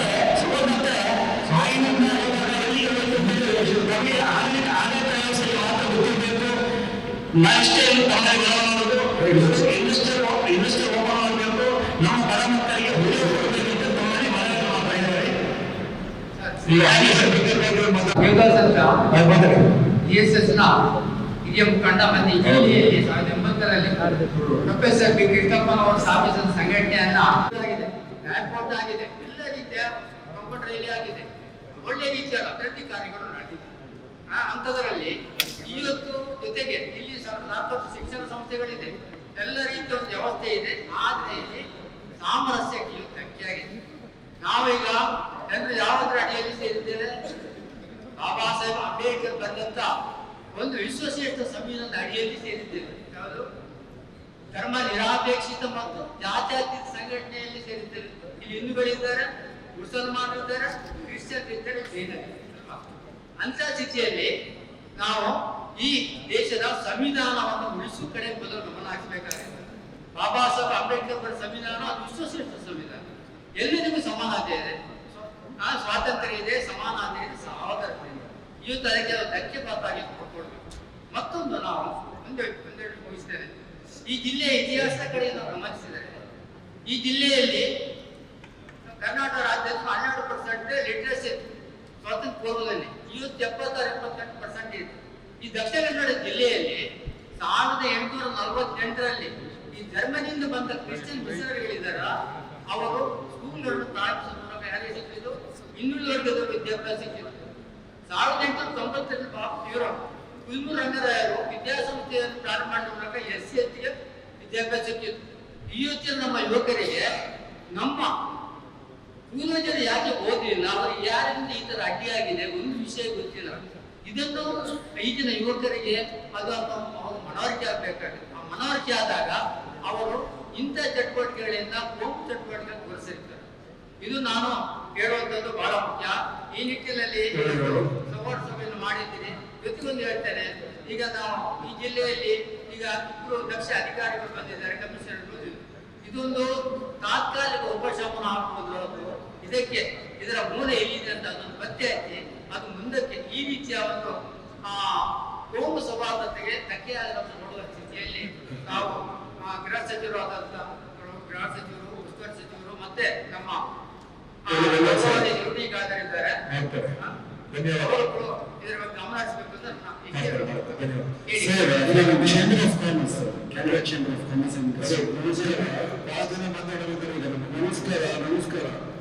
Okay. Chamber acknowledges the positive steps taken by the administration, including this very event, sir. Unfortunately, sir, the issue with Mangalore is that positive things about Mangalore is not showcased regularly. However, negative issues are amplified. Especially this is the case with social media. Of late, many companies have set up in this twin district of Mangalore and Udupi. Around 250 IT companies are there, 200 startups are there. Our Honorable MP has started his Back to Uru campaign, as well as state government has initiated the Beyond Bengaluru campaign, which is gaining momentum. And for a context, on the economic front, if you see, the GDP of Mangaluru is higher than compared to most of the cities in UP, barring Noida. So the Mangalore's GDP is that high. So what we feel is people in the higher echelon of the society, such as leaders of education institutions, hospital owners, civil society, education leaders, interfaith groups, needs to be sensitized on this issue, and the potential of Mangalore needs to be known. So we also request the administration to bring further projects and development in such, so that there will be an equitable access to opportunities, sir, and which will naturally bring about a decline in the communal divide, as well as there will be more interdependence. Thank you for the opportunity. Okay, ಆಮೇಲೆ ನಮಸ್ಕಾರ. ಬಹಳಷ್ಟು ವಿಚಾರಗಳ ಸಂವಾದ ಸಭೆಗೆ ಇಂಥ ವಿಚಾರಗಳು ತುಂಬಾ ಕೇಳಿದ್ದೇವೆ. ಇದಕ್ಕೆ ಸೊಲ್ಯೂಷನ್ ಏನಂತ ಹೇಳಿ 40 ವರ್ಷದಿಂದ ಎಲ್ಲರೂ ಹೇಳ್ತಾರೆ, ಎಲ್ಲರೂ ಭಾಷಣ ಮಾಡ್ತಾರೆ. ಆದ್ರೆ ಇದಕ್ಕೆ ಸೊಲ್ಯೂಷನ್ ಹೇಗೆ ಕಂಡುಕೊಳ್ಳುವಂತ ವಿಚಾರನ ಮಾಡಬೇಕಾಗಿದೆ. ಆಗಿದ್ದು ಹಾಗೆ ಹೋಗಿದೆ. ಇನ್ನು ಮುಂದಕ್ಕೆ ಏನಾಗಬೇಕು ಎಂಬುದನ್ನು ಮಾತ್ರ ನೋಡ್ಕೊಳ್ಬೇಕು. ನಾನು ಕಳೆದ ಸಲ ಮೈನಾರಿಟಿ ಕಮಿಷನ್ ಬಂದಾಗ ನಾನು ಒಂದು ಅಭಿಪ್ರಾಯ ಹೇಳಿದೆ. ಅವರೊಂದು ಸಭೆ ಕರೆದಿದ್ರು. ಆಗ ನಾನು ಹೇಳಿದೆ, ಈ ಪ್ರತಿಯೊಂದು ಗ್ರಾಮದಲ್ಲಿ ಆ ಗ್ರಾಮ ಪಂಚಾಯತಿ ವತಿಯಿಂದ 10 ಜನರನ್ನು ಒಂದು ಶಾಂತಿ ಸಮಿತಿಯ ಮಾಡಬೇಕು. ಅದು ನಾವು ಮಾಡಿದ್ರೆ ಸಾಕಾಗದು, ಅದು ಸರ್ಕಾರದ ವತಿಯಿಂದ ನೀವು ಸುತ್ತಲಗೊಳಿಸಬೇಕು. ಇದನ್ನು ನೀವು ಸರ್ಕಾರಕ್ಕೆ ಗಮನಕ್ಕೆ ತರಬೇಕು ಅಂತ ನಾನು ಹೇಳಿದೆ. ಇದರಿಂದ ಗ್ರಾಮಗಳಲ್ಲಿ ಒಂದು 10 ಮಂದಿ ಆದರೂ ಒಂದು 5 ಜನ, 3 ಜನ ಮುಸಲ್ಮಾನರು, 2 ಜನ ಕ್ರಿಶ್ಚಿಯನ್ರೆಲ್ಲ ಸೇರಿಕೊಂಡು ಒಂದು ಬೆಂಬಲ ಇಟ್ಟುಕೊಂಡ್ರೆ ಅಲ್ಲಿ ಆ ಗ್ರಾಮದಲ್ಲಿ ಶಾಂತಿ ನೆಲೆಸ್ತದೆ. ಆ ಗ್ರಾಮದಿಂದ ಶಾಂತಿ ನೆಲೆಸಿದ್ರೆ ಜಿಲ್ಲೆಯಲ್ಲಿ ಶಾಂತಿ ನೆಲೆಸ್ತದೆ. ಈಗ ತಕ್ಷಣ ನಿಮ್ಮಲ್ಲಿ ನಾನು ವಿನಂತಿ ಮಾಡೋದಂದ್ರೆ, ದಕ್ಷಿಣ ಕನ್ನಡ ಜಿಲ್ಲೆಗಾದರೂ ಬೇರೆ ಎಲ್ಲ ಕಡೆಗಳಿಗೆ ಮಾಡ್ಲಿಕ್ಕೆ ಆಗುದಿಲ್ಲ. ದಕ್ಷಿಣ ಕನ್ನಡ ಜಿಲ್ಲೆಯ ಗ್ರಾಮ ಪಂಚಾಯತಿಗಳಿಗೆ ಅಲ್ಲಿಯ ಒಂದು 10 ಮಂದಿಯನ್ನು ಶಾಂತಿ ಸಮಿತಿ ಮೆಂಬರ್, ಪೊಲೀಸ್ ಸ್ಟೇಷನ್ ಅಲ್ಲಿ ಶಾಂತಿ ಸಮಿತಿ ಅವಶ್ಯಕತೆ ಇಲ್ಲ, ಅವರು ಸರಿಯಾದ ಕಾರ್ಯನಿರ್ವಹಿಸ್ತಾರೆ. ಅವರ ಬಗ್ಗೆ ಅವರು ಶಾಂತಿ ಸಮಿತಿ ಮಾಡ್ತಾರೆ. ಯಾವಾಗ ಬೆಳಕು ಬರುವಾಗ ಶಾಂತಿ ಸಮಿತಿ ಮಾಡ್ತಾರೆ. ಭಾಷಣ ಮಾಡುವ ಲಾರಿ ಕಟ್ಟರೆ ಭಾಷಣ ಮಾಡುವ ಪ್ರಯೋಜನ ಇಲ್ಲ. ಇದರಿಂದ ಯಾವ ಪ್ರಯೋಜನವೂ ಇಷ್ಟು 40 ವರ್ಷದಲ್ಲಿ ಈ ದಕ್ಷಿಣ ಕನ್ನಡ ಜಿಲ್ಲೆಗೆ ಸಿಗಲಿಲ್ಲ. ಮನದಾರ ನಮ್ಮ ಸ್ಪೀಕರ್ ಅವರು ನಮ್ಮ ಮುಖಂಡರನ್ನೆಲ್ಲ ಕರೆದು ತುಂಬಾ ತಿಳಿ ಹೇಳಿದ್ದಾರೆ. ನಾವು ಯಾವ ನಮ್ಮ ಸ್ಪೀಕರ್ ಖಾದರ್ ಅವರು, ನಾವೊಂದು ಧಾರ್ಮಿಕ ಸಂಘದಲ್ಲಿ ಇರುವಾಗ ಅವರು ಹೇಳಿದ್ದಾರೆ, ಸ್ಪೀಕರ್ ಇಂಡಿಯಾ ಸ್ಪೀಕರ್ ಇಲ್ಲ ಅಲ್ಲ ಇಲ್ಲ ಅವರು ಹೇಳಿದ್ದಾರೆ. ನಮ್ಮ ಮುಖಂಡರನ್ನೆಲ್ಲ ಕರೆದು ನೀವು ಎಲ್ಲರೂ ಸ್ವಾಮಿ ಮತ್ತೆ ಫಾದರ್ಗಳು ಒಟ್ಟಿಗೆ ನೀವು ಮುಖಂಡರು ಇರಬೇಕು, ನೀವು ಎದುರು ಬಂದರೆ ನಾವೆಲ್ಲ ಒಟ್ಟಾಗ್ತೇವೆ ಎಂಬುದರ ಸಂದೇಶವನ್ನು ಅವರು ಕೊಟ್ಟಿದ್ದಾರೆ. ಇದೆಲ್ಲ ಒಳ್ಳೆಯ ಸಂದೇಶಗಳು. ನಾಳೆ 14, 15, 16ನೇ ತಾರೀಕಿಗೆ 3 ದಿನ ನಾವು ಉಡುಪಿಯಿಂದ ಕುಂದಾಪುರದಿಂದ ಸುಳ್ಯ ತನಕ ನಾವು ಜಾಥಾ ಇಟ್ಟುಕೊಂಡಿದ್ದೇವೆ. ಅದರಲ್ಲಿ ನಾಲ್ಕೈದು ಸ್ವಾಮಿಗಳನ್ನು ನಾವೆಲ್ಲ ಕೇಳ್ಕೊಂಡಿದ್ದೇವೆ. ಸ್ವಾಮಿಗಳು ಮತ್ತು ಮುಲ್ಲಾಗರು ಮತ್ತು ಫಾದರ್ಗಳು ಎದುರು ನಿಂತು ಕೈ ಇಟ್ಕೊಂಡು ಎಲ್ಲ ಕೆಲವು ಟೌನ್ಗಳಲ್ಲಿ ಹೋಗಿ ನಡ್ಕೊಂಡು ಹೋಗ್ಬಿಟ್ಟು ಒಂದೊಂದು ಬರಲ್ಲ. ಈ ರೀತಿಯ ಒಂದು ಬಂದ್ಬಿಟ್ರೆ, ಅವೇರ್ನೆಸ್ ಬಂದ್ಬಿಟ್ರೆ ಸ್ವಲ್ಪ ಕಮ್ಮಿ ಆಗ್ಬೋದು ನಮ್ಮ ಅನಿಸಿಕೆ. ಅದೆಷ್ಟು ಕಮ್ಮಿ ಆಗ ಸಭೆಯಲ್ಲಿ, ಶಾಂತಿ ಸಭೆಯಲ್ಲಿ ವಾಸ್ತವ ಸಮಸ್ಯೆಗಳೇನು ಎನ್ನುವಂಥದ್ದನ್ನು ಇಲ್ಲಿರ್ತಕ್ಕಂಥ ಎಲ್ಲ ಸಮುದಾಯದವರು ಅರ್ಥ ಮಾಡ್ತಾರೆ. ವಾಸ್ತವ ಸಮಸ್ಯೆಯನ್ನು ಬಿಟ್ಟು ನಾನು ಹೇಳ್ತೇನೆ ಅಂತೇಳಿ ಯಾರು ತಪ್ಪು ತಿಳ್ಕೊಳ್ಬೇಡಿ, ನನ್ನ ಸಬ್ಜೆಕ್ಟ್ಗೆ ಬರ್ತೇನೆ. ಈ ಜಿಲ್ಲೆಯಲ್ಲಿ ಇರ್ತಕ್ಕಂಥ ಎಲ್ಲ ಸಮುದಾಯದವರು ನಾವು ಯಾವುದೋ ಕಾರ್ಯಕ್ರಮದಲ್ಲಿ ಸರ್ಬತ್ತು ಕೊಟ್ವಿ, ಇನ್ಯಾವುದೋ ಕಾರ್ಯಕ್ರಮದಲ್ಲಿ ನಾವು ಒಟ್ಟಿಗೆ ಕ್ರಿಕೆಟ್ ಆಡಿದ್ದೀವಿ ಅಂತ ಹೇಳಿದ್ರೆ ಈ ಜಿಲ್ಲೆಯಲ್ಲಿ ಸೌಹಾರ್ದತೆ ಬೆಳೆಯಲಿಕ್ಕೆ ಸಾಧ್ಯ ಇಲ್ಲ. ಇದು ವಾಸ್ತವ. ವಾಸ್ತವ ಏನು ಎನ್ನುವಂಥದ್ದನ್ನು ಅರ್ಥಕೊಂಡ್ರೆ ಮಾತ್ರ ಈ ಜಿಲ್ಲೆಯಲ್ಲಿ ಸೌಹಾರ್ದತೆಯನ್ನು ನೆಲೆಸಲಿಕ್ಕೆ ಸಾಧ್ಯ ಇರ್ತದೆ. ನಾನು ಜನಪ್ರತಿನಿಧಿಯಾಗಿ ಮಾತಾಡೋದರ ಜೊತೆಗೆ ನಾನು ಹಿಂದೂವಾಗಿಯೂ ಮಾತಾಡಬೇಕಾದಂತ ವ್ಯವಸ್ಥೆಯನ್ನು ನಾನು ಅಭಿವೃದ್ಧಿಪಡಿಸಿಕೊಂಡೆ. ಇನ್ನೊಂದು ಸಮುದಾಯದ ಜನಪ್ರತಿನಿಧಿಯ ಜೊತೆಗೆ ಅವರ ಸಮಾಜವನ್ನು ಸಹ ಪ್ರತಿನಿಧಿಸಿದ್ರೆ ಮಾತ್ರ ಸೌಹಾರ್ದತೆಯನ್ನು ಕಂಡುಕೊಳ್ಳಲಿಕ್ಕೆ ಸಾಧ್ಯ ಇರ್ತಕ್ಕಂಥದ್ದು ಈ ಜಿಲ್ಲೆಯಲ್ಲಿ. ಈಗಾಗಲೇ ಅನೇಕ ಜನ ಮಾತಾಡಿದರು, ಈ ಜಿಲ್ಲೆಯಲ್ಲಿ ಕೋಮು ಸೌಹಾರ್ದತೆಯನ್ನು ಕಾಪಾಡಬೇಕೆನ್ನುವಂಥ ದೃಷ್ಟಿಯಲ್ಲಿ ಮಾತಾಡಿದರು. ಶಿಕ್ಷಣದ ವ್ಯವಸ್ಥೆಯಲ್ಲಿ ನಾವು ಮಕ್ಕಳಿಗೆ ಕೋಮು ಸೌಹಾರ್ದತೆಯ ಬಗ್ಗೆ ಶಿಕ್ಷಣವನ್ನು ಕೊಡಬೇಕೆನ್ನುವಂಥದ್ದು ಹೇಳಿದರು. ನಾನು ಹೇಳ್ತೇನೆ, ಶಿಕ್ಷಣ ಒಂದು ಭಾಗ. ಮೂಲಭೂತವಾಗಿ ನಮ್ಮ ಮನೆಯಲ್ಲಿ ಸೌಹಾರ್ದತೆಯ ಬಗ್ಗೆ, ನಮ್ಮ ಪ್ರಾರ್ಥನಾ ಮಂದಿರಗಳಲ್ಲಿ, ದೇವಸ್ಥಾನಗಳಲ್ಲಿ, ಮದರಸಗಳಲ್ಲಿ ನಾವು ಈ ಶಿಕ್ಷಣ ಕೊಡ್ತಾ ಇದ್ದೀವಿ. ರಾಷ್ಟ್ರಭಕ್ತಿಯ ಶಿಕ್ಷಣವನ್ನು, ಸೌಹಾರ್ದತೆಯ ಶಿಕ್ಷಣವನ್ನು ಹಿಂದೂ ಸಮಾಜ ದೇವಸ್ಥಾನಗಳಲ್ಲಿ, ಮನೆಗಳಲ್ಲಿ ಕೊಟ್ಟರೆ ಸೌಹಾರ್ದತೆ ಸೃಷ್ಟಿಯಾಗ್ತದೆ. ಮುಸಲ್ಮಾನ ಸಮಾಜ ಮದರಸಗಳಲ್ಲಿ ಕೋಮು ಸೌಹಾರ್ದತೆಯನ್ನು, ಮನೆಗಳಲ್ಲಿ ಕೋಮು ಸೌಹಾರ್ದತೆಯ ಬಗ್ಗೆ ಜಾಗೃತಿಯನ್ನು ಮೂಡಿಸಿದ್ರೆ ಆ ಮಗು ಕೋಮು ಸೌಹಾರ್ದತೆಯನ್ನು ಹೊಂದಿರತಕ್ಕಂಥ ವ್ಯಕ್ತಿಯಾಗಿ ಸಮಾಜದಲ್ಲಿ ನಿರ್ಮಾಣ ಆಗ್ತದೆ. ಇದರ ಬಗ್ಗೆ ನಾವಿಲ್ಲಿ ಎಲ್ಲರೂ ಚಿಂತನೆ ಮಾಡಬೇಕು. ನಮ್ಮ ಮಕ್ಕಳಿಗೆ ನಾವು ಮನೆಗಳಲ್ಲಿ, ದೇವಸ್ಥಾನಗಳಲ್ಲಿ, ಮದರಸಗಳಲ್ಲಿ ಯಾವ ಶಿಕ್ಷಣ ಕೊಡ್ತಾ ಇದ್ದೇವೆ, ಅಥವಾ ಚರ್ಚ್ಗಳಲ್ಲಿ ಯಾವ ಶಿಕ್ಷಣ ಕೊಡ್ತಾ ಇದ್ದೇವೆ, ಇದನ್ನು ನಾವು ಮೊದಲು ಬೇಸಿಕ್ ಫೌಂಡೇಶನ್, ಈ ಶಿಕ್ಷಣದಲ್ಲಿ ನಾವು ಬದಲಾವಣೆ ತರಲಿಕ್ಕೆ ಸಾಧ್ಯ ಇದೆಯಾ, ಇದನ್ನು ನಾವು ಎಲ್ಲರೂ ಅರ್ಥಕೊಂಡ್ರೆ ಕೋಮು ಸೌಹಾರ್ದತೆಯನ್ನು ಈ ಜಿಲ್ಲೆಯಲ್ಲಿ ಕಾಪಾಡಲಿಕ್ಕೆ ಸಾಧ್ಯ ಆಗ್ತದೆ. ಈ ಜಿಲ್ಲೆಯಲ್ಲಿ ಯಾವಾಗ ಕೋಮು ಭಾವನೆಗಳು ಪ್ರಚೋದನೆ ಆಗಿದೆ ಅಂತ ಹೇಳಿದ್ರೆ, ಈ ಜಿಲ್ಲೆಯ ಬಹುಸಂಖ್ಯಾತ ಹಿಂದೂ ಸಮಾಜ ಆರಾಧನೆ ಮಾಡಿಕೊಂಡು ಬರತಕ್ಕಂಥ ಗೋ ಹತ್ಯೆಗಳು ಮತ್ತು ಗೋ ಕಳ್ಳ ಸಾಗಾಣಿಕೆಗಳು ನಡೆದಂತಹ ಸಂದರ್ಭದಲ್ಲಿ ಕೋಮು ಸಂಘರ್ಷಗಳು ನಡೆದಿದೆ. ಇದನ್ನು ಪ್ರಿವೆಂಟಿವ್ ಆಕ್ಷನ್ ತಗೊಳ್ಳುವಂತ ದೃಷ್ಟಿಯಲ್ಲಿ ಇಲಾಖೆಗಳು, ಸರ್ಕಾರ ಸೂಕ್ತ ಕ್ರಮ ವಹಿಸಿದ್ರೆ ತುಂಬಾ ಕೋಮು ಗಲಭೆಗಳು ಕಡಿಮೆ ಆಗಲಿಕ್ಕೆ ಸಾಧ್ಯ ಇರತಕ್ಕಂಥದ್ದು. ಈ ಜಿಲ್ಲೆಯ ಹಿಂದೂ ಸಮಾಜದ ತರುಣಿಯರನ್ನು ಲವ್ನ ಹೆಸರಿನಲ್ಲಿ ಇವತ್ತು ಅನ್ಯಮತೀಯರು ಲವ್ನ ಹೆಸರಿನಲ್ಲಿ ಅವರ ಕೌಟುಂಬಿಕ ವಿಚಾರಕ್ಕೆ ಕೈ ಹಾಕಿದಾಗ ಇವತ್ತು ಕೋಮು ಸಂಘರ್ಷಗಳು ಈ ಜಿಲ್ಲೆಯಲ್ಲಿ ನಡೆದಿರ್ತಕ್ಕಂಥದ್ದು. ಈ ಜಿಲ್ಲೆಯಲ್ಲಿ ಅಕ್ರಮವಾಗಿರ್ತಕ್ಕಂಥ ಅನೇಕ ಚಟುವಟಿಕೆಗಳು ಕೋಮು ದೇಶಕ್ಕೆ ಸಂಘರ್ಷಕ್ಕೆ ಕಾರಣ ಆಗಿರ್ತಕ್ಕಂಥದ್ದು. ಉದಾಹರಣೆಗೆ ಅಕ್ರಮ ಮರಳುಗಾರಿಕೆ ಇರಬಹುದು, ಅಥವಾ ಈ ರೀತಿಯ ಅಕ್ರಮ ವ್ಯವಸ್ಥೆಗಳು. ಅದರ ಜೊತೆಗೆ ಈ ಜಿಲ್ಲೆಯಲ್ಲಿ ವ್ಯಾಪಕವಾಗಿರ್ತಕ್ಕಂಥದ್ದು ಮಾಫಿಯಾಗಳು, ಅದು ಡ್ರಗ್ಸ್ ಇರಬಹುದು, ಅಫೀಮ್ ಇರಬಹುದು, ಈ ರೀತಿಯ ಮಾದಕ ವಸ್ತುಗಳ ನಿಯಂತ್ರಣಗಳನ್ನು ಮಾಡುವಂತಹ ದೃಷ್ಟಿಯಲ್ಲಿ ನಾವು ಬೇಸಿಕ್ ಆಗಿ ಸರ್ಕಾರ ಮತ್ತು ಇಲಾಖೆ ಯೋಚನೆ ಮಾಡಿದ್ರೆ ಪ್ರಾಯಶಃ ಈ ಜಿಲ್ಲೆಯಲ್ಲಿ ಶಾಂತಿ ನೆಲೆಸಲಿಕ್ಕೆ ಸಾಧ್ಯ ಇದೆ ಅನ್ನುವಂಥದ್ದು ಇದು ನಂದೊಂದು ಅಭಿಪ್ರಾಯ. ಪ್ರಾಯಶಃ ಇವತ್ತು ನಾನು ಹೇಳ್ತೇನೆ, ಇವತ್ತು ನಾವು ಜನಪ್ರತಿನಿಧಿಗಳು ಇಲ್ಲಿ ಕೂತಿದ್ದೇವೆ. ನಾವು ಒಂದು ಕ್ಷೇತ್ರವನ್ನು ಹೇಗೆ ಪ್ರತಿನಿಧಿಸ್ತೇವೋ ಹಾಗೆ ನಾವು ನಮ್ಮನ್ನು ಬೆಳೆಸಿರ್ತಕ್ಕಂಥ ನಮ್ಮ ಸೈದ್ಧಾಂತಿಕ ವಿಚಾರವನ್ನು ಸಹ ನಾವು ಉಳಿಸಬೇಕಾದಂತ ಕೆಲಸವನ್ನು ನಾವು ಮಾಡಬೇಕಾಗ್ತದೆ. ನಮ್ಮ ಬದ್ಧತೆ. ಇವತ್ತು ಮೊನ್ನೆ ಒಂದು ಘಟನೆ ನಡೆಯಿತು, ಇಲ್ಲಿ ಈ ಜಿಲ್ಲೆಯಲ್ಲಿ 2-3 ಘಟನೆಗಳು ನಡೆಯಿತು. ಇಲಾಖೆಯ ಒಂದು ಕಾನೂನು ಕ್ರಮ ಹಿಂದೂ ಸಮಾಜಕ್ಕೆ ತುಂಬಾ ಆಘಾತವನ್ನು ತಂದಿತ್ತು. ಪುತ್ತೂರಿನಲ್ಲಿ ಇರ್ತಕ್ಕಂಥ ಒಬ್ಬ ವಿಶ್ವ ಹಿಂದೂ ಪರಿಷತ್ನ ಹಿರಿಯರ ಮನೆಗೆ ರಾತ್ರಿ 1 ಗಂಟೆಗೆ ಹೋಗಿ ಪೊಲೀಸ್ನವರು ಫೋಟೋ ತೆಗಿತಾರೆ ಅಂತ ಹೇಳಿದ್ರೆ, ಜನಪ್ರತಿನಿಧಿಯಾಗಿ ಹಿಂದೂ ಸಮಾಜ ನನ್ನ ಹತ್ರ ಕೇಳುತ್ತದೆ, ನಮ್ಮೆಲ್ಲರ ಹತ್ರ ಕೇಳುತ್ತದೆ. ಯಾವುದೇ ಒಂದು ಅಪರಾಧ ಪ್ರಕರಣದಲ್ಲಿ ಇಲ್ಲದಂತ ವ್ಯಕ್ತಿಯ ಮನೆಗೆ, ನಾ ಸೀತಾರಾಮ್ ಎನ್ನುವಂತ ರಾಷ್ಟ್ರೀಯ ಸ್ವಯಂ ಸೇವಕ ಸಂಘದ ಹಿರಿಯರ ಮನೆಗೆ ರಾತ್ರಿ 2 ಗಂಟೆಗೆ ಹೋಗಿ ಪೊಲೀಸ್ ಇಲಾಖೆ ಫೋಟೋ ತೆಗೆದ್ರೆ ಸಮಾಜ ನಮ್ಮ ಹತ್ರ ಕೇಳ್ತದೆ. ನೀವು ಇಲಾಖೆ ಮತ್ತು ಸರ್ಕಾರ ಇದನ್ನು ಅರ್ಥ ಮಾಡಿಕೊಳ್ಳೋದ್ರಲ್ಲಿ ವಿಫಲ ಆದ್ರೆ ಸಮಾಜವನ್ನು ನಾವು ಎದುರಿಸಬೇಕಾದಂತ ಪರಿಸ್ಥಿತಿ ನಿರ್ಮಾಣ ಆಗ್ತದೆ. ಅವಾಗ ಜನಪ್ರತಿನಿಧಿಗಳು ಇರ್ಬೋದು ಅಥವಾ ಸಂಘಟನೆ ಇರ್ಬೋದು, ನಾವು ಬೀದಿಗಿಳಿದಿರ್ತಕ್ಕ ಹೋರಾಟವನ್ನು ಮಾಡಬೇಕಾದಂತ ಅನಿವಾರ್ಯತೆಗಳು ಬರ್ತದೆ.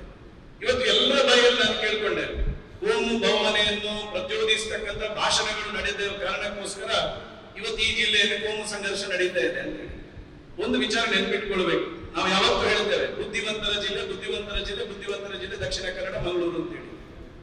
ನಾನು ಒಂದು ವಿಷಯ ಹೇಳ್ತೇನೆ, ಯಾವುದೇ ಕೋಮು ಭಾವನೆ ಪ್ರಚೋದನೆಗೊಳಗಾಗಿ ಯಾರು ಈ ಅಪರಾಧಗಳನ್ನು ಮಾಡೋದಿಲ್ಲ.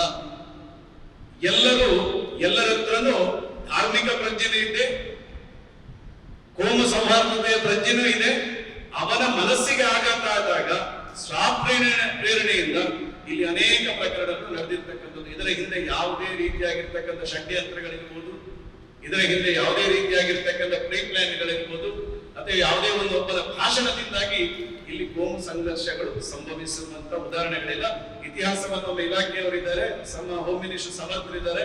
ಇತಿಹಾಸವನ್ನು ತೆಗೆದುಕೊಂಡು ನೋಡಿ, ಯಾವುದೇ ಒಂದು ಹತ್ಯೆಗಳು ನಡೆದಾಗ, ಕೋಮು ಗಲಭೆಗಳು ನಡೆದಾಗ ಅದರ ಹಿಂದೆ ಕೋಮು ಭಾವನೆಯ ಭಾಷಣಗಳಿಂದ ಅಥವಾ ಸ್ವಪ್ರೇರಣೆಯಿಂದ ಅವರು ಮಾಡಿರ್ತಕ್ಕಂಥದ್ದ. ಇವತ್ತು ಇಲ್ಲಿ ಹೆಬಿಚುವಲ್ ಅಪರಾಧಿಗಳು ಸಂಖ್ಯೆ ಬಹಳ ಕಡಿಮೆ ಇರ್ತಕ್ಕಂಥದ್ದು. ಒಂದೊಂದು ಪ್ರಕರಣಗಳಲ್ಲಿ ಒಬ್ಬೊಬ್ಬರು ಸ್ವಪ್ರೇರಣೆಯಿಂದ ಈ ರೀತಿಯ ಧಾರ್ಮಿಕ ಭಾವನೆಗೆ ಗಾತಿಯಾದಂತಹ ಸಂದರ್ಭದಲ್ಲಿ ಅಪರಾಧಗಳು ನಡೆದಿರ್ತಕ್ಕಂಥ ಪ್ರಕರಣಗಳು ಇಲ್ಲಿ ಜಾಸ್ತಿ ಇರ್ತಕ್ಕಂಥದ್ದು. ಇವತ್ತು ನಮ್ಮ ಜಿಲ್ಲಾಧ್ಯಕ್ಷರನ್ನು ಮಾತು ಹೇಳಿದ್ರು, ನಾಡ್ದು ನಡೀತಕ್ಕಂಥ ಕೃಷ್ಣಾಷ್ಟಮಿ ಜನ್ಮಾಷ್ಟಮಿ ವಿಷಯಗಳನ್ನು ಹೇಳಿದ್ರು. ನಾನು ಯಾಕೆ ಇದನ್ನು ಹೇಳ್ತೇನೆ ಅಂತ ಹೇಳಿದ್ರೆ, ಕಳೆದ ಬಾರಿ ಗಣೇಶೋತ್ಸವ ಈ ಜಿಲ್ಲೆಯಲ್ಲಿ ಅನೇಕ ಸರ್ಕಾರಿ ಶಾಲೆಗಳಲ್ಲಿ ಗಣೇಶೋತ್ಸವ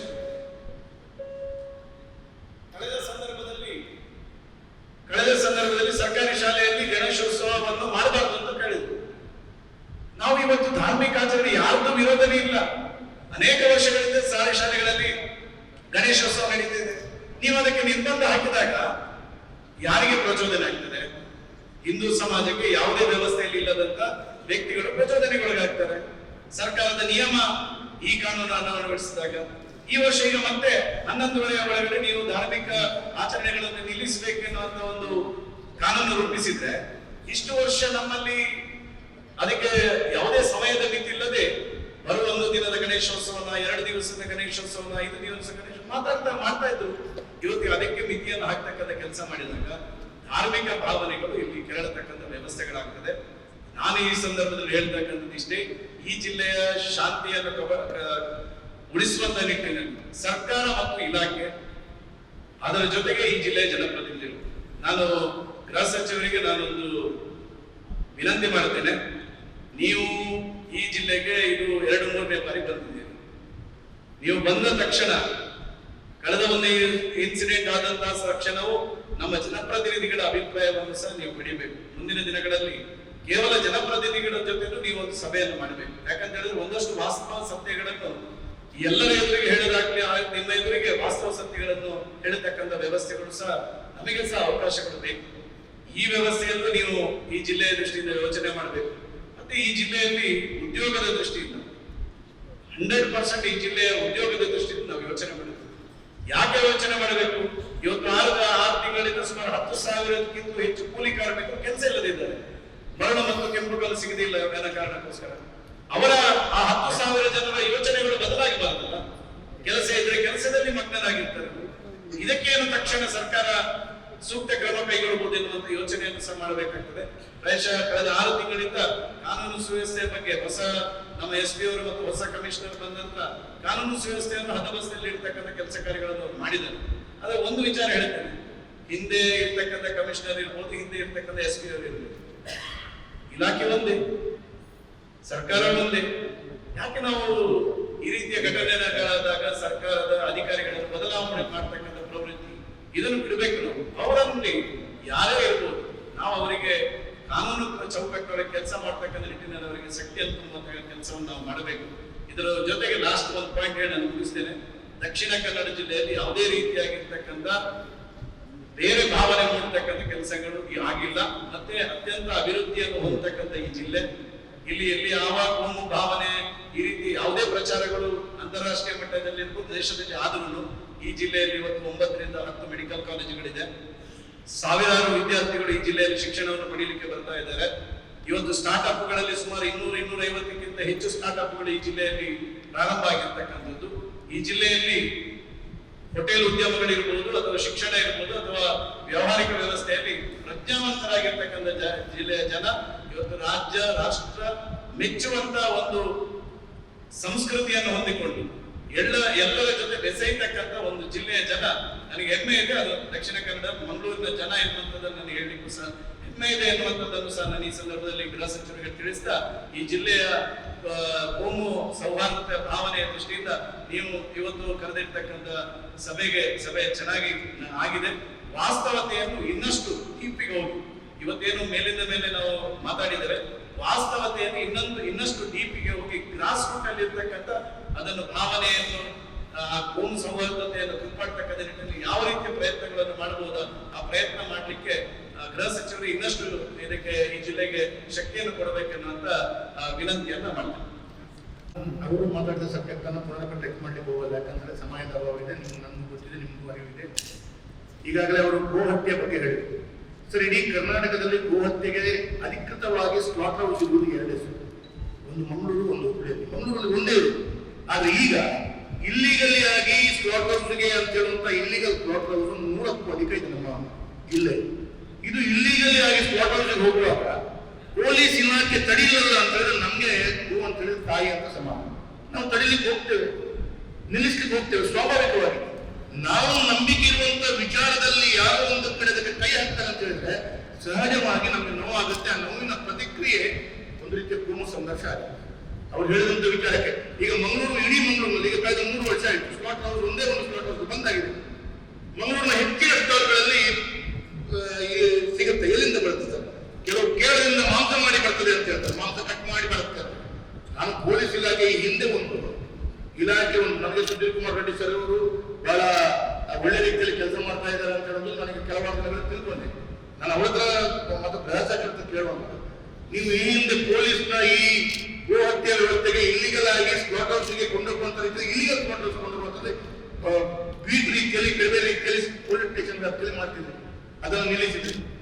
ಸರಿ, ಯಾವುದೇ ನಾನು ಕೇವಲ ಇನ್ನೂ ಅಂತ ಹೇಳೋದು, ಯಾವುದೇ ದೇವರ ಇರ್ಬೋದು, ಯಾವುದೇ ವ್ಯವಸ್ಥೆಗಳಿಗೆ ನಮ್ಮ ನಂಬಿಕೆಗೆ ಅನ್ಯಾಯ ಆಗುವಂತ ರೀತಿಯಲ್ಲಿ, ನಂಬಿಕೆಗೆ ನೋವಾಗುವ ರೀತಿಯಲ್ಲಿ ಯಾರು ಮಾತಾಡಿದ್ರು ಯಾವುದನ್ನು ನೋಡಿಕೊಂಡು ತೊಂದರೆ ಆಗ್ತದೆ. ನಮ್ಮದೇ ಸರಿಯಾಗಿ ನಮ್ದು ಮಾತ್ರ ಸರಿ, ಬೇರೆಯವರು ತಪ್ಪು ಅಂತ ಹೇಳುದು. ಸರ್, ಎವ್ರಿಬಡಿ ಶುಡ್ ಮೇಕ್ ಒಂದು ರೀತಿಯಲ್ಲಿ ಹೇಳಬೇಕು. ನಮ್ದು ಒಳ್ಳೇದು ಅಂತ ಮಾತ್ರ ಹೇಳುವಂತ ಅಧಿಕಾರ ನಮಗೆ, ಬೇರೆಯವರು ಒಳ್ಳೇದಿಲ್ಲ ಅಂತ ಹೇಳುವಂತ ಅಧಿಕಾರ ಇಲ್ಲಲ್ಲ. ಯಾರು ಹೇಳಿದ್ರು ತಪ್ಪೇ. ನಮ್ದು ಒಳ್ಳೇದು, ಬೇರೆಯವ್ರದ್ದು ಒಳ್ಳೇದಿಲ್ಲ ಅಂತ ಹೇಳಿದ್ರು ಕೂಡ ಆಟೋಮೆಟಿಕ್ಲಿ ಆಗುತ್ತೆ. ಬೇರೆಯವ್ರದ್ದು ಒಳ್ಳೇದಿಲ್ಲ ಅಂತೇಳಿ ಯಾರು ಹೇಳ್ತಾರೆ ನೋಡಿ, ಅವ್ರ ಮೇಲೆ ತುಂಬ ತಗೊಳ್ಳಿ. ನಮ್ದು ಒಳ್ಳೇದು ಅಂತ ಹೇಳುವಂಥದ್ದು ನಾನು ಆಸ್ ಎ ಲೈಕ್ ಅಡ್ವರ್ಟೈಸ್ಮೆಂಟ್ ಹೇಳ್ತೀನಿ, ನನ್ನ ಪ್ರಾಡಕ್ಟ್ ಒಳ್ಳೇದಿದೆ. ಬೇರೆಯವರ ಪ್ರಾಡಕ್ಟ್ ಹಾಳಿದೆ ಅಂತ ಹೇಳುವಂತ ಅಡ್ವರ್ಟೈಸ್ಮೆಂಟ್ ನಮ್ಮ ಎಲ್ಲಿಯೂ ಕೂಡ ನೀವು ಯಾವ ಮಾಧ್ಯಮದಲ್ಲಿ ನೋಡಲ್ಲ. ಆ ರೀತಿ ನನ್ನ ಧರ್ಮ, ನನ್ನ ವ್ಯವಸ್ಥೆ, ನನ್ನ ಚಿಂತನೆ ಮತ್ತು ಈ ತುಳುನಾಡಿನ ಒಂದು ಸಂಸ್ಕೃತಿ ಇದೆ, ಇತಿಹಾಸ ಇದೆ. ಈ ಇತಿಹಾಸವನ್ನು ಎಲ್ಲ ಒಂದು ಕಡೆ ತಿರುಚುವಂತ ಪ್ರಯತ್ನ ಮಾಡಿದಾಗ ನೋವಾಗುತ್ತೆ. ಅದಕ್ಕಾಗಿ ಹರೀಶ್ ಪೂಜೆ ಅವರು ಹೇಳಿದ ಮಾತನ್ನು ಒಂದು ನಾನು ಹೇಳ್ತೇನೆ. ನೀವು ಬೆಂಗಳೂರಿನಲ್ಲಿ ಆಗ್ಬಹುದು, ಮಂಗಳೂರಿನಲ್ಲಿ ಎಲ್ಲ ಜನಪ್ರತಿನಿಧಿಗಳು ಇಟ್ಕೊಂಡು ಸರ್ ಈ ರೀತಿಯ ಈಗ ಕಮಿಷನ್ ಬಂದು ಬಹಳ ವೇಗದಲ್ಲಿ ಡ್ರಗ್ಸ್ ಮತ್ತು ಇನ್ನಿತರ ವ್ಯವಸ್ಥೆಗಳಲ್ಲಿ ಕೆಲಸ ಕಾರ್ಯ ಮಾಡ್ತಾ ಇದ್ದಾರೆ, ಪ್ರಾರಂಭ ಮಾಡಿ ನಾನು ಅವರಿಗೆ ಅಭಿನಂದನೆ ಕೊಡ್ತೇನೆ. ಸರ್, ಇಷ್ಟೊಂದು ಇನ್ಸ್ಟಿಟ್ಯೂಷನ್ಗಳಿವೆ, ದಿನನಿತ್ಯ ಡ್ರಗ್ಸ್ ಮತ್ತು ಈ ರೀತಿಯ ವ್ಯವಸ್ಥೆಗಳಿಗೆ ಬರ್ತಾ ಇದೆ. ನೋಡಿದ್ರೆ ಅವ್ರು ಏನ್ ಮಾಡ್ತಾರೆ, ಇಲ್ಲಿಯೂ ಮಾಡ್ತಾರೆ, ನಂತರ ಕೇರಳಕ್ಕೆ ಹೋಗ್ತಾರೆ.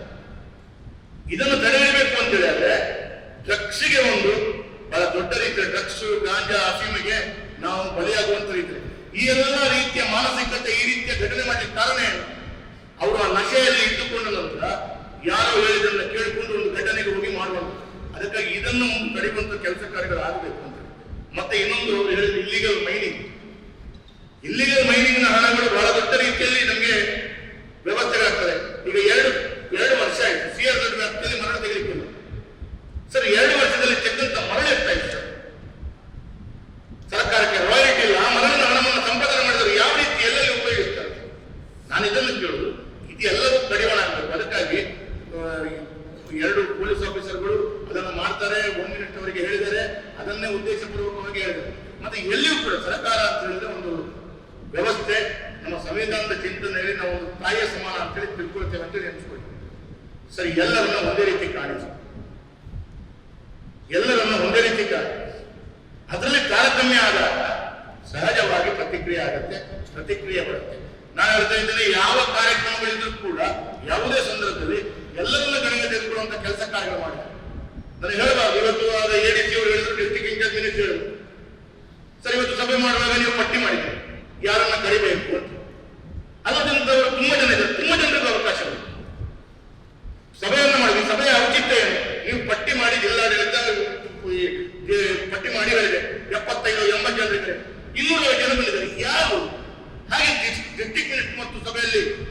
ಇರ್ಬೋದು, ಯಾರ್ಯಾರೋ ಒಂದು ಸಭೆಯಲ್ಲಿ ಬಂದು ಕೂತ್ಕೊಳ್ತಾರೆ ಅಂತ ಹೇಳಿದ್ರೆ ಇದಕ್ಕೆ ರಾಜಕೀಯ ಪಾರ್ಟಿಯವರು ಕೂಡ ಕಾರಣ. ನಾಳೆ ನಾವು ಸರ್ಕಾರ ನಡೆಸುವುದು ಕೂಡ ಯಾರು ನಡೆಸುವುದು ಕೂಡ ಈ ಚೌಕಟ್ಟನ್ನು ಮರೆಯದೆ ಆ ವ್ಯವಸ್ಥೆಗಳು ಹೋಗ್ತದೆ ಸರಿಯಾಗುತ್ತೆ. ಇದನ್ನೆಲ್ಲವನ್ನು ನಾವು ತಿಳ್ಕೊಂಡು ಹೋಗ್ತೇವೆ ಅಂತ ಹೇಳಿದ್ರೆ ಎಲ್ಲೋ ಒಂದು ಕಡೆ ತಾರತಮ್ಯ ಪಾರ್ಶಿಯಾಲಿಟಿ ಶುರು ಆದಾಗ ಸಹಜವಾಗಿ ಗೊಂದಲ ಆಗುತ್ತೆ ಅಂತ ಹೇಳೋದು. ಕೊನೆಯದಾಗಿ ಒಂದು ಮಾತನ್ನ ಅವ್ರು ಹೇಳಿದ್ರು, ಸರ್ ಮಂಗಳೂರು ದಸರಾ, ಮೈಸೂರು ಬಿಟ್ಟರೆ ಮಂಗಳೂರು ದಸರಾನೇ ಬಹಳ ಖ್ಯಾತಿ ಕೊಡ್ತಾರೆ ಸರ್. ಮೆರವಣಿಗೆ ಮುಗಿಯುವಾಗಲೇ ಬೆಳಿಗ್ಗೆ ಆಗುತ್ತೆ. ಮೆರವಣಿಗೆ ಮುಗಿದು ಎಲ್ಲ ನಮ್ಮಲ್ಲಿ ವಿಸರ್ಜನೆ ಆಗುವಾಗಲೇ ಬೆಳಿಗ್ಗೆ ಆಗುತ್ತೆ. ಬೆಳಿಗ್ಗೆ ಆಗುವಾಗ ನೀವು ರಾತ್ರಿ 10 ಗಂಟೆ ಒಳಗೆ ಮುಗಿಸ್ಬೇಕು, 11 ಗಂಟೆ ಒಳಗೆ ಮುಗಿಸ್ಬೇಕು ಅಂದ್ರೆ ಸರ್ ರೂಲ್ಸ್ ಅನ್ನ ಇರುವಂತ ಸಂದರ್ಭದಲ್ಲಿ ಇಲ್ಲಿಯ ಮಣ್ಣಿನ ವ್ಯವಸ್ಥೆಗಳು, ಸಂಸ್ಕೃತಿಗಳು ವಿಚಾರವನ್ನ ಮಾಡಿಕೊಂಡು ಅದಕ್ಕೆ ಪೂರಕವಾದಂತ ರೂಲ್ಸ್ ಅನ್ನ ಮಾಡಬೇಕಾದ್ರೆ ಸರ್ಕಾರದ ಜವಾಬ್ದಾರಿ. ಆ ಎಲ್ಲ ವ್ಯವಸ್ಥೆಗಳು ರಸ್ತೆಯಲ್ಲಿ ಎಕ್ಸ್ಟೆಂಟ್ ಆಗುತ್ತೆ ಅಂತ ರಸ್ತೆಯಲ್ಲಿ ಮುಚ್ಚಿಬಿಡಿ ಅಂತ ಹೇಳಿ ಮುಗಿತು. ರಸ್ತೆ ಕ್ಲೋಸ್ ಮಾಡಿದ್ರೆ ವಾಹನ ಹೋಗಲ್ಲ, ಎಕ್ಸ್ಟೆಂಟ್ ಆಗುತ್ತೆ. ಹಾಗಲ್ಲ ಸರ್, ರಸ್ತೆಯಲ್ಲಿ ವಾಹನ ಹೋಗಲೇಬೇಕು, ಅದಕ್ಕೆ ಬೇಕಾದಂತ ರೂಪುರೇಖೆಯನ್ನು ಹಾಕಿದೆ. ಅದಕ್ಕಾಗಿ ಹರೀಶ್ ಪೂಜೆ ಸುಧಾರಣೆ ಎಲ್ಲ ಪಾಯಿಂಟ್ ಅನ್ನ ಕವರ್ ಮಾಡಿದ್ದಾರೆ. ಅದಕ್ಕೆ ನನ್ನ ಪುನರಪಿ ಹೇಳಲ್ಲ. ಒಟ್ಟಾರೆ ಫಿಲಾಸಫಿಯವರು ನಿಮ್ಗೆ ನಮ್ಮ ಮೇಲೆ ಬಹಳ ವಿಶೇಷವಾದಂತಹ ಪ್ರೀತಿ ಇದೆ. ಇದನ್ನ ನೀವು ಅನುಷ್ಠಾನ ಮಾಡ್ತೀರಿ, 100ಕ್ಕೆ 100 ನೀವು ಬಹಳ ಒಳ್ಳೆಯವರಿದ್ದೀರಿ. ಇದನ್ನ ಮುಂದಿನ ದಿನಗಳಲ್ಲಿ ಕರಾವಳಿಯ 2-3 ಜಿಲ್ಲೆಗಳಿಗೆ, ತುಳುನಾಡಿಗೆ, ಬೆಂಗಳೂರಲ್ಲಾದ್ರೂ ಒಂದು 3 ತಿಂಗಳಿಗೊಂದು ಈ ರೀತಿಯ ಜನಪ್ರತಿನಿಧಿಗಳ ಸಭೆಯನ್ನ ಇಲ್ಲಾದ್ರೂ ಮಾಡುವಂತ ರೀತಿಯಲ್ಲಿ ಮಾಡಿದ್ರೆ ಇದಕ್ಕೆ ಇನ್ನಷ್ಟು ತಮಗೆ ನಿಜವಾಗಿ ಜಿಲ್ಲೆ ಒಳ್ಳೆದಾಗಬೇಕು, ರಾಜ್ಯ ಒಳ್ಳೆದಾಗಬೇಕು ಅಂತ ಭಾವನೆ ಇದೆ. ಅದಕ್ಕೆ ಶಕ್ತಿ ಸಿಕ್ಕಂತಾಗುತ್ತೆ. ಆದ್ರೆ ಸ್ವಲ್ಪ ಜನರ ಹತ್ರ ನೀವು ಹಾಳಾಗಬೇಕಾಗ್ತದೆ. ಹಾಳಾದ್ರೂ ತೊಂದರೆ ಇಲ್ಲ, ರಾಜ್ಯವನ್ನು ಒಳ್ಳೆ ಮಾಡಿ ಅಂತ ಹೇಳಿ ನಿಮ್ಮನ್ನು ಕೇಳಬೇಕು. ಮಾನ್ಯ ಬಂದದಕ್ಕೆ ನಮ್ಮೆಲ್ಲ ಶಾಸಕರ ನಮ್ಮ ಜಿಲ್ಲೆಯ ಪರವಾಗಿ ತುಂಬ ಸ್ವಾಗತವನ್ನು ಬಯಸುತ್ತಿದ್ದೇನೆ. ಇವತ್ತು ಅರಿಶಿಣರು ಹೇಳಿದ್ರು ಬಹಳಷ್ಟು ವಿಚಾರ. ಈಗಾಗಲೇ ರಾತ್ರಿ ಹೊತ್ತಿನಲ್ಲಿ ನಮ್ಮ ಸುಳ್ಯ ತಾಲೂಕಿನಲ್ಲಿ ಮಹಿಳೆಯರ ಮನೆಗೆ 2 ಮಹಿಳೆಯರು, ಅವರೇನು ಧಾರ್ಮಿಕ ಭಾಷಣ ಮಾಡಿದವರಲ್ಲ, ಅವರ ಮನೆಗೆ ರಾತ್ರಿ ಹೋಗಿ ಫೋಟೋ ತೆಗೆದು ಅವರಿಗೆ ಹಿಂಸೆ ಕೊಟ್ಟಿದ್ದಾರೆ. ಅದಕ್ಕೋಸ್ಕರ ಆ ಯಾರು ಪೊಲೀಸ್ ಹೋಗಿದ್ದಾರೆ ಅವರ ಮೇಲೆ ಆಕ್ಷನ್ ತಗೊಳ್ಬೇಕು ಅಂತ ಒಂದು ಇಲ್ಲಿ ಹೇಳ್ತಿದ್ದೀನಿ. ಮಧ್ಯರಾತ್ರಿ ಹೋಗ್ತಾರೆ, 1 ದಿವಸ ಅಲ್ಲ 7 ದಿವಸ ಹೋಗಿದ್ದಾರೆ. ನಿಮ್ಮ ಕಾನೂನು ಚೌಕಟ್ಟನ್ನು ಎಲ್ಲಿ ಬೇಕು ಅಲ್ಲಿ ಮಾಡಬೇಕು, ಹೊರತು ಬಿಟ್ಟು ಎಲ್ಲೆಲ್ಲೂ ಮಾಡ್ತೀರಿ, ಎಲ್ಲಿ ಬೇಕು ಅಲ್ಲಿ ಮಾಡೋದಿಲ್ಲ. ಇವತ್ತು ಬೈಕ್ ನಲ್ಲಿ 4 ಜನ ಬೈಕ್ ನಲ್ಲಿ ಹೆಲ್ಮೆಟ್ ಹಾಕೊಂಡು ಹೋದ್ರೆ ಏನ್ ಮಾಡೋದಿಲ್ಲ. ಒಬ್ಬ ಕೂಲಿ ಕೆಲಸದವ ಅರ್ಜೆಂಟ್ ಅವನ ಮನೆಗೆ ಅವನ ತಾಯಿ ಹುಷಾರಿಲ್ಲ ಅಂತ ಹೆಲ್ಮೆಟ್ ಹಾಕದೆ ಹೋದ್ರೆ ಅವನ 10,000 ಫೈನ್ ಹಾಕಿ ಅವನೇ ಆಕ್ಸಿಡೆಂಟ್ ಆಗ್ತದೆ. ಗಡಿಬಿಡಿಯಲ್ಲಿ ಇವರನ್ನು ನೋಡಿದ್ರು. ಇದು ಆಗ್ಬಾರ್ದು. ಅದಕ್ಕೂ ನೀವು ಕಡಿವಾಣ ಹಾಕ್ಬೇಕಂದ್ರೆ ಅವರಿಗೆ ಸರಿಯಾದ ನೋಟ್ಸ್ ಇರಬೇಕು. ಪೊಲೀಸರಿಗೊಂದು ರೂಲ್ಸ್ ಮತ್ತೆ ಕಾರ್ಯಕರ್ತರ ಸಾಮಾನ್ಯ ಜನರಿಗೆ ರೂಲ್ಸ್ ಆಗ್ಬೋದು. ಫೋಟೋ ತೆಗೆದು ಹಾಕಿದ್ದಾರೆ, ಪೊಲೀಸ್ ಹೆಲ್ಮೆಟ್ ಹಾಕಿಲ್ಲ, ಅದಕ್ಕೆ ಇರುವವರಿಲ್ಲ. ಕಾರ್ಯಕರ್ತ ಒಬ್ಬ ಸಾಮಾನ್ಯ ಒಬ್ಬ ವ್ಯಕ್ತಿಗೂ ಹೆಲ್ಮೆಟ್ ಹಾಕಿದ್ರೆ ಫೈನ್ ಹಾಕ್ತಾರೆ, ಅದು ಆಗ್ಬಾರ್ದು. ಈಗ ಮರಳಿನ ಬಗ್ಗೆ ಹೇಳಿದ್ರು, ಇದನ್ನು ಹಿಡಿಯುವುದು ಕೂಡ ಅಷ್ಟೇ. ಅದು ಯಾರಿಗೆ ಇರುವಂತದ್ದು, ಗಣಿ ಇಲಾಖೆಯವರಿಗೆ ಆ ಜವಾಬ್ದಾರಿ ಇರುವಂತದ್ದು. ಪೊಲೀಸರಿಗೆ ಹಿಡಿದು ಅದನ್ನು ನಿಲ್ಲಿಸುವಂತದ್ದು ಮಾತ್ರ, ದರೋಡೆ ಮಾಡುವಂತದ್ದಿಲ್ಲ. ಅವ್ರೇನ್ ಮಾಡ್ತಾರೆ, ದುಡ್ಡು ಕೊಟ್ಟರೆ ಬಿಟ್ಟು ಬಿಡ್ತಾರೆ, ಕೊಡದ್ರೆ ಅವನನ್ನು ಬಂಧಿಸ್ತಾರೆ. ಇದು ಆಗ್ಬಾರ್ದು. ಅದಕ್ಕೂ ಕೂಡ ಸರಿಯಾದ ಕಾರಣದಲ್ಲಿ ಪೊಲೀಸರಿಗೆ ಕೂಡ ಮಾಹಿತಿ ಕೊಡ್ಬೇಕು. ನಮಗೆ ಮಾತ್ರ ಜನಪ್ರತಿನಿಧಿ ಮಾಹಿತಿ ಕೊಡುವುದಲ್ಲ, ಅವರಿಗೂ ಸರಿಯಾದ ಮಾಹಿತಿ ಕೊಡ್ಬೇಕು ಅಂತ ವಿನಂತಿ ಮಾಡ್ತೀನಿ. ಒಂದು ಬೇಸರ ಇದೆ ನನಗೆ, ಗೃಹ ಸಚಿವರಲ್ಲಿ ನನ್ನ ಕ್ಷೇತ್ರಕ್ಕೆ ಬಂದಿದ್ದೀರಿ, ಸುಳ್ಯ ವಿಧಾನಸಭಾ ಕ್ಷೇತ್ರಕ್ಕೆ. ನನಗೊಂದು ಮಾತು ಹೋಗಿಲ್ಲ, ನಿಮ್ಮ ಕಮಿಷನರ್ ಹೇಳಿದ್ದ ಪೊಲೀಸರಿಲ್ಲ, ಸ್ಫೂರ್ತಿ ಸುಬ್ರಹ್ಮಣ್ಯ ನನ್ನ ಕ್ಷೇತ್ರ ದೇವಸ್ಥಾನಕ್ಕೆ ಹೋಗಿಲ್ಲಮ್ಮ, ದೇವಸ್ಥಾನಕ್ಕೆ ಖಾಸಗಿ ವಿಚಾರ ಅದಕ್ಕೋಸ್ಕರ ಏನಿಲ್ಲ. ವಿಷಯ ಬಂದ್ರೆ ಆಲ್ವೇಸ್ ಕೇಳ ಬರೋದೇ, ನಿಮ್ಮ ಪರ್ಮಿಷನ್ ಇಲ್ಲದೇ ಬರೋದಿಲ್ಲ. ಬಂದಿದ್ದೀರಿ, ನಿಮ್ಮನ್ನು ವೆಲ್ಕಮ್ ಮಾಡ್ಬೇಕಿತ್ತು.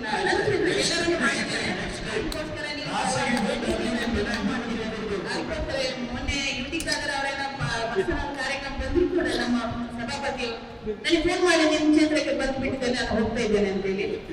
ಅದಕ್ಕೋಸ್ಕರ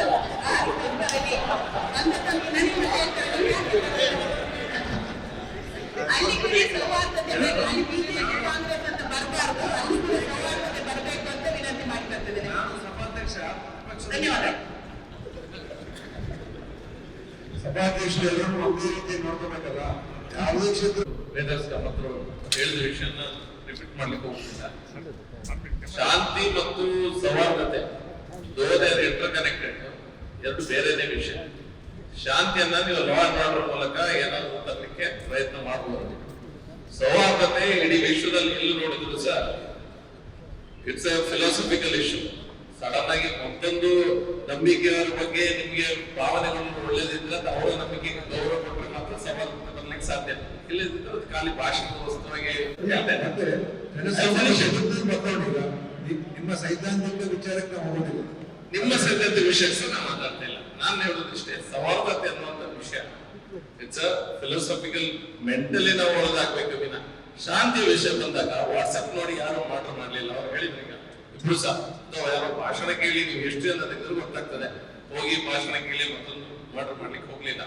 ಆದ್ರೆ ಕಮಿಷನರ್ ಮತ್ತೆ ಏನು ಸ್ಟ್ಯಾನ್ಸ್ ತಗೊಂಡಿದ್ದಾರೆ ಒಳ್ಳೇದಿದೆ. ಸುಳ್ಳು ಸುದ್ದಿ ಹಬ್ಬಿಸುವಂತದನ್ನ ತಡೀತಿದ್ದಾರೆ, ಒಳ್ಳೆ ವಿಷಯ. ಆದ್ರೆ ಇದು ಮರ್ಡರ್ ಆಗ್ಲಿಕ್ಕೆ ಗಲಭೆ ಸಾಗ್ಲಿಲ್ಲ. ಈ ಸರಿ ಗಲಭೆ ಸಾಗ್ಲಿಲ್ಲ, 2 ಮರ್ಡರ್ ಆಗಿದೆ. ಮರ್ಡರ್ ಆಗ್ಲಿಕ್ಕೆ ಫ್ಲಾಶ್ ಪಾಯಿಂಟ್ ಎಲ್ಲಿ ಅನ್ನೋದೇ ವಿಷಯ. ನಾವೆಲ್ಲವನ್ನ ಮಾತಾಡಿ ನಾನು ನೀನು ಬ್ರದರ್ಸ್ ಆಗಿರ್ತೇವೆ ಅನ್ನೋದು ಮತ್ತೊಂದು ವಿಷಯ. ಫ್ಲಾಶ್ ಪಾಯಿಂಟ್ ಎಲ್ಲಿ ಆಗ್ತದೆ, ಎಲ್ಲಿ ಈ ಗೊಂದಲ ಸ್ಟಾರ್ಟ್ ಆಗ್ತಿದೆ, ಅದು ಇದೆಲ್ಲ ಕ್ರೈಮ್ ಏನೆಲ್ಲ ಆಗ್ತಾ ಇದೆ, ಲಾ ಅಂಡ್ ಆರ್ಡರ್ ಫೇಲಿಯರ್ ಏನಾಗ್ತಾ ಇದೆ, ಅದರಿಂದಾಗೆ ಆಗ್ತಾ ಇದೆ. ನಾವೀಗ ಮೆನ್ಷನ್ ಮಾಡಿದ್ರು, ಒಂದು ಗೋಹತ್ಯೆ ಮೆನ್ಷನ್ ಮಾಡಿದ್ರು, ಕೆಲವು ವಿಷಯಗಳನ್ನ ಮೆನ್ಷನ್ ಮಾಡಿದ್ರು. ಕೆಲವರು ಸರ್ಕಾರದ ಒಂದು ಆಟಿಟ್ಯೂಡ್ ಇರ್ತದೆ. ಒಂದಲ್ಲ ಹೋದ ಬಾರಿ ಹೈಕೋರ್ಟ್ ಒಂದು ಆರ್ಡರ್ ಕೊಟ್ಟಿತ್ತು, ಒಂದು ಪರ್ಟಿಕ್ಯುಲರ್ ಜಾಗದಲ್ಲಿ ನೀವು ಈ ಕಾರ್ಯಕ್ರಮವನ್ನು ಮಾಡಬಾರ್ದು ಅಂತ. ಗವರ್ಮೆಂಟ್ ಹಾಕೊಂಡು ಅಡ್ಮಿನಿಸ್ಟ್ರೇಷನ್ ಬಿಟ್ಟಿದ್ದು ಅವ್ರಿಗೆ ಮಾಡ್ಲಿಕ್ಕೆ. ಅದಾದ್ಮೇಲೆ ಎಷ್ಟು ಗಾಡಿ ಗೀಡಿ ಎಲ್ಲ ಪುಡಿಯಾಗಿದೆ, ಕೇಸ್ಗಳು ಸಹ ಆಗಿದೆ. ಇದಾದಂತ ಸಂದರ್ಭದಲ್ಲಿ ಜನರಿಗೆ ಏನು ಸರ್ಕಾರ ಮತ್ತು ಅಡ್ಮಿನಿಸ್ಟ್ರೇಷನ್ ಮೇಲೆ ಏನು ಧೈರ್ಯ ಇರಬೇಕು, ಅಥವಾ ಅವ್ರ ಮೇಲೆ ಟ್ರಸ್ಟ್ ಇರಬೇಕು, ಸ್ಟ್ರೆಸ್ ಡೆಫಿಸಿಟ್ ಆಗ್ತದೆ. ಇದೆಲ್ಲ ಒಂದೊಂದು ಸಣ್ಣ ಕಾರಣ. ನಾನು ನಿಮ್ಮನ್ನ ಡೈರೆಕ್ಟ್ ಆಗಿ ದೂಷಣೆ ಮಾಡೋದಲ್ಲ, ಇದನ್ನ ಸರಿ ಮಾಡಿಕೊಳ್ಳುವಂತ ಮನಸ್ಥಿತಿ ಈ ಜಿಲ್ಲೆಯಲ್ಲಿ ಮಾಡದಿದ್ರೆ ನಾವು ಸಮಸ್ಯೆಯನ್ನ ಪುನಃ ಎದುರಿಸ್ತೇವೆ. ಈ ರೀತಿಯ ಮೀಟಿಂಗ್ ಗಳನ್ನ ಪುನಃ ಮಾತೊಂದು ಕೂತ್ಕೊಳ್ಬೇಕಾಗ್ತದೆ. ಎರಡನೇದು, ತುಂಬಾ ಜನ ಮಾತಾಡಿದ್ರು ನಮ್ಮ ಮಂಗಳೂರು ಜಿಲ್ಲೆ ಬಗ್ಗೆ. GSTP ರೇಟ್ ಹೋದ್ರೆ ಕರ್ನಾಟಕದಲ್ಲಿ ನಂಬರ್ 2 ಆಫ್ಟರ್ ಬ್ಯಾಂಗ್ಳೂರ್ ಅಂತ ಹೈಯೆಸ್ಟ್ GSTP ರೇಟ್ ಇರುವಂತ ಜಾಗ. ಹೈಯೆಸ್ಟ್ ಟ್ಯಾಕ್ಸ್ ಬೇಸರ್ಸ್ ಸೆಕೆಂಡ್ ನಂಬರ್ ಅಲ್ಲಿ. ಇಲ್ಲಿ ಯಾವುದೇ ಇದನ್ನ ಎಲ್ಲಿ ಹೋದ್ರು ಸಹ ಎಲ್ಲ ಕೋಮು ಸೂಕ್ಷ್ಮ ಪ್ರದೇಶ. ಇಲ್ಲಿ ಇನ್ನೂ ಸಹ 15 ಕಾಲೇಜುಗಳು ಅಪ್ಲೈ ಮಾಡಿದ್ದಾರೆ PUC ಇದಕ್ಕೋಸ್ಕರ. ಈ ರೀತಿಯ ಈ ಕೋಮು ಸೂಕ್ಷ್ಮ ಏನು ಸರಿಯಾಗಿದೆ, ಜನ ಸಹ ಸರಿಯೇ ಇದ್ದಾರೆ. ಈ ರೀತಿಯ ಘಟನೆಗಳಿಗೆ ಫ್ಲಾಶ್ ಪಾಯಿಂಟ್ಸ್ ಇದು ಕೋಮು ಸೂಕ್ಷ್ಮತೆಯಿಂದ ಆಗುವುದಲ್ಲ, ಇದು ಕ್ರೈಮ್ ಇಂದಾಗಿ ಆಗ್ತಾ ಇದೆ. ಗೋಕಳ್ಳತನ ಇಸ್ ಎ ಕ್ರೈಮ್, ಅದೊಂದು ಕೋಮು ಸೂಕ್ಷ್ಮವಾಗಿ ನಾವು ಯಾಕೆ ಕನ್ಸಿಡರ್ ಮಾಡಬೇಕು? ಆ ಕ್ರೈಮ್ ಅನ್ನ ನಿಲ್ಲಿಸುವಂತ ಕೆಲಸ ಮಾಡಿದ್ರೆ ಸರಿ ಆಗ್ತದೆ. ಹೊಯ್ಗೆ ವಿಷಯ ಸಹ ಹೇಳಿದ್ರು. ಹೊಯ್ಗೆ ವಿಷಯ ಇಲ್ಲಿಗಲ್ ಮೈನಿಂಗ್, ಸ್ಯಾಂಡ್ ಮೈನಿಂಗ್ ಏನಾಗ್ತಿತ್ತು, ಆ ದುಡ್ಡು ಎಲ್ಲಿಗೆ ಹೋಗ್ತಾ ಇದೆ, ಅದನ್ನ ನಮ್ಗೆ ಇನ್ನೂವರೆಗೂ ಹತ್ತುವರೆಗೆ ತರಲಿಕ್ಕೆ ಆಗ್ಲಿಲ್ಲ. ಈಗ ಹೊಸ ಕಮಿಷನರ್ ಹಾಕಿದ್ರೆ ಮರು ದಿವಸದಿಂದ ಅವ್ರ ಆರ್ಡರ್ಗಳಿಗೆ ಮುಂಚೆನೆ ಎಲ್ಲ ಸಹ ಪೊಲೀಸ್ ಸ್ಟೇಷನ್ ಅಲರ್ಟ್ ಆದವರು ಸಸ್ಪೆಂಡ್ ಆಗ್ತದೆ ಅಂತ ಈಗ ಸರಿಯಾಗಿದೆ, ಈಗ ಸರಿ ಇದೆ. ಈ ರೀತಿಯ ಸಮಸ್ಯೆಗಳಿಂದನೇ ಫ್ಲಾಶ್ ಪಾಯಿಂಟ್ ಸ್ಟಾರ್ಟ್ ಆಗಿದೆ ವಿನ ಎಲ್ಲೋ 2 ಕಮ್ಯುನಿಟಿಯವರು, ಹಿಂದೂಗಳು, ಮುಸಲ್ಮಾನರು, ಕ್ರೈಸ್ತರು ಎಲ್ಲ ಸೇರಿ ಹೊಡೆದಾಟ ಮಾಡಿದೆ ಅನ್ನೋದು ಇಲ್ಲ. ಇದರಲ್ಲಿ ಆ ರೀತಿ ವ್ಯವಸ್ಥೆ ಅಲ್ಲ. ಈ ಫ್ಲಾಶ್ ಪಾಯಿಂಟ್ಸ್ ಅನ್ನು ಗುರುತಿಸಿ ನಾವು ಅದಕ್ಕೆ ಮತ್ತನ್ನ ಕೊಟ್ಟರೆ ಮಾತ್ರ ಸರಿಯಾಗ್ತದೆ.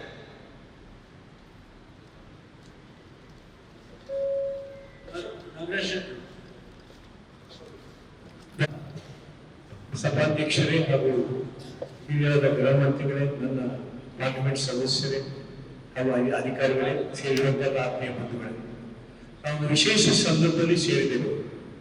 ನಾವು ಈ ತುಳುನಾಡು ಹುಟ್ಟಿ 68 ವರ್ಷ ಆಯಿತು. ಅನೇಕ ಇಂಥ ಸಭೆಗಳನ್ನು ನಡೆಸಿ ಮೇಲೆ ಕೂತಿದ್ರು, ಕೆಲವರು ಕೂತಿದ್ರು. ಮಾಜಿ ಜಿಲ್ಲಾ ಉಸ್ತುವಾರಿ ಮಂತ್ರಿಯಾಗಿ ಕೂಡ ನಾವು ಆಡಳಿತ ಮಾಡಿದ್ವಿ. ಆದರೆ ಅದನ್ನ ಫಲಕಾರಿ ಆಗುವಂತ ಕೆಲಸ ನಮ್ಮಲ್ಲಿ ಆಗಲಿಲ್ಲ. ದೊಡ್ಡ ದೋಷ. ಅದಕ್ಕೋಸ್ಕರ ಈಗ ತಾವು ಗೃಹ ಮಂತ್ರಿಗಳು ಸ್ವತಃ ಬಂದಿದ್ದೀವಿ. 2-3 ವಿಚಾರ ಬಹಳ ಪ್ರಾಮುಖ್ಯವಾಗಿದೆ ಸರ್. ಅದರ ಬಗ್ಗೆ ತಾವು ಇಮಿಡಿಯೇಟ್ ಒಂದು ಆಕ್ಷನ್ ತಗೊಂಡ್ರೆ ನಮ್ಮಲ್ಲಿ 160% ಪ್ರಾಬ್ಲಮ್ ಸಾಲ್ವ್ ಆಗುತ್ತೆ. ಯಾಕಂದ್ರೆ ನಾನು ಬಹಳ ಹೆಮ್ಮೆಯನ್ನು ಹೇಳ್ತಾ ಇದ್ದೇನೆ, ನೀವು ಹಿರಿಯ ರಾಜಕಾರಣಿ, ನಮ್ಗೆಲ್ಲ ಗೊತ್ತಿದೆ. ಅದು ತಾವು ಹುಚ್ಚು ಮಾತಾಡುದಿಲ್ಲ, ಅದು ದೊಡ್ಡ ಕಷ್ಟ. ಆದ್ರೆ ಒಂದು ಮಾತು ಹೇಳಿಕೆ ಇಚ್ಛೆ ಪಡ್ತಾ ಇದ್ದೇನೆ ಸರ್. ಇಲ್ಲಿ ಪ್ರಾಮುಖ್ಯವಾಗಿ ಒಂದು, ನಮ್ಮಲ್ಲಿ ಇರುವಂತಹ ಈ ಗಾಂಜಾ ವ್ಯವಹಾರಗಳು, ನಮ್ಮ ಇಲ್ಲಿ ಸೂಪರಿಂಟೆಂಡೆಂಟ್ ಪೊಲೀಸ್ ಇದ್ದಾರೆ, ಉಡುಪಿಯಲ್ಲಿ ಇದ್ರು. ಮಣಿಪಾಲ ನಂಬರ್ 1 ಇತ್ತು ನಮ್ಮ ರಾಜ್ಯದಲ್ಲಿ, ಅದನ್ನು ಮಧ್ಯಪಟ್ಟರು. ಉಡುಪಿ ನಂಬರ್ 1 ಇತ್ತು, ಮಂಗಳೂರು ನಂಬರ್ 2 ಇತ್ತು. ಈಗ ಮಂಗಳೂರು ನಂಬರ್ 1 ಆಗಿದೆ ಸರ್. ಸೊ ಅದಕ್ಕೋಸ್ಕರ ಎಲ್ಲ ವಿಶೇಷವಾಗಿ ಅನೇಕ ಕಾಲೇಜಿನ ರೆಪ್ರೆಸೆಂಟೇಷನ್ ಇದ್ದಾರೆ. ಅವರು ಎಲ್ಲರೂ ಸೇರಿ ಕಾಲೇಜು ಮತ್ತು ವಿದ್ಯಾಸಂಸ್ಥೆಗಳ ಅಕ್ಕಪಕ್ಕದಲ್ಲಿ ಬಹಳಷ್ಟು ಡ್ರಗ್ಗಿನ ಅವ್ಯವಸ್ಥೆ ಆಗ್ತಾ ಇದೆ. ನಾನು ಇತ್ತೀಚೆಗೆ ಮಣಿಪಾಲ ಹೋದಾಗ ರಾತ್ರಿ 2 ಗಂಟೆಗೆ ಮಕ್ಕಳು ಮಾರ್ಗದಲ್ಲಿ ಮಲಗಿದ್ರು ಡ್ರಗ್ಸ್ ಇದು. ಈ ವ್ಯವಸ್ಥೆಯನ್ನು ಸರಿ ಮಾಡಿದ್ರೆ ಸುಮಾರು 60% ನಮ್ಮ ಪ್ರಾಬ್ಲಮ್ ಸಾಲ್ವ್ ಆಗುತ್ತೆ ಸರ್. ಎರಡನೇದಾಗಿ ಈಗ ಹೇಳಿದ್ರೆ ಗೋಹತ್ಯೆ. ತಾವೊಂದು ವಿಶೇಷ ತಂಡವನ್ನು ಮಾಡಿದ್ರಿ ಈ ಕ್ರಿಮಿನಲ್ಸ್ಗಳ ಸೆರೆಬಡಿಗೋಸ್ಕರ.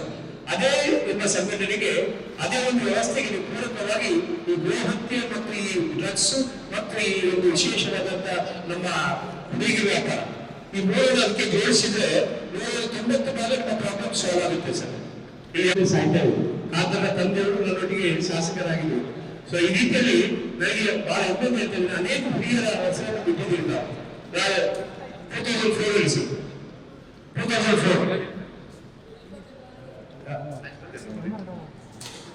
ಸೊ ಹಾಗೆ ಅನೇಕ ಹಿರಿಯರ ಹೆಸರನ್ನು ಬಿಟ್ಟಿದ್ದೀರಿ ಸರ್. ವಿಜ್ಞಾನದಿಂದ ಹಿಡಿದು ನಮ್ಮ ಮಾಜಿ ಸಂಸದ ಅಜಯ್ ಕುಮಾರ್ ಹಿಡಿದು ಮೋಳಪ್ಪ ಭಟ್ಟ ಆಗಿರ್ಬೋದು, ಅನೇಕ ಹಿರಿಯರಿಗೆ ಸಾಕಷ್ಟು ಸೇವೆ ಮಾಡಿದ್ದಾರೆ. ನಮ್ಮ ಸೇವೆಯನ್ನು ಮಾತಾಡಿಗೆ ಇಚ್ಛೆಪಡ್ತಾ ಇದ್ದಾರೆ ಸನ್ಮಾನ್ಯ ಪರಮೇಶ್ವರ್ ಜಿ ಅವರು. ನಮ್ಮ ಇಲ್ಲಿ ಕೆಲಸ ಮಾಡುವಂತ ರಾಜಕೀಯದವರು ಸ್ವಾರ್ಥಕ್ಕೋಸ್ಕರ ಕೆಲಸ ಮಾಡುವವರಲ್ಲ, ಅವರ ಹೆಂಡಮಕ್ಕಳಿಗೋಸ್ಕರ ಸೇವೆ ಮಾಡುವವರಲ್ಲ, ಸಮಾಜಕ್ಕೋಸ್ಕರ, ರಾಜ್ಯಕ್ಕೋಸ್ಕರ, ದೇಶಕ್ಕೋಸ್ಕರ ಸೇವೆ ಮಾಡುವವರು. ನಿಸ್ವಾರ್ಥದಿಂದ ಭ್ರಷ್ಟಾಚಾರ ರಹಿತವರು ಸೇವೆ ಮಾಡುವವರು 199 ನಮ್ಮ ಜಿಲ್ಲೆಯಲ್ಲಿ. ನಾವು ಒಂದು 4-5 ಜನ ಮಾಜಿ ಉಸ್ತುವಾರಿ ಮಂತ್ರಿಗಳಿದ್ದೇವೆ. ನಮ್ಮ ಹತ್ರ ಇದ್ದಾರೆ, ಈ ಕೃಷ್ಣಪಾಲಕರ್ ಇದ್ರು, ಅಂಗರ ಇದ್ರು, ನಮ್ಮ ಅಭಯ ಚಂದ್ರ 4 ಜನ ಮಂತ್ರಿಗಳು ನಾವಿದ್ವಿ. ನಾವು ಯಾವುದೇ ಅನ್ಯ ಕೆಲಸದವರು ನಾವಲ್ಲ. ಸೊ ಅದರಿಂದ ನಮ್ಮ ವಿನಂತಿ ಇಷ್ಟು, ಎಲ್ಲರನ್ನು ಕರೆಯಿರಿ, ಸರಿಯಾದ ಪಟ್ಟಿಯನ್ನು ಜಿಲ್ಲಾಧಿಕಾರಿ ಹೇಳಿ ಎಲ್ಲ ಮಾಜಿಗಳನ್ನು ಕೂಡ ತಂದ್ರೆ ಅವರಿಗೂ ಸ್ವಲ್ಪ ಸಂತೋಷ ಆಗುತ್ತೆ. ಮತ್ತು ಅವರು ಅನೇಕ ಒಳ್ಳೆಯ ಅನುಭವಗಳನ್ನು ತಮ್ಮ ಮೂಲಕ ಹೇಳಿಕೆಯಲ್ಲಿ ಇಚ್ಛೆ ಬರ್ತಾರೆ. ಅದನ್ನು ಹೇಳುವಂತ ಕೆಲಸ ಮಾಡಿ ಹೇಳ್ತಾ ಮಗದೊಮ್ಮೆ ನಾವು ನಿರಂತರವಾಗಿ ಈ ಜಿಲ್ಲೆಗೆ ಬರಬೇಕು. ಈ ರೀತಿ ಅಧಿಕಾರಿಗಳಿಗೆ ಸ್ವತಂತ್ರವಾದ ಶಕ್ತಿ ಕೊಡಿ. ಯಾಕಂದ್ರೆ ನಮ್ಮ ಜಿಲ್ಲೆ ಬಹಳ ಬುದ್ಧಿವಂತ ಜಿಲ್ಲೆ ಅಂತ ರಿಪೀಟ್ ಆಗಿ ಹೇಳ್ತಾ ಇದ್ದೇನೆ. ಅದರಿಂದ ಈ ದೊಡ್ಡ ತಪ್ಪು ನಮ್ದು, ನಾವು ರಾಜಕೀಯಕ್ಕೋಸ್ಕರ, ಸ್ವಾರ್ಥಕ್ಕೋಸ್ಕರ ಈ ಜಿಲ್ಲೆಯನ್ನು ದುರುಪಯೋಗ ಮಾಡ್ತಾ ಇದ್ದೇವೆ. ಸೊ ಅದರಿಂದ ಈ ಸ್ವಾರ್ಥ ಏನು ಪೊಲಿಟಿಕಲ್ ರಾಜಕೀಯವನ್ನು ಬದಿಗಿಟ್ಟು ನಾವೆಲ್ಲ ಒಟ್ಟಾಗಿ ಹೋದ್ರೆ ಒಳ್ಳೆದಾಗಿ ಬಂದು ಹೋಗ್ತಾರೆ. ಅದನ್ನ ನಮ್ಮ ಹತ್ರ ಮಾತನಾಡಿದ್ರು, ಬೇಸರ ಇತ್ತು. ನಾನು ನಮ್ಮ MLA ಗಳ ಹತ್ರ ಕೇಳುವಾಗ ಕಳೆದ 2 ವರ್ಷದಿಂದಲೇ ಆಗಿಲ್ಲ ಅಂತ. ಅವ್ರು 2 ವರ್ಷದಿಂದ ಶಾಸಕರಾಗಿದ್ದಾರೆ. ಈ ಜಿಲ್ಲೆಯಲ್ಲಿ ಪ್ರಾಯಶಃ ಜಿಲ್ಲಾ ಉಸ್ತುವಾರಿ ಸಚಿವರು ಮತ್ತು ನೀವು ಒಂದು 2-3 ಸಲ ಬಂದ್ರಿ. ಈ ಜಿಲ್ಲೆಯನ್ನ ಕೋಮು ಸೂಕ್ಷ್ಮ ಪ್ರದೇಶ, ಈ ಜಿಲ್ಲೆಯನ್ನ ಹಿಂದುತ್ವದ ಪ್ರಯೋಗಶಾಲೆ, ಈ ರೀತಿ ತಪ್ಪಾಗಿ ಚಿತ್ರಿಸುವಂತ ಒಂದು ಪ್ರಯತ್ನ ನಡೀತಿರುವಂತಹ ಸಂದರ್ಭದಲ್ಲೂ ಕೂಡ ಈ ಜಿಲ್ಲೆಯಲ್ಲಿ 6 ಬಿಜೆಪಿ ಶಾಸಕರುಗಳು ಚುನಾಯಿತರಾಗಿದ್ದಾರೆ, 2 ವಿಧಾನ ಪರಿಷತ್ ಸದಸ್ಯರಿದ್ದಾರೆ, 1 ಸಂಸದರಿದ್ದಾರೆ. ಆದ್ರೂ ಕೂಡ ಯಾವುದೋ ಕಾರಣಕ್ಕೆ ನಮ್ಮನ್ನ ಸೇರಿಸಿ ಮಾತನಾಡಬೇಕು ಅನ್ನುವಂಥದ್ದು ತಮಗೆ ಬಂದಿರಲಿಲ್ಲ. ನಾವು ವೈಯಕ್ತಿಕವಾಗಿ ಆಗ್ರಹ ಮಾಡಿದಂತಹ ಸಂದರ್ಭದಲ್ಲಿ ಕೂಡ ಅದನ್ನ ನಡೆಸಲಿಲ್ಲ. ಅದನ್ನ ಈ ಬಾರಿ ನಡೆಸಿದ್ದೀನಿ, ತುಂಬಾ ಸಂತೋಷ ಆಗಿದೆ. ಹರೀಶ್ ಪೂಂಗರು ಹೇಳಿದ ಹಾಗೆ ನೇರ ಜನಪ್ರತಿನಿಧಿಗಳ ಸಭೆಯನ್ನು ಕೂಡ ಉಸ್ತುವಾರಿ ಸಚಿವರು ಲಾ ಅಂಡ್ ಆರ್ಡರ್ ದೃಷ್ಟಿಯಿಂದ ಮಾಡಬೇಕನ್ನುವಂಥದ್ದು ನಮ್ಮ ವಿನಂತಿ ಮತ್ತು ಆಗ್ರಹ ಎರಡೂ ಕೂಡ ಇದೆ. ಯಾಕೆಂದ್ರೆ ನಾವು ಜನರನ್ನ ಪ್ರತಿನಿಧಿಸುವುದು, ಜನರ ಸಮಸ್ಯೆಗಳನ್ನ ವಿಶೇಷವಾಗಿ ಕಾನೂನು ಸುವ್ಯವಸ್ಥೆಯ ದೃಷ್ಟಿಯಿಂದ ನಿಮ್ಮ ಮುಂದೆ ಮಂಡಿಸಬೇಕಾದದ್ದು ನಮ್ಮ ಕರ್ತವ್ಯ ಕೂಡ. ಆ ದೃಷ್ಟಿಯಿಂದ ಈ ಸಭೆಗಳನ್ನು ನಿರಂತರವಾಗಿ ನಡೆಸಬೇಕನ್ನುವಂಥದ್ದು ನಮ್ಮ ಆಗ್ರಹ. ಹೆಚ್ಚಿನ ಅಂಶಗಳನ್ನು ನಮ್ಮ ಶಾಸಕರುಗಳು ಹೇಳಿದ್ದಾರೆ. ಮೊದಲನೇದಾಗಿ ಇವತ್ತು ಪಟ್ಟಿ ಮಾಡಿರುವಂತ ಲಿಸ್ಟ್ ಆಫ್ ಇನ್ವೈಟೀಸ್, ಈ ಶಾಂತಿ ಸಭೆಗೆ ಲಿಸ್ಟ್ ಆಫ್ ಇನ್ವೈಟೀಸ್, ಸರ್ಕಾರದ ಒಟ್ಟು ಆಕ್ಷನ್, ಪೊಲೀಸ್ ಇಲಾಖೆಯ ಆಕ್ಷನ್ ಕೇವಲ ಫೇರ್ ಆಗಿದ್ರೆ ಸಾಕಾಗುವುದಿಲ್ಲ. ಫೇರ್ ಅಂತ ಕಾಣುವಂತ ಅವಶ್ಯಕತೆ ಕೂಡ ಇದೆ. ಇವತ್ತಿನ ಪಟ್ಟಿಯನ್ನ ನೀವು ನೋಡಿದ್ರೆ ಹಿಂದೂ ಸಮಾಜದ ಯಾವುದೇ ಧಾರ್ಮಿಕ ನಾಯಕರು ನಮ್ಗೆ ಕಾಣ್ತಾ ಇಲ್ಲ. ಪಟ್ಟಿ ನಾನು ನೋಡಿದ್ದೇನೆ ಸರ್. ಹಿಂದೂ ಸಮಾಜ ಇವತ್ತು ನಮ್ಮ ಕಟೀಲು ದುರ್ಗಾ ಪರಮೇಶ್ವರ ದೇವಸ್ಥಾನ ಇಡೀ ಜಿಲ್ಲೆಗೆ ಒಂದು ಸಾಂಸ್ಕೃತಿಕ ಕೇಂದ್ರ, ಅದರ ಆಡಳಿತ ಮುಖ್ಯಸ್ಥರು ಇಲ್ಲ. ತುಂಬಾ ಈ ರೀತಿಯ ಪಟ್ಟಿ ಮಾಡ್ಲಿಕ್ಕೆ ಹೋದ್ರೆ ಈ ಲಿಸ್ಟ್ ಆಫ್ ಇನ್ವೈಟೀಸ್ ಅಂತ ಏನಿದೆ, ಈ ಇನ್ವೈಟಿಯ ಪಟ್ಟಿ ದೃಷ್ಟಿಯಿಂದ, ಇಲ್ಲಿಗಲ್ ಆಕ್ಟಿವಿಟೀಸ್ ದೃಷ್ಟಿಯಿಂದ ಎಲ್ಲ ಜನಪ್ರತಿನಿಧಿಗಳು ಹೇಳಿದ್ದಾರೆ, ಸಮಾಜದ ಎಲ್ಲರೂ ಕೂಡ ಅದನ್ನ ಹೇಳಿದ್ದಾರೆ. ಇಲ್ಲಿಗಲ್ ಆಕ್ಟಿವಿಟೀಸ್ ಈ ಜಿಲ್ಲೆಯಲ್ಲಿ ಎಲ್ಲ ಕ್ರಿಮಿನಲ್ ಆಕ್ಟಿವಿಟೀಸ್ ಮೂಲ ಕಾರಣ ಇಲ್ಲಿಗಲ್ ಆಕ್ಟಿವಿಟೀಸ್, ಅದನ್ನು ಅವ್ಯಾಹತವಾಗಿ ನಡೀತಾ ಇದೆ. ನಾನು ಜನಪ್ರತಿನಿಧಿ ಆಗುವ ಹಿಂದೆ ಯೋಚನೆ ಮಾಡ್ತಾ ಇದ್ದೆ, ಈ ಜಿಲ್ಲೆಯಲ್ಲಿ ನಾವು ಎಷ್ಟೊಂದು ಬುದ್ಧಿವಂತರಿದ್ದೇವೆ, ವಿಚಾರವಂತರಿದ್ದೇವೆ, ಒಂದು ಸ್ಯಾಂಡ್ ಪಾಲಿಸಿ ಮಾಡ್ಲಿಕ್ಕೆ ಆಗ್ತಾ ಇಲ್ಲ ಯಾಕೆ ಅನ್ನುವಂಥದ್ದು ನನಗೆ ಇವತ್ತಿಗೂ, ನಾನು MP ಆಗಿ ಹೇಳ್ತಾ ಇದ್ದೇನೆ, ಒಂದು ಈ ಜಿಲ್ಲೆಯ ಒಂದು ಪ್ಯಾಷನೇಟ್ ಆಗಿ ಜಿಲ್ಲೆಯ ಬಗ್ಗೆ ಯೋಚನೆ ಮಾಡುವನಾಗಿರೋದು, ಒಂದು ಸ್ಯಾಂಡ್ ಪಾಲಿಸಿ ನಮಗೆ ಈ ಜಿಲ್ಲೆಯಲ್ಲಿ ಮಾಡ್ಲಿಕ್ಕೆ ಯಾಕೆ ಆಗ್ತಾ ಇಲ್ಲ ಅನ್ನುವಂಥದ್ದು ನಮಗೆ ಇರುವಂತ ಯಕ್ಷ ಪ್ರಶ್ನೆ. ಇದು ಯಾಕಂತ ಗೊತ್ತಾಗ್ತಾ ಇಲ್ಲ. ನಮ್ಮ ಜನಪ್ರತಿನಿಧಿಗಳಂತ, ನಮ್ಮ ಶಾಸಕರುಗಳ ಹತ್ರ ಕೇಳಿದ್ರೆ ಇದು ಸಿಂಪಲ್ ಅಂತ ಹೇಳ್ತಾರೆ, ಉಳಿದವ್ರ ಹತ್ರ ಕೇಳಿದ್ರೆ ಸಿಂಪಲ್ ಅಂತ ಹೇಳ್ತಾರೆ. ಬಟ್ ನಾನು ಕಳೆದ 1 ವರ್ಷದಲ್ಲಿ 3-4 ದಿಶಾ ಮೀಟಿಂಗ್ ಮಾಡಿದೆ.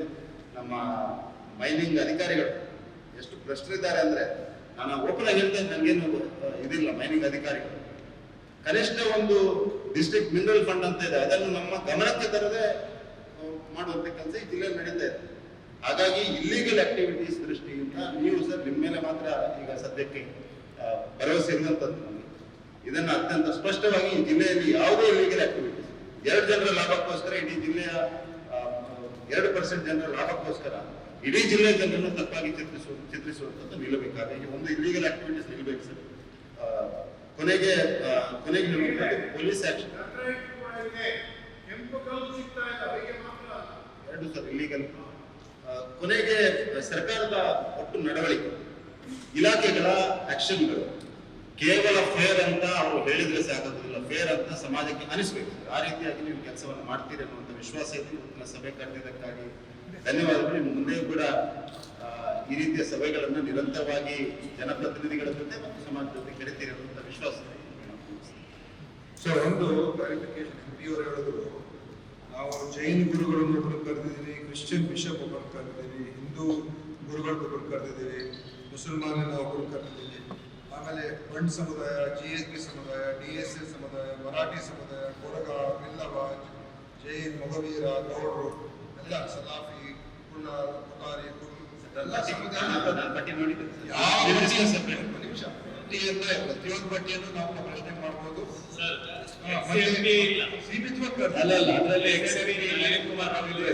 ನಾವ್ಯಾರು ಎಕ್ಸ್ಎಂಪಿ ಬೇರೆಯವರು ಕರೆದಿಲ್ಲ. ಈಗ ಜನಾರ್ದನ್ ಗುಜರಾರಿ ಒಬ್ಬರು ಎಕ್ಸ್ ಯೂನಿಯನ್ ಮಿನಿಸ್ಟರ್ ಅಂತ ಕರೆದಿದ್ದು. ನೀವು ಅಲ್ಲ ಒಂದು ನಿಮಿಷ, ನೀವು ಅದನ್ನು ಸಮರ್ಥನೆ ಮಾಡಬೇಡಿ. ಈಗ ಸಮರ್ಥನೆ ಅಂತ ಯಾಕಂದ್ರೆ ಬಿಟ್ಟು ಹೋಗಿದೆ ಅಂತ ಹೇಳಿ ನಾವು ಒಪ್ಕೊಳ್ತೇವೆ. ಈಗ ಎಕ್ಸ್ MLA ಕರ್ತಿದ್ದೀವಿ, ಎಕ್ಸ್ ಮಿನಿಸ್ಟರ್ ಅವರು ಬಂದಿದ್ದಾರೆ, ಅವರೇ ಬಂದಿದ್ದಾರೆ. ಇರುವುದರ ನೋಡಿ, ನಮ್ಮ ತಾರತಮ್ಯ ಮಾಡಬೇಕು ಅಂತ ಉದ್ದೇಶ ಇಲ್ಲ. ಅಲ್ಲಲ್ಲ, ನಮ್ಮ ದಯವಿಟ್ಟು ಅದ್ರ ಬಗ್ಗೆ ಅವ್ರು ಹೇಳಿದ್ರಲ್ಲ ಸ್ವಾಮೀಜಿಗಳು ಸ್ವಲ್ಪ ಸಚಿವರೇ, ಆಲೋಚನೆ ಮಾಡೋದು, ನಮ್ಮೆಲ್ಲರೂ ನಂಬಿಕೆ ಕಮ್ಮಿ ಇದೆ ಅಂತ ರೀತಿ ಮಾತಾಡೋದು. ಸಚಿವರೇ, ಅದಕ್ಕೋಸ್ಕರ ದಯವಿಟ್ಟು ಆ ರೀತಿ ಹೇಳೋದು ಬೇಡ.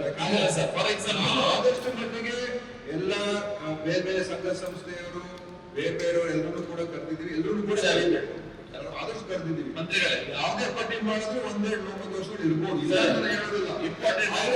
ನಮ್ಮ ಯಾವುದೇ ದುರುದ್ದೇಶ ಇಲ್ಲ, ಉದ್ದೇಶ ಮತ್ತು ಯಾವುದು ಕೂಡ ದೂರ ಇಡಬೇಕು. ನೆಕ್ಸ್ಟ್ ಟೈಮ್ ಒಂದು ಮೀಟಿಂಗ್ ಆಗುದಾದ್ರೆ ನೀವು ಹಿಂದೂ ಜನರ ವೇದಿಕೆಯಿಂದ ಯಾವೊಂದು ಕರೀಲಿಲ್ಲ, ಬಜರಂಗದಳದಿಂದ ಯಾವೊಂದು ಕರೀಲಿಲ್ಲ, ವಿಶ್ವ ಹಿಂದೂ ಪರಿಷತ್ತಿಂದ ಒಬ್ಬರನ್ನ ಮಾತ್ರ ಕರ್ತೀವಿ. ನಾನು ಹೇಳಿದ್ದೆ ಅವರನ್ನೆಲ್ಲ ಇನ್ವಾಲ್ವ್ ಮಾಡಿ, ಅವ್ರಿಗೂ ಒಂದು ಇದು ಇರ್ತದೆ, ಅವ್ರಿಗೊಂದು ಟೇಕ್ ಇರ್ತದೆ. ಕೇಳಿ ಏನಂತ ಕೇಳೋಣ, ನಮ್ಗೆ ಕೇಳೋದಕ್ಕೆ ಏನು ಸಮಸ್ಯೆ ಇಲ್ಲ. ನೀವು ಬೇಕಾದ್ರೆ ಪಟ್ಟಿ ಕೂಡಿ ಯಾರು ಕರಿಬೇಕು ಮುಂದೆ ಅದನ್ನು ಕರೆಯೋಣ, ಅದ್ರ ಬಗ್ಗೆ ನಮ್ದೇನು ಸಮಸ್ಯೆ ಏನಿಲ್ಲ. ಆದ್ರೆ ನಾವು ಒಂದು ಪ್ರೋಟೋಕಾಲ್ ಒಂದು ಇದ್ರ ಪ್ರಕಾರ ಹೋಗೋದು. ಸಮುದಾಯ ಮುಖಂಡಗಳನ್ನ ಮಿಸ್ ಆಗಿರ್ಬೋದು, ತೊಂದರೆ ಇಲ್ಲ. ಸಂಘ ಸಂಸ್ಥೆಗಳು ಸಂಘಟನೆ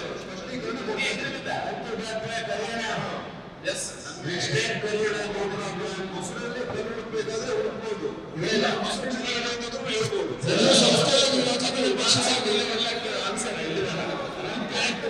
ಅಲ್ಲ, ನಾನು ಉದ್ದೇಶ ಇದೆ ಅಂತ ಹೇಳಿಲ್ಲ. ಮಾಡುವಾಗ ಜನಪ್ರತಿನಿಧಿಗಳನ್ನು ವಿಶ್ವಾಸಕ್ಕೆ ತೆಗೆದುಕೊಂಡು ಒಟ್ಟಿಗೆ ಥ್ಯಾಂಕ್ ಯು. ಸರಿ, ಎಲ್ಲರ ಅಭಿಪ್ರಾಯ ಒಂದೇ ಇದೆ ಸರ್.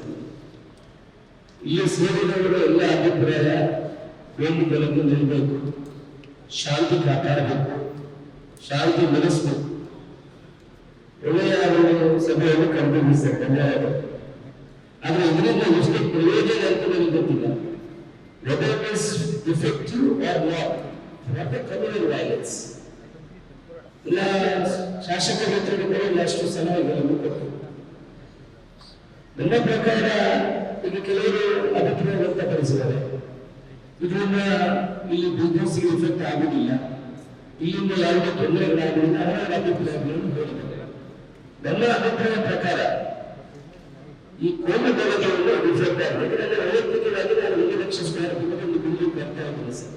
ಒಂದು 8 ವರ್ಷಕ್ಕೆ ಒಂದು ಫಾರಿನ್ ಕಂಪನಿಯವರು 5 ಇನ್ವೆಸ್ಟ್ ಮಾಡೋದಕ್ಕೆ ಸೈನ್ ಮಾಡಿದ್ರು ಸರ್. 1 ವರ್ಷದ ಹಿಂದೆ ನಾನು ಕಟ್ಟಲಿಕ್ಕೆ ಸುಧಾರಣೆಗಳನ್ನು ಸೈನ್ ಮಾಡಿದೆ. ಈ ಕನ್ನಡದ ಬೆಳೆದು ಯಾವಾಗ ಆಗಿದೆ, ಈಗ ನನಗೆ ಈಗ ಬೇಡ, we are planning to shift our proposal ಅಂತ ನಾನು ವೈಯಕ್ತಿಕವಾಗಿ ನನಗೆ ಮೇಲ್ ಹಾಕಿ ಅದು ನಿಲ್ಲಿಸುವಂತ ಕೆಲಸವನ್ನು ಮಾಡಿದೆ.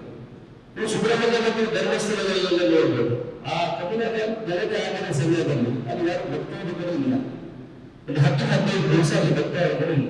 ಇಡೀ ಕರ್ನಾಟಕದಲ್ಲಿ ಇದಾಗ್ತದೆ. ಇಟ್ ವಿಲ್ ಇಫೆಕ್ಟ್ ರೀತಿ.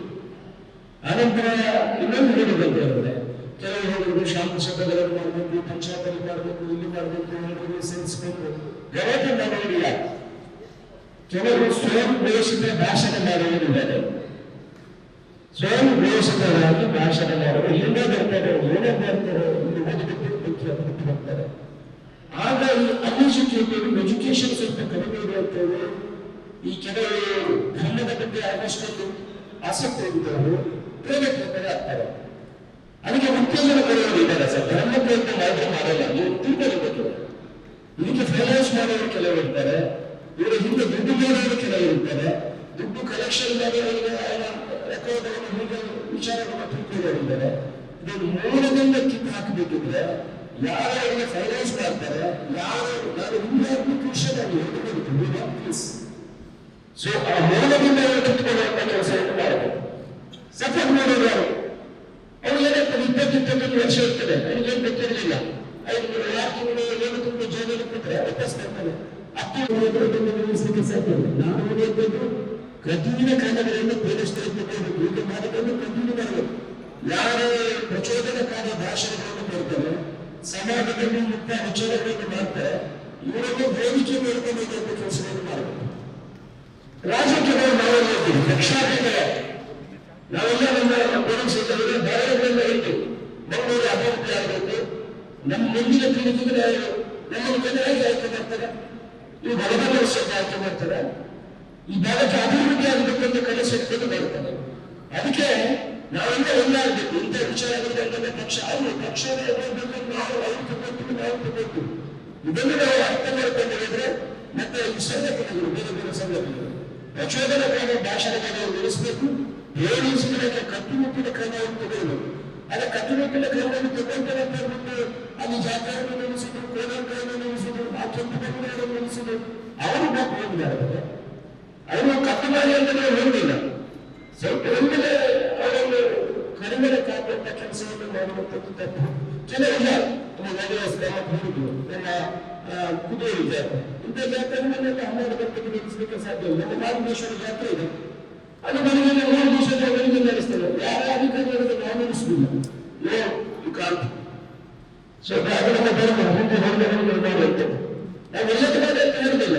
ನಮ್ಮ ಧಾರ್ಮಿಕದ ಒಪ್ಪಿಗೆದಲ್ಲಿ ಏನೇನು ಬಂದಿದೆ, that is a right. Nobody can stop it. So ನಾವೇನು ಪ್ರಶ್ನೆ, ಧರ್ಮದ ವಿರುದ್ಧ ಪೊಲೀಸ್ ಪ್ರಯತ್ನ ಮಾಡಬೇಡಿ. ಇಲ್ಲಿ ಪೊಲೀಸ್ ಪ್ರಯತ್ನ ಕಟ್ಟುನಿಟ್ಟಾಗಿ ಮಾಡಿ, ಅದಕ್ಕೆಲ್ಲ ಫುಲ್ ಸಪೋರ್ಟ್ ಇದೆ. ಯಾರು ಪ್ರಚೋದನೆ ಮಾಡ್ತಾರೆ ಅಂತ ಫುಲ್ ಸಪೋರ್ಟ್ ಇದೆ. ಆದ್ರೆ ಅಭಿವೃದ್ಧಿ ಬಗ್ಗೆ ಮನೆಯನ್ನು ಕೊಡುವಂಥದ್ದಾಗಬೇಕು. ಅದರಿಂದ ಬಹುಶಃ ಇಂಥ ಸಭೆಯನ್ನು ಮಾಡುವ ಮುಖಾಂತರ ಇಲಾಖೆ ಕಟ್ಟುನಿಟ್ಟಾಗಿ ನಿಂತರೆ ಇದನ್ನೆಲ್ಲ ಮಕ್ಕಳು ಕೆಲಸವನ್ನು ಮಾಡಬೇಕು ಅಂತ ನನ್ನ ಅಭಿಪ್ರಾಯ.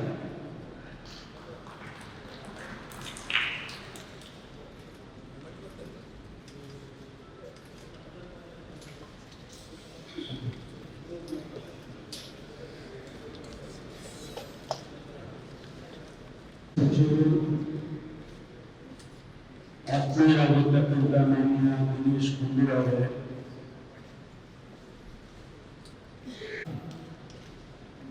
ದೇಶದ ರಕ್ಷಣೆಗೆ ಕೆಲಸ ಮಾಡಿರುವಂಥ ಕ್ಯಾಪ್ಟನ್ ಬ್ರಿಜೇಶ್ ಚೌಟಾರ್ ಅವರೇ, ಇಲ್ಲಿ ಉಪಸ್ಥಿತರಿರ್ತಕ್ಕಂಥ ಎಲ್ಲ ಶಾಸಕ ಸ್ನೇಹಿತರೆ, MLA ಮತ್ತು MLC, ಮಾಜಿ ಶಾಸಕರೇ, ಮಾಜಿ ಸಚಿವರೇ, ಎಲ್ಲ ಸಂಘ ಸಂಸ್ಥೆಗಳಿಂದ ಬಂದಿರ್ತಕ್ಕಂಥ ಮುಖಂಡರುಗಳೇ, ಯಾಕೆಂದ್ರೆ ಬಹಳ ತಪ್ಪು ದೊಡ್ಡದಿದೆ, ನನ್ನ ಹೆಸರು ಎಲ್ಲರಿಗೂ ಹೇಳೋದಕ್ಕೆ ಆಗೋದಿಲ್ಲ. ಶಿಕ್ಷಣ ಸಂಸ್ಥೆಯಿಂದ ಬಂದಿರ್ತಕ್ಕಂಥ ಪ್ರತಿನಿಧಿಗಳೇ, ಸಂಘ ಸಂಸ್ಥೆಗಳಿಂದ ಬಂದಿರತಕ್ಕಂಥ ಎಲ್ಲ ಪ್ರತಿನಿಧಿಗಳೇ, ಮಾಧ್ಯಮ ಸ್ನೇಹಿತರು ಕೂಡ ಇವತ್ತು ನಮ್ಮ ಜೊತೆಯಲ್ಲಿ ಇದ್ದಾರೆ. ಈ ಜಿಲ್ಲೆಯ ಜಿಲ್ಲಾಧಿಕಾರಿಗಳು, ನಮ್ಮ ಪೊಲೀಸ್ ಹಿರಿಯ ಅಧಿಕಾರಿಗಳು, ವಿಶೇಷವಾಗಿ ಕಮಿಷನರು ಮತ್ತು ಸೂಪರಿಂಟೆಂಡೆಂಟ್ ಅವರು ಮತ್ತು ಎಲ್ಲ ಅಧಿಕಾರಿ ಸ್ನೇಹಿತರು, ಮೊದಲನೇದಾಗಿ ನಾನು 1 ಗಂಟೆ ತಡವಾಗಿ ಬಂದದ್ದಕ್ಕೆ ನಮ್ಮಲ್ಲಿ ಕ್ಷಮೆಯನ್ನು ಕೇಳ್ತೇನೆ. ಎರಡನೇದು, ತಾವೆಲ್ಲರೂ ಕೂಡ ಈ ಸಭೆಗೆ ನಮ್ಮ ಕರೆಗೆ ಮನ್ನಣೆ ಕೊಟ್ಟು ಇದು ಒಂದು ಪ್ರಾಮುಖ್ಯವಾದಂಥ ಸಭೆ ಅಂತ ಹೇಳಿ ತಾವೆಲ್ಲ ಬಂದ್ವಿ. ಅದಕ್ಕಾಗಿ ನಾನು ತಮ್ಮೆಲ್ಲರಿಗೂ ಕೂಡ ಅತ್ಯಂತ ಗೌರವದಿಂದ ಅಭಿನಂದನೆಗಳನ್ನು ಹೇಳೋದಕ್ಕೆ ಬಯಸ್ತೇನೆ. ಈ ಸಭೆ ಯಾವುದೇ ದುರುದ್ದೇಶದಿಂದ ನಾವು ಕರೆದಿಲ್ಲ, ಅಥವಾ ಈ ಜಿಲ್ಲೆಯನ್ನ ಎಲ್ಲ ಒಂದು ಕಡೆ ಒಂದು ಲೇಬಲ್ ಹಚ್ಚಬೇಕು ಅಂತ ನಾವು ಕರೆದಿಲ್ಲ.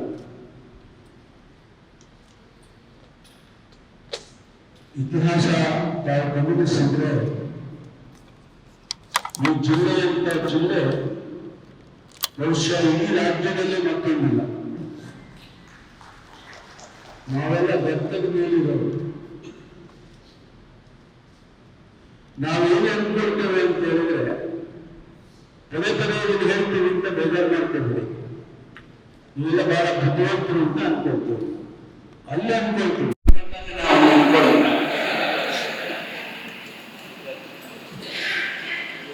ಅದು ನಿಜವೂ ಕೂಡ ಹೌದು. ನಾನು ತಮಾಷೆ ಹೇಳೋದಿಲ್ಲ. ನೀವು ಬುದ್ಧಿವಂತರು ಅಷ್ಟೇ ಅಲ್ಲ, ಬಹಳ ಕ್ರಿಯಾಶೀಲ. ಪ್ರಪಂಚದ ಯಾವುದೇ ಹೋಗ್ಬಿಟ್ರು ಕೂಡ ನೀವು ಬದುಕುವಂತ ಚಾಕಚಕ್ಯತೆ ನಿಮಗೆ ಬಹಳ ಚೆನ್ನಾಗಿದೆ ಅನ್ನೋದು ನೀವಾಗಲೇ ಪ್ರೂವ್ ಮಾಡಿ ತೋರಿಸ್ಬಿಟ್ಟಿದ್ದೀವಿ. ಏನು ಹೊಸದಾಗಿ ಹೇಳಬೇಕು. ಈ ಜಿಲ್ಲೆಯಲ್ಲಿ ಪ್ರಥಮತಃ ಶೈಕ್ಷಣಿಕ ಜಿಲ್ಲೆ ಇದು. ಇಡೀ ದೇಶಕ್ಕೆ ಖಾಸಗಿ ವಿದ್ಯಾಸಂಸ್ಥೆ ಈ ದೇಶದ ಶಿಕ್ಷಣವನ್ನ ರೆಗ್ಯುಲೇಟ್ ಮಾಡುವುದು ಸಾಧ್ಯ ಅಂತ ತೋರಿಸ್ಕೊಟ್ರು ನೀವು. ಮಣಿಪಾಲ್ ಅಕಾಡೆಮಿ ಮತ್ತು ಇಡೀ ದೇಶದಲ್ಲಿ ಇಡೀ ಪ್ರಪಂಚದಲ್ಲೇ ಗಮನ ಸೆಳೆದಿರುವುದು ಇವತ್ತಲ್ಲ, ಬಹಳ ವರ್ಷಗಳ ನಂತರ. ಅದೇ ರೀತಿ ಬೇರೆ ಬೇರೆ ಸಂಸ್ಥೆಗಳೆಲ್ಲ ಕೂಡ ಆಳ್ವಾಸ ಇರ್ಬೋದು, ಬೇರೆ ಬೇರೆ ಇರ್ಬೋದು, ವಾಟರ್ ಮಿಲ್ಲರ್ ಇರ್ಬೋದು, ಎಲೆಕೋಯ ಇತ್ತೀಚೆಗೆ ಎಲೆಕೋಯ ಇರ್ಬೋದು, ಬೇಕಾದಷ್ಟು ಶಿಕ್ಷಣ ಸಂಸ್ಥೆಗಳು ಈ ಜಿಲ್ಲೆ. ಬಹಳ ನೀವು ಆಶ್ಚರ್ಯ ಪಡಬೇಕಾಗಿದೆ. ಈ ದೇಶದ ಆರ್ಥಿಕ ವ್ಯವಸ್ಥೆಗೆ ಹೆಚ್ಚು ಪಾಲು ನಿಮ್ಮದು ಅಂತ ಹೇಳಿದ್ರು ಕೂಡ ಅದು ಅತಿಶಯೋಕ್ತಿ ಆಗೋದು. ದಿ ಫಸ್ಟ್ ಬ್ಯಾಂಕಿಂಗ್ ಸಿಸ್ಟಮ್, ಅದು ಸಿಂಡಿಕೇಟ್ ಇರ್ಬೋದು, ಕೆನರಾ ಇರ್ಬೋದು, ಕರ್ನಾಟಕ ಇರ್ಬೋದು, ಕಾರ್ಪೊರೇಷನ್ ಬ್ಯಾಂಕ್ ಇರ್ಬೋದು, ವಿಜಯ ಬ್ಯಾಂಕ್ ಇರ್ಬೋದು, ಇಷ್ಟೆಲ್ಲ ಬ್ಯಾಂಕ್ಗಳನ್ನ ಪ್ರಾರಂಭ ಮಾಡಿ ಈ ದೇಶದ ಆರ್ಥಿಕತೆಗೆ ಕೊಡುಗೆ ಕೊಟ್ಟಂತ ಯಾವುದಾದ್ರೂ ಜಿಲ್ಲೆ, ಅದಕ್ಕೆ ನಾನು ಹೇಳಿದ್ದು ನಮ್ಮ ಇನ್ನೊಂದು ಜಿಲ್ಲೆ ಇಲ್ಲಪ್ಪ, ನಿಮಗೆ ಬಿಟ್ಟರೆ ನಮ್ಮ ರಾಜ್ಯದಲ್ಲಿ ಇದ್ದೇವೆ. ಮಾತನಾಡಿದಂತ ನಮ್ಮ ಹೆಸರು ಶಾಂತಾರಾಮ್ ಶೆಟ್ಟಿ, ಡಾಕ್ಟರ್ ಶಾಂತಾರಾಮ್ ಶೆಟ್ಟಿ, ಅವ್ರು ಮಾತಾಡುವಾಗ ಹೇಳಿ ಯಾವ ರೀತಿಯಲ್ಲಿ ಕಾಂಟ್ರಿಬ್ಯೂಷನ್ ಮಾಡಿದೆ ಈ ಜಿಲ್ಲೆ ಅನ್ನೋದನ್ನ ನಾವು ಬಹಳ ಹೆಮ್ಮೆಯಿಂದ ಹೇಳಿದ್ರು. ನಾನು ತಾವು ಮಾತಾಡಿದವರು ಪ್ರತಿಯೊಬ್ಬರದ್ದು ಗೊತ್ತಾಕೊಂಡಿದ್ದೀನಿ. ನೀವೇನು ನಾಳೆ ಇಲ್ಲ ಇಲ್ಲ ನಾನು ಮಾತಾಡಲಿಲ್ಲ ಅಂತ ಹೇಳೋದಾಗದೆ ಸುಮಾರು 38 ಜನ ಮಾತನಾಡಿದರು. 38 ಜನ ತಮ್ಮ ಅಭಿಪ್ರಾಯಗಳನ್ನ ತಾವು ಕೊಟ್ಟಿದ್ದೀರಿ. ನಾನು ಎಲ್ಲದೂ ಬರ್ಕೊಂಡಿದ್ದೆ, ಯಾರು ಮಟ್ಟಿಗೆ ಬಹಳಷ್ಟು ಜನ ಒಳ್ಳೆ ಸಲಹೆ ಕೊಟ್ಟಿದ್ದೀರಿ. ಇನ್ನು ಬಹಳಷ್ಟು ಜನ ಒಳ್ಳೆ ಸಲಹೆ ಕೊಟ್ಟಿಲ್ಲ ಅಂತ ಹೇಳೋದಿಲ್ಲ, ಆದ್ರೆ ನಾವು ಗಮನ ಹರಿಸುವಂತ ಮಾತುಗಳನ್ನು ಮಾಡಿದ್ವಿ. ಸರ್ಕಾರದ ಜವಾಬ್ದಾರಿಯನ್ನು ಕೂಡ ತಾವು ನಮಗೆ ತಿಳಿಸಿಕೊಟ್ಟಿದ್ದೀವಿ. ನಾನು ಈ ಬಾರಿ 23ರ ಚುನಾವಣೆಗೆ ಹೋಗುವಾಗ ನಮ್ಮ ಪಕ್ಷ ನನ್ನನ್ನ ಪ್ರಣಾಳಿಕೆ ಬರೆಯುವ ಜವಾಬ್ದಾರಿ ಕೊಟ್ಟು ಪ್ರತಿ ಜಿಲ್ಲೆಗೆ ಭೇಟಿ ಕೊಟ್ಟೇನೆ. ಜನಾಭಿಪ್ರಾಯ ತಿಳ್ಕೊಳ್ಳೋಣ, ಏನ್ ಕೇಳ್ತಾರೆ, ಏನ್ ಮಾಡಬಹುದು, ಯಾವ ರೀತಿ ಪ್ರಣಾಳಿಕೆ ಕೊಡಬೇಕು ಅಂತ ಹೇಳಿ ನಾನು ಹೋಗೋಲ್ಲ. ಈ ಜಿಲ್ಲೆಗೆ ಬಂದೆ. ನಮ್ಮ ಸಮಿತಿಯವರು ನಾವು 3 ಜನ ಬಂದು ಬಹಳಷ್ಟು ಜನರನ್ನ ಕರೆದು ಮಾತಾಡಿದ್ರು. ಚೇಂಬರ್ ಆಫ್ ಕಾಮರ್ಸ್ ಮಾತಾಡಿದ್ರು, ಡಾಕ್ಟರ್ಸ್ ಮಾತಾಡಿದ್ರು, ಇಂಡಸ್ಟ್ರೀಸ್ ಮಾತಾಡಿದ್ರು, ಟೀಚರ್ಸ್ ಮಾತಾಡಿದ್ರು, ಲಾಯರ್ಸ್ ಮಾತಾಡಿದ್ರು, ಸಿವಿಲ್ ಸೊಸೈಟಿಯಲ್ಲಿ ಬಹಳ ಜನ ಕರೆದು ಮಾತಾಡಿದ್ರು, ಸಂಘ ಸಂಸ್ಥೆಗಳು ಮಾತಾಡಿದ್ರು. ಅವರ ಒಟ್ಟಾರೆ ಅಭಿಪ್ರಾಯ ಏನಿತ್ತು ಅಂತ ಹೇಳಿದ್ರೆ, ಈ ಜಿಲ್ಲೆಯಲ್ಲಿ ಮೊದಲು ನೀವು ಮಾಡಬೇಕಾಗಿರೋದು ಕೋಮು ಸೌಹಾರ್ದತೆಯನ್ನ ಕಾಪಾಡುವಂತಹ ಕೆಲಸ. ಇಲ್ಲಿ ಆ ವಾತಾವರಣ ಇಲ್ಲ. ನಮ್ಮ ಮಕ್ಕಳಿಗೆ ಬೇರೆ ಕಡೆ ಕೆಲಸಕ್ಕೆ ಹೋಗ್ಬೇಕಾಗ್ತದೆ, ಇಲ್ಲಿ ಆ ವಾತಾವರಣ ಇಲ್ಲ. ಈ ಪರಿಸ್ಥಿತಿ ನಮ್ಮ ಜಿಲ್ಲೆಗಿದೆ. ಚೇಂಬರ್ ಆಫ್ ಕಾಮರ್ಸ್ ನಲ್ಲಿ ಇರೋದಲ್ಲ ಗೊತ್ತಿಲ್ಲ ನನಗೆ, ರೆಪ್ರೆಸೆಂಟೇಟಿವ್ ಇದ್ರು. ಅವ್ರು ಮಾತಾಡುವಾಗ ಏನೋ ಚೆನ್ನಾಗಿ ಹೇಳಿದ್ರು, ಇಂಗ್ಲಿಷಲ್ಲೇ ಮಾತಾಡಿದ್ರು. ಅವರು ಅವತ್ತು ಹೇಳಿದಾಗ, ಅವರ ರೆಪ್ರೆಸೆಂಟೇಟಿವ್ ಅವತ್ತು ಹೇಳುವಾಗ ಈ ಮಾತನ್ನ ಹೇಳಿದ್ದನ್ನ ನಾನು ಸ್ಮರಿಸ್ತಾ ಇದ್ದೆ. ಈ ಮಾತು ಹೇಳಿದ್ರು, ಇಲ್ಲಿ ಕಮ್ಯುನಲ್ ಫೀಲಿಂಗ್ಸ್ ಬಹಳಷ್ಟು ಆಗಿದೆ. ಇಂಡಸ್ಟ್ರಿ ಬರಬೇಕು, ಇನ್ವೆಸ್ಟರ್ಸ್ ಬರಬೇಕು. ನಾಗರಾಜ್ ಶೆಟ್ಟರ್, ನೀವು ಬಿಸ್ನೆಸ್ ಮೆನ್, ಯಾಕೊಂಡು ಗಡ್ಡ ಬಿಟ್ಕೊಂಡು ಎಲ್ಲ ಬಿಸ್ನೆಸ್ ಹಿಡಿದ್ಬಿಟ್ರೆ ಈ ಮಾಡಬೇಕು. ಒಳ್ಳೇದಾ? ಆಗ್ಬೋದು. ನಿಮ್ಗೆ ಒಳ್ಳೇದಾದ್ರೆ ನಮ್ಗೆ ಬಿಸ್ನೆಸ್ ಇನ್ವೆಸ್ಟರ್ಸ್ ಬರಬೇಕು. ಯಾರು ಬರ್ತಾರೆ? ಇಲ್ಲಿಯ ವಾತಾವರಣ ಚೆನ್ನಾಗಿತ್ತು.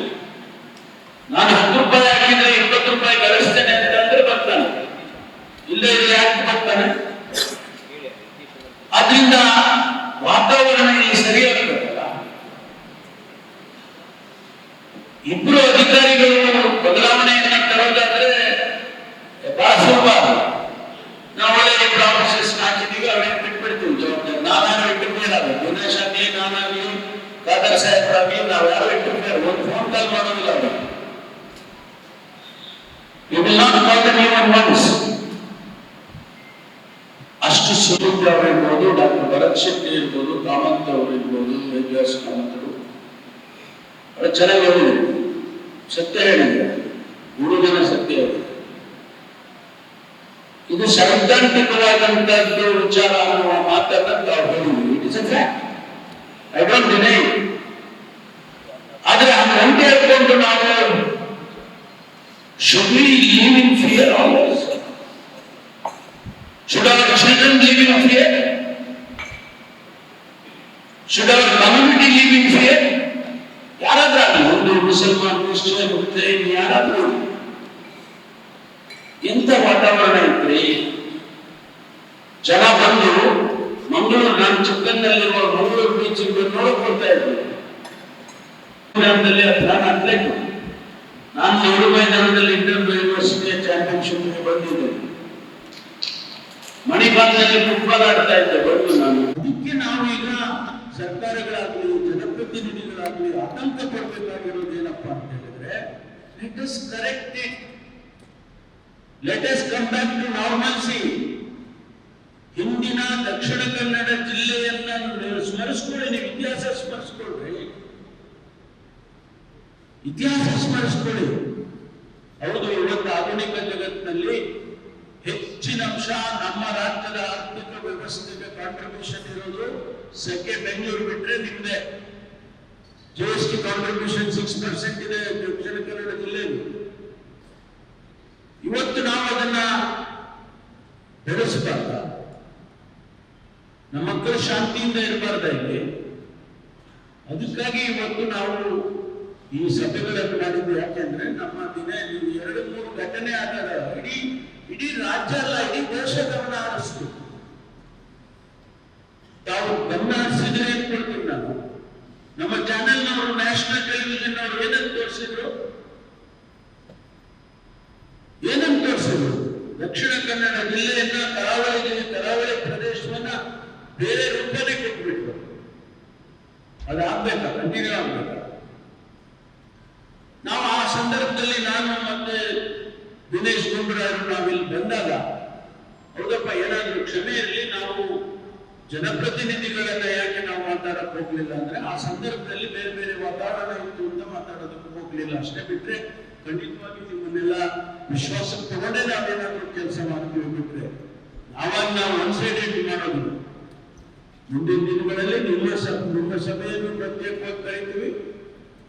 ಆ ಸಂದರ್ಭ ಬರೋದು ಬೇಡ ಅಂತ ಹೇಳಿ ನಾನು ಅನ್ಕೊಳ್ತೀನಿ. ಯಾಕೆಂದ್ರೆ ಇಲ್ಲಿ ಅವತ್ತು ನಾವು ಮಾತಾಡಿದ್ದು ಹೌದಪ್ಪ ಒಂದು ಶಾಂತಿ ಸಭೆ ಕರೆಯೋದು. ನಾನು ಹೇಳಿದೆ ಎಲ್ಲರೂ ಕರೆಯಿರಿ, ಯಾರನ್ನು ಹೊರತುಪಡಿಸಿ ನಾವು ಸಭೆ ಮಾಡೋದಲ್ಲ ಇದು. ಭಾಷೆ ಹೆಚ್ಚು ಕೊಡ್ಬೇಡಿ ಅಷ್ಟೇ ನಾನು ನಿಮ್ಮನ್ನು ಕೇಳೋದು. ಯಾಕೆಂದ್ರೆ ಅವ್ರ ಕೆಲಸ ಅವ್ರು ಮಾಡ್ತಾರೆ, ಅವರು ಇನ್ನೂ ಅವ್ರ ಕಟ್ಟಿನ ಅವ್ರು ಹೋಗ್ಬಿಡ್ತಾರೆ. ಅದಕ್ಕೆ ಅವಕಾಶ ಕೊಡೋದು ಬೇಡ. ಮೊದಲಿನ ಸೌಹಾರ್ದತೆ ಮರಳಿ ಬರಬೇಕು ಅಷ್ಟೇ ನಾವು ಬೇಕಾಗುತ್ತೆ. ಇಲ್ಲೆಲ್ಲ ನಾನು ಪ್ರಣಾಳಿಕೆ ಬರೆಯುವಾಗನೇ ಅನೇಕ ಸಲಹೆಗಳನ್ನು ಕೂಡ ಕೊಟ್ಟಿದ್ದೇನೆ. ಮಂಗಳೂರು ಈ ಭಾಗಕ್ಕೆ ಬೇರೆ ಬೇರೆ ಕಾರ್ಯಕ್ರಮಗಳನ್ನ, ಇಂಡಸ್ಟ್ರಿಯಲ್ ಬರೋದಕ್ಕೆ, ಟೂರಿಸಂ ಬರೋದಕ್ಕೆ, ಇವೆಲ್ಲ ಕೂಡ ನಾವು ಸಲಹೆಗಳನ್ನು ಕೊಟ್ಟಿದ್ದೇವೆ. ಇವೆಲ್ಲ ಕೊಡಬೇಕು ಅಂತಾದ್ರೆ ಸೌಹಾರ್ದತೆ ಖಂಡಿತವಾಗಿ ವಾಪಸ್ ಬರಬೇಕಾಗ್ತದೆ ಅನ್ನುವಂಥದ್ದು. ಹಾಗಾಗಿ ಅದನ್ನ ತರೋದಕ್ಕೆ ನಿಮ್ಮೆಲ್ಲರ ಸಹಕಾರ ಬಹಳ ಮುಖ್ಯ. ಅದನ್ನ ಮಾಡಿಕೊಡಿ ಅಂತೇಳಿ ನಾನು ನಮ್ಮ ಅಧಿಕಾರಿಗಳಿಗೆ, ಜಿಲ್ಲಾಧಿಕಾರಿಗಳು ಕೂಡ ಈಗ ತಾನೇ ಅವರು ಹೊಸದಾಗಿ ಬಂದಿದ್ದಾರೆ, ಅವರಿಗೂ ನಿಮ್ಮ ಸಹಕಾರ ಬೇಕು. ಜಿಲ್ಲಾ ಆಡಳಿತ ಚೆನ್ನಾಗಿದ್ರೆ ಅನೇಕ ಸಮಸ್ಯೆಗಳು ಬಗೆಹರಿಯುತ್ತವೆ. ಅದಕ್ಕೆ ಅವಕಾಶವನ್ನ ತಾವು ಕೂಡ ಕಲ್ಪಿಸಿಕೊಡ್ಬೇಕು. ಬರೀ ಕಾನೂನಿನಿಂದ ಆಗುತ್ತೆ ಅಂತ ಹೇಳಿ ನಾನು ಅಂದ್ಕೊಳ್ಳೋದು.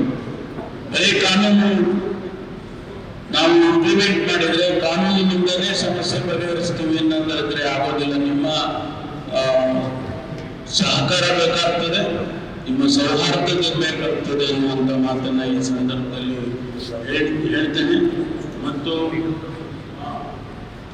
ತಾವು ಕೆಲವರು ಪ್ರಸ್ತಾಪ ಮಾಡಿದ್ವಿ, ಸುಳ್ಳು ಸುದ್ದಿಯನ್ನು ಹಬ್ಬಿಸ್ತಕ್ಕಂಥದ್ದು, ದ್ವೇಷದ ಭಾಷಣ, ಇದಕ್ಕೆಲ್ಲ ಹೊಸ ಕಾನೂನನ್ನ ಬರುವ ದ್ವೇಷದಲ್ಲಿ ತರ್ತೇನೆ. ಕಾಮತ್ರೆ ನಿಮ್ಮ ಸಹಕಾರ ಬೇಡ ಆಗುತ್ತೆ. ಫೇಕ್ ನ್ಯೂಸ್ ಬಿಲ್ ತರ್ತಾ ಇದ್ದೇನೆ, ಈ ದ್ವೇಷದಲ್ಲೇ ತರ್ತೇನೆ. ಹಾಗಾಗಿ ದಯವಿಟ್ಟು ಪಾಸ್ ಮಾಡಿಕೊಟ್ಬಿಡಿ, ಏನು ಮಾತಾಡಕ್ ಹೋಗಬೇಡಿ. ಅದರಿಂದ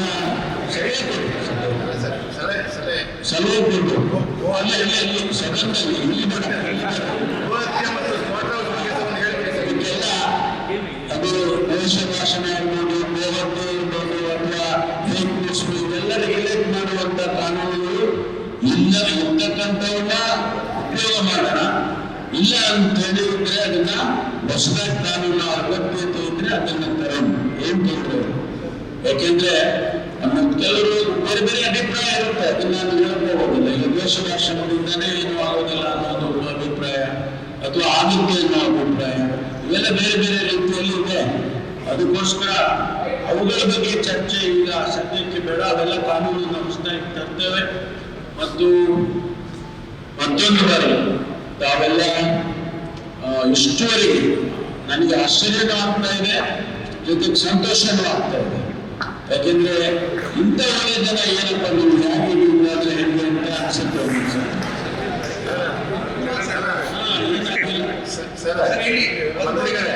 ಮಂತ್ರಿಗಳೇ ನೀವು ಹಾಗೆ ಹೇಳಿದ್ರೆ ಇಲ್ಲಿದ್ದವರೇ ಮಾಡಿದ್ರು ಅಂತ ಆಗುತ್ತೆ. ಹಾಗೆ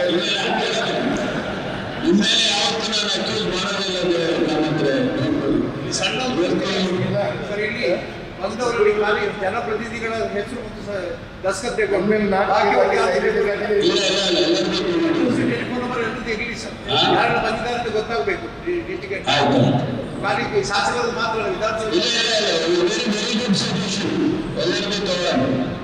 ಆದ್ರಿಂದ